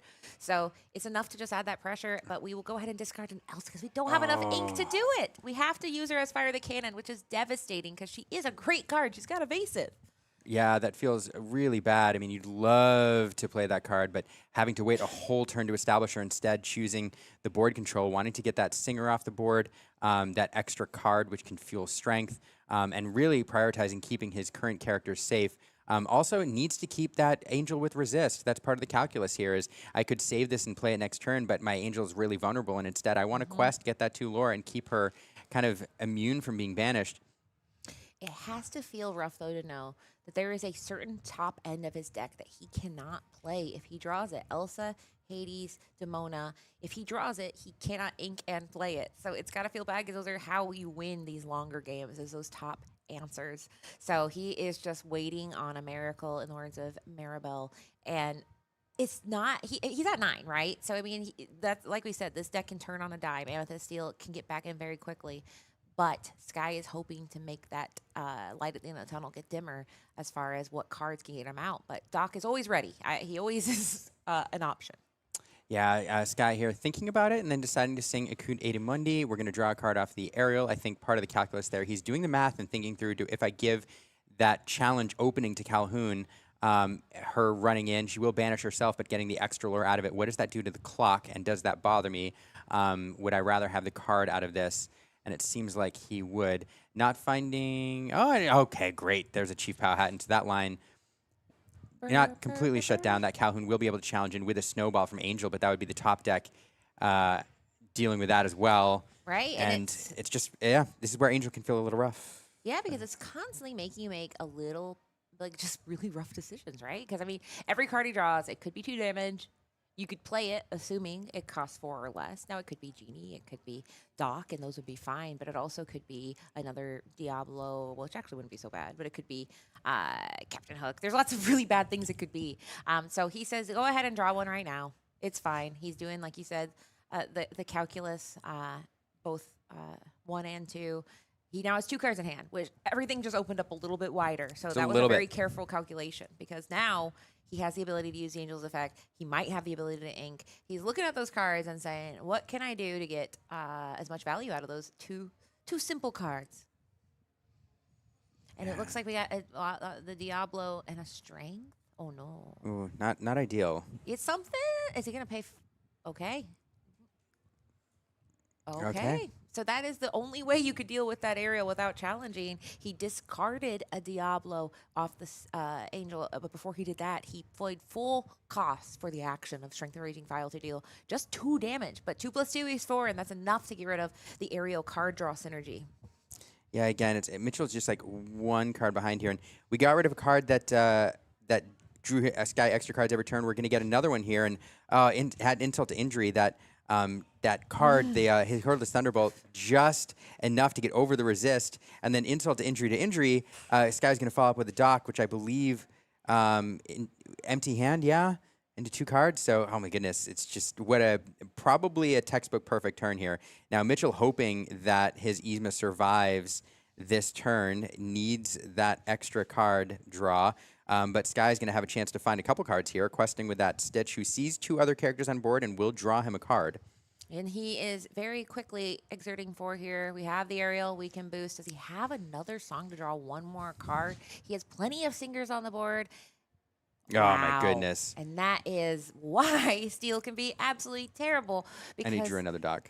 Okay, so Mitchell, this is, and then he puts on a Lila for good measure. And all of this is being as risk adverse as possible, making sure you take care of what you need to when you have the chance to do it. Mitchell does get the dock, but it is going to be very hard for him to claw back. I think he just drew a Cook and a Christopher Robin, if I'm correct.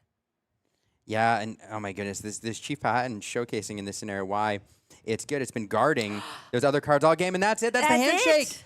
And Sky Dunt is going to take down Charlie's CCS. He's won a number of different tournaments. He's 2nd place in a DLC, and now he's winning the first ever Charlie's in Houston with a fantastic prize pool with a deck that I think not a lot of people saw coming. This is incredible. It is entirely incredible. He is the first CCQ individual to get a qualification to nationals. And now, while this might not be a CCQ, it is what I would consider probably one of the next best things, just being in the Hall of Fame of Charlie's winners. He is in the esteemed company of DeCandio, Bivens, Zan Syed, Tiago, and now Skylar Dunes. Yeah, it's fantastic. And a shout out to Mitchell as well. A fantastic performance. You had a lot of fans in the chat rooting you on.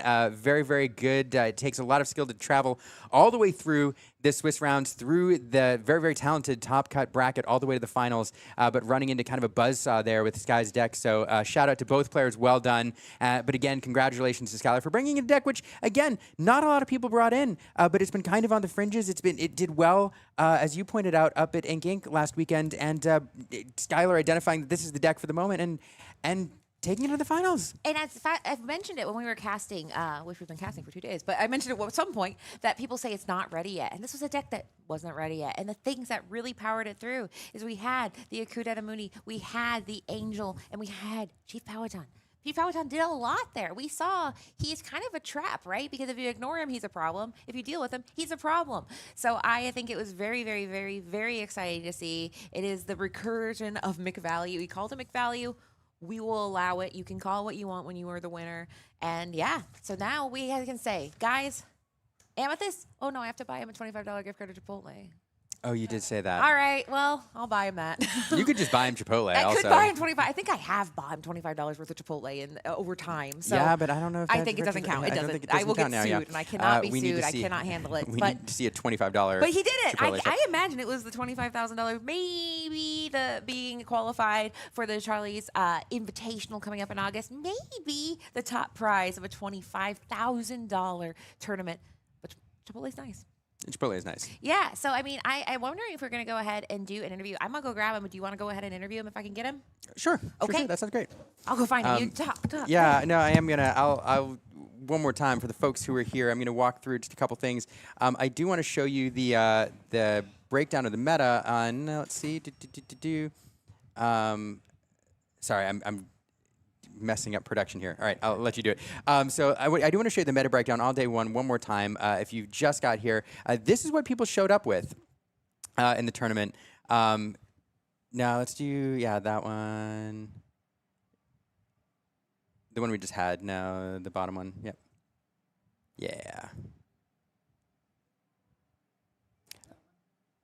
Hold on. We're live, folks. We just had it. No, it's gone.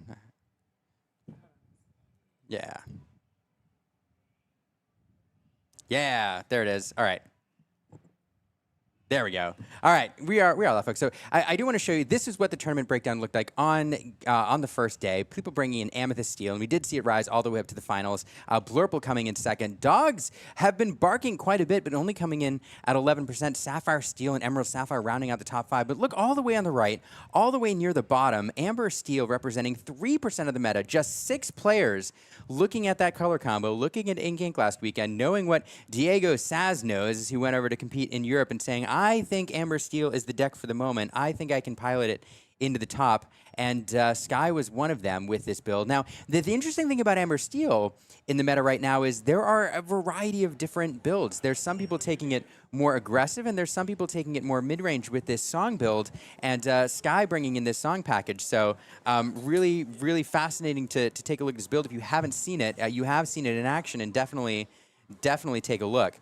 Out of this, we saw Sky navigate into the top bracket. I'll take a look here. It isn't filled out all the way, but we can take a look at his journey through the finals. You can see on the top there, there's Sky and the 3 seed coming in against Amethyst Steel, navigating his way into the single, probably the only person who brought an Emerald Amethyst in the whole room, so probably not a matchup that Skylar practiced much against, and then going on to the way to the semis, all the way to the finals against Mitchell Martin, the 5th seed, and that was his journey to the finals.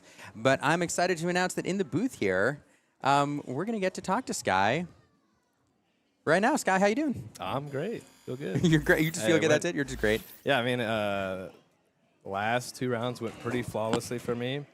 So, like, the games were fairly quick, and, like, nothing really went too awry, and I always had my stuff that I wanted, so it was a nice, smooth two last matches. You did I think every time I watched you play, you took it in 2 or pretty close to it. Yeah, I think all the top cuts I actually 2-0'd, which was kind of wild. If I didn't do one of them and I'm forgetting, I'm sorry. Like, I just actually can't remember. But yeah, it was smooth sailing. It is a bit of a blur. So in fantastic matches. Honestly, I watched you play multiple games in a row, and I wish I could come up with a very specific moment. Although the one I want to ask about was multiple games ago, but so we'll leave that. So the finals now, actually, I'm going to take a step back here, because this is a deck that a lot of us haven't seen much of other than watching you pilot it. There was an Amber Steel deck run at Ink Inc. last weekend. It was a little bit different. Talk to us about this deck. Like, why did you bring this in, and what is your general game plan with this particular Steel Song build? Yeah, sure. So at the start of this set, I really thought Dogs was going to be taken to that next level. Yeah. Finally get meta shares, comparable to Purple Steel Blurple. So I was like, all right, Dogs is finally going to start warping what people play, what people bring, the cards they put in. Maybe it's time for to go back to Amber Steel mid range, because they got some cool tools like a Coon and Angel, obviously great, like explosive tools. And we had stuff like Aerial, which I love that card so much. It just didn't quite have the tools to warrant okay, my whole deck is just Aerial and Dock, and which is good. When you have that, it can just win the game on its own. But getting these extra tools like Chief, like Stitch is a little bit of extra draw. Getting the Coup to change games on the draw is super, super big for the deck. So now I think it's in a point where it's actually a top contender.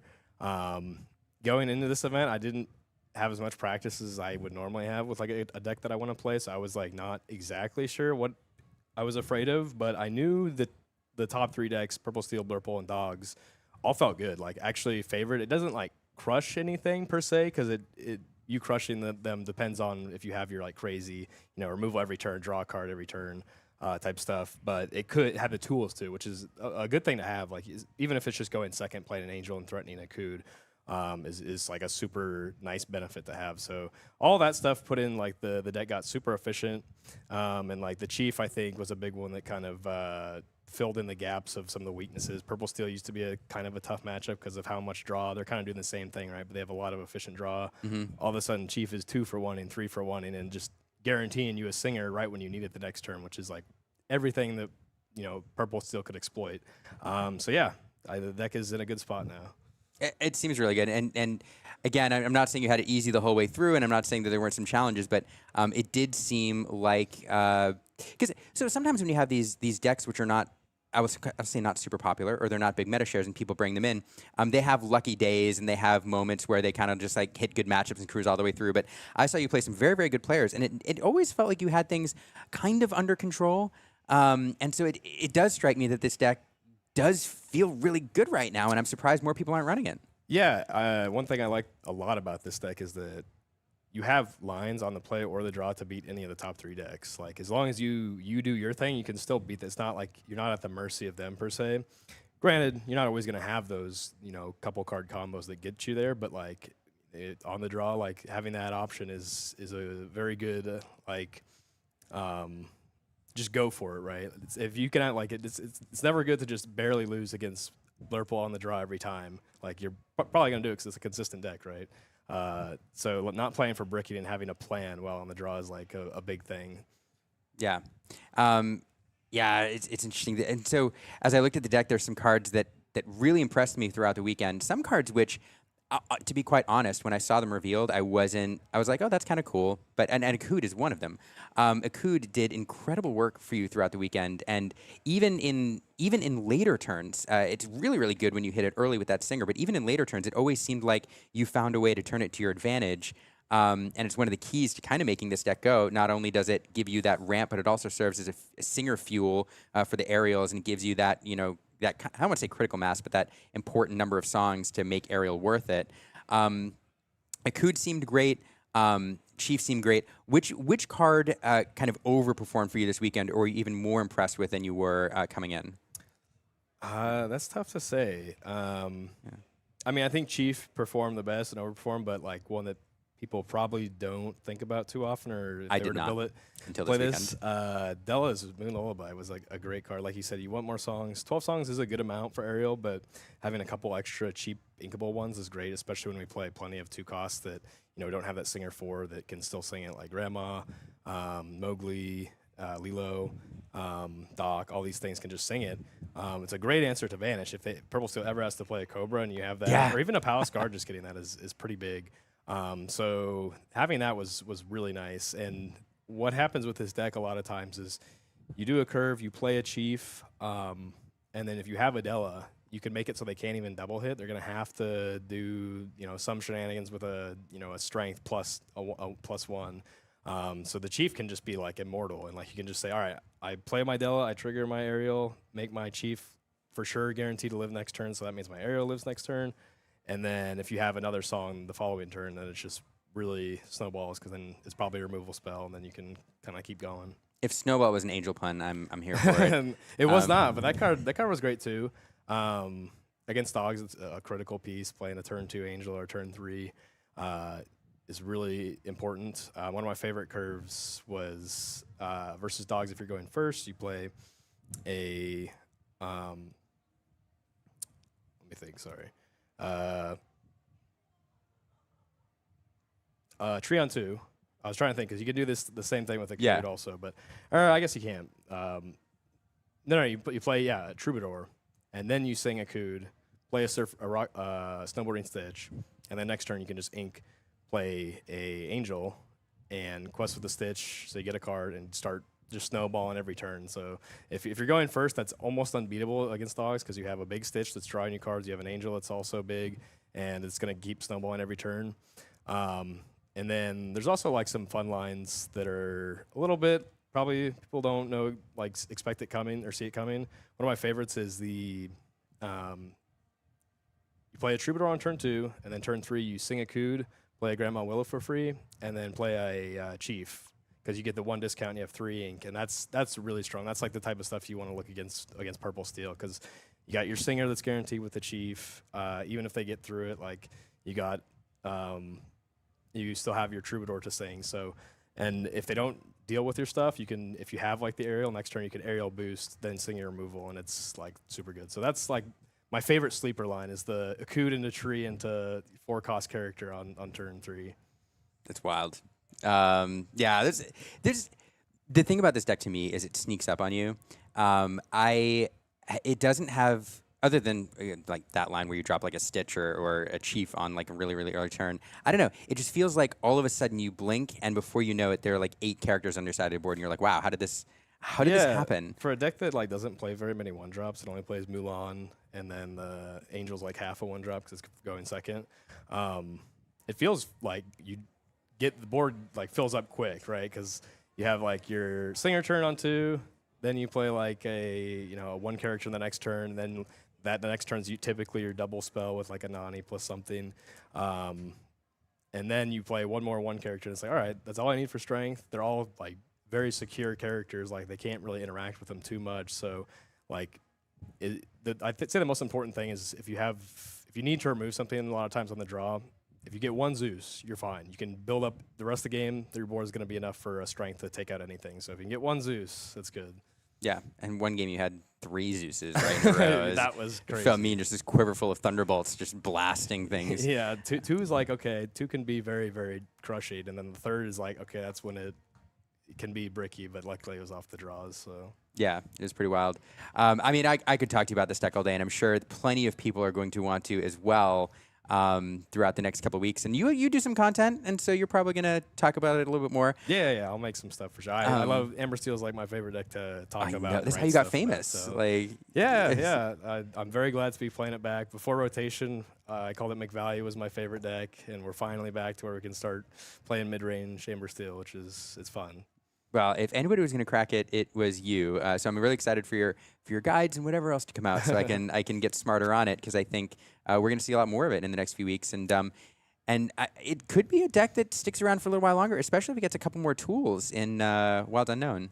Yeah, I mean, I think just looking at it right now, it seems very resilient to like tech inclusions, I guess. Like blowing up people's things every turn and drawing cards is always going to be like the best thing you could do in the game. So I don't know what people can put in to stop that per se. I mean, Mowgli can rip some songs and Ursula can too, but people already run those cards in those colors. So yeah, well, really cool. Now, given that we're going to talk more about the deck, and I could talk about it today, I think my final question, maybe my final couple questions, is you've won some really big tournaments. You're second place in a DLC, and I know that is a huge accomplishment, probably your biggest, and hard to surpass that. But how does it feel now to add your name to the list of Charlie's Collectible Show winners, knowing kind of the storied history of this tournament and some of the other big players who have won it? Yeah, it feels great. I mean, but way back in the early days, I called Brennan DeCandio my rival because we both were like the first 2 people to win 2 big tournaments. There's like odd line tournaments, but and I know he's won 2. So now I just got to get one more. I'm in the running. I got my name down. But the last one, it feels even better because the last one, I felt very good. I was playing green blue, had a great day. I like only lost to the mirror on the draw. And I punted so hard on my winning into the top cut. So getting a redemption definitely feels good. If I like not, having that happen again is awesome. Well, if cracking it with Amber Steel feels like the right way to do it. And speaking of Brennan DeCandio, that's true. Red Steel last weekend, I was 5-0. I was hoping to crack that too, but this deck's a little bit better than that. I'd say it's fun. It's fun to watch for sure. And speaking of Brennan DeCandio, the last thing I'll say is Brennan DeCandio, and we're not going to let him forget it, made a comment in the chat last CCS saying, "Hey, if somebody wins, I think he said 3 in a row. That doesn't seem fair, but he said 3 in a row. I will come out of retirement and have to battle that person. So now the weight is on your shoulders. You've got the Brennan out of retirement mantle. You've got to come back next time and try to defend your title." Somebody tag Brennan and let him know Sky's gunning for his record. He's a huge Amber Steel fan. I'm sure he's excited and he's hearing all about this. Probably. I remember with the news set, I was like, I think Amber Steel mid-range, it might be its time to come back. And he was like the first person to like the post. So I was like, he wants it. He wants it too. I like it. Did Brennan do this? It's not his set yet, I don't think, but it's coming close. Maybe I can imagine him like designing a card and like winner. This is not how it works, but like just sliding a card sneaking into the set, Just get what emergency print ends. Snowboarder Stitch or Chief, come on, get in. Yeah, Akud Adamudi. Let's put this right in here. But anyway, congratulations. Really excellent performance. I am excited to see what. Oh, last question. What's coming next for you? Any big tournaments in the I think there's a tournament in Sacramento in 2 weeks that I might be going to. I got tickets for Dortmund. I'm going to try to get tickets for Indy and then a couple others. Sharp Gaming's coming up in the summer. And unfortunately, I won't be at the next CCS to try to match the Candy. I'll be up in Canada at the ETB one. So, but yeah, there's a bunch of good events. I think I am assuming that what Brennan meant was the next 3 that you're at. So sure, yeah. There'll be plenty more to come. That's right. You just can't. I gotta say it, live so he knows that I didn't mess up the next one. Right? That's true. That's true. I'm not planning on being there right now. I didn't throw it. Any shout outs before we go? Shout out to my family. Shout out to my mom. She made the trek. Yeah. Last year she was with me in Chicago at the only DLC that she came to, and I did well. So maybe she's my good luck charm. Shout out to Katie. Yeah. Shout out to anybody for cheering me on. There's like so many nice people out there that want to see me do well, want to see this deck do well, and they were all great. So thank you. Yeah, that's awesome. Well, thank you for spending time with me. I appreciate it. Congrats again. Yeah, thank you. Also, forgot that one. Oh, yeah. You guys have been in the booth grinding back here for 2 days, and it's very hot. It is a little warm. It is a little warm. But production's been helping us, keeping things going. It's been a lot of fun. So trying to bring great Lorcana to the people. So yeah, I appreciate it. So thanks so much. Thank you. And yeah, we're going to take a very, very, very short break. We're going to get Katie back in the booth. We're going to talk to you about what's coming next for Charlie's Collectible Show. Don't go anywhere. It's literally going to be seconds of some type.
What a win and what an interview. I love it so much. I mean, Liam, we have the honor and privilege of being at a lot of these tournaments, seeing these players through their journey. We had the honor of seeing Sky take down the CCQ in Denver, and that was, what, 8 months? I don't know. Some time ago. I mean, that was It feels like yesterday, and it feels like a year ago. Like, I know. I don't know. It is wonderful to watch these players as they travel the country, as they have their journeys, being along with them the journey. And I love being in the booth with you because we're storytellers, and we just see the story evolving in front of us. So thank you so much for sharing the booth with me, and thank you guys for being here with us. Yeah, if you're still watching, listening to us talk, yeah, you're the best. You're literally like everybody watching was the best, and you're like above the best now for sitting here listening to this live. So thank you very much for joining us. Because if you're not watching, we are talking to ourselves.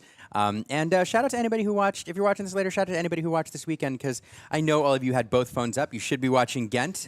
Fantastic tournament there. Crazy stuff happening over there. I know, it's wild. I keep looking over trying to watch both, and it's incredible. Amazing Lorcana. But it's really fun to have people with 2 screens up watching us here as well. I also want to make sure we shout out Charlie and the Charlie's Collectible Show team. They're incredible. Yeah, for bringing us an awesome venue and bringing all these people together. Because the one thing I will say is Charlie goes out of his way, and the tournament organizers, to bring in awesome graphic designers, to amazing judges, amazing tournament organizers, amazing production to make this event like everything. And we see the payoff of that here with not only the top level Lorcana, but the top level staff and the venue, and it's just all really cool. And I mean, this is the middle of a story. We still have one more qualifier for the Invitational series here. Sky and the other top 8 are feeling very good because they have officially secured their Invitational to the 50,000K. That's $50,000. 50,000K doesn't make any sense, but $50,000 does. 50,000. Yeah, that's a lot. That's even more. But that is going to be in August. But before then, you have one more chance to qualify, and that is going to be May, I believe, 30th and 31st. If I am not mistaken. So that is coming up. I will double check on that date.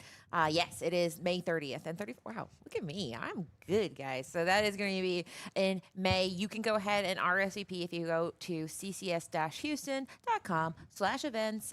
You will be able to find on May 30th, there is that event. So and is that is in Houston? It is. It does say it's in Houston. So we have a couple locations. If you Google CCS or Charlie's Collectible Show, you will find a couple, but it will be here in beautiful Houston. It'll be in May, so I'm sure it'll be nice and toasty and warm, and I cannot wait to see who is the next storied Hall of Fame. I mean, the names, they keep growing, and it's very exciting. I love to see the story come alive, and I cannot wait to see in August the finals. I cannot.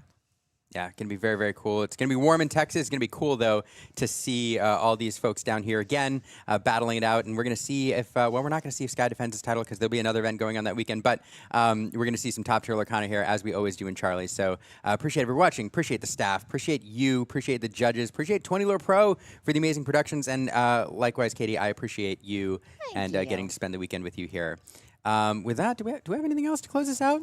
Oh, where are we going to be next? I mean, my next tournament will be, you next weekend are back in the booth. Now, you're going to be in a much nicer place. It's your home, but you're That is true. casting. What are you casting next weekend? Oh, that is true. Next weekend is PPG Summit in Pittsburgh, and we will be doing a Lorcana. I will be virtually commentating Lorcana with some other awesome folks, so you can catch some great Lorcana there as well from the Pittsburgh area. A lot of great Lorcana players up there, and there's just, it seems like a tournament every weekend now. Yeah, I have one coming up then in 2 weeks. So not that next weekend, but the weekend after, I will be in Sacramento, California for the Glimmer Games. I cannot wait because it's like Lorcana, but it's like a mini. That close. I know, I can't either. I'm not even going to unpack. I'm just going to open my suitcase, keep all the toiletries in there, and then bring it back.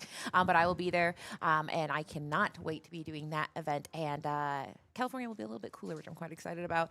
I'm trying to think. And then there's more. There's more coming. We're eating so good, and you are too, because Disney Lorcana, if you guys, after this, if you're like, man, I'm so sad Lorcana's over, it's not. Disney Lorcana is about to have their largest Disney Lorcana Challenge finals ever. There are 2 brackets headed towards each other. I know I'm like hyping up a tournament I'm not even at, but I am excited personally because this is what I'm going to be doing in the airport after this. We had Zan Syed in the finals of bracket, I would say day 1, and then basically whoever wins that faces off the bracket. It's the craziest thing I've ever seen. One of those players is going to win, but the other player, only one goes to Worlds. Does Zan have his continental invite already? He does, doesn't he? Not to Europe. Oh, not to Europe. That's true. That's a good point. So and he's Qualifier trying to be multiple. worldwide right now, and it makes sense why, because you want to go to Disneyland, but I also want to go to Disneyland Paris. That's true. I go both. Thank you so much for hanging out with us. We are going to go buy some Barbies, eat some fudge. It's BarbieCon. It's BarbieCon. So It's you BarbieCon. can you can go watch the Disneyland Lorcana Challenge, or you can look up BarbieCon. Either way, you're having a good time. Thank you to Charlie's. Anything else? It's pink. Right. Barbie has a good day every day. And Yeah. Yeah. I don't know. We'll see you next time.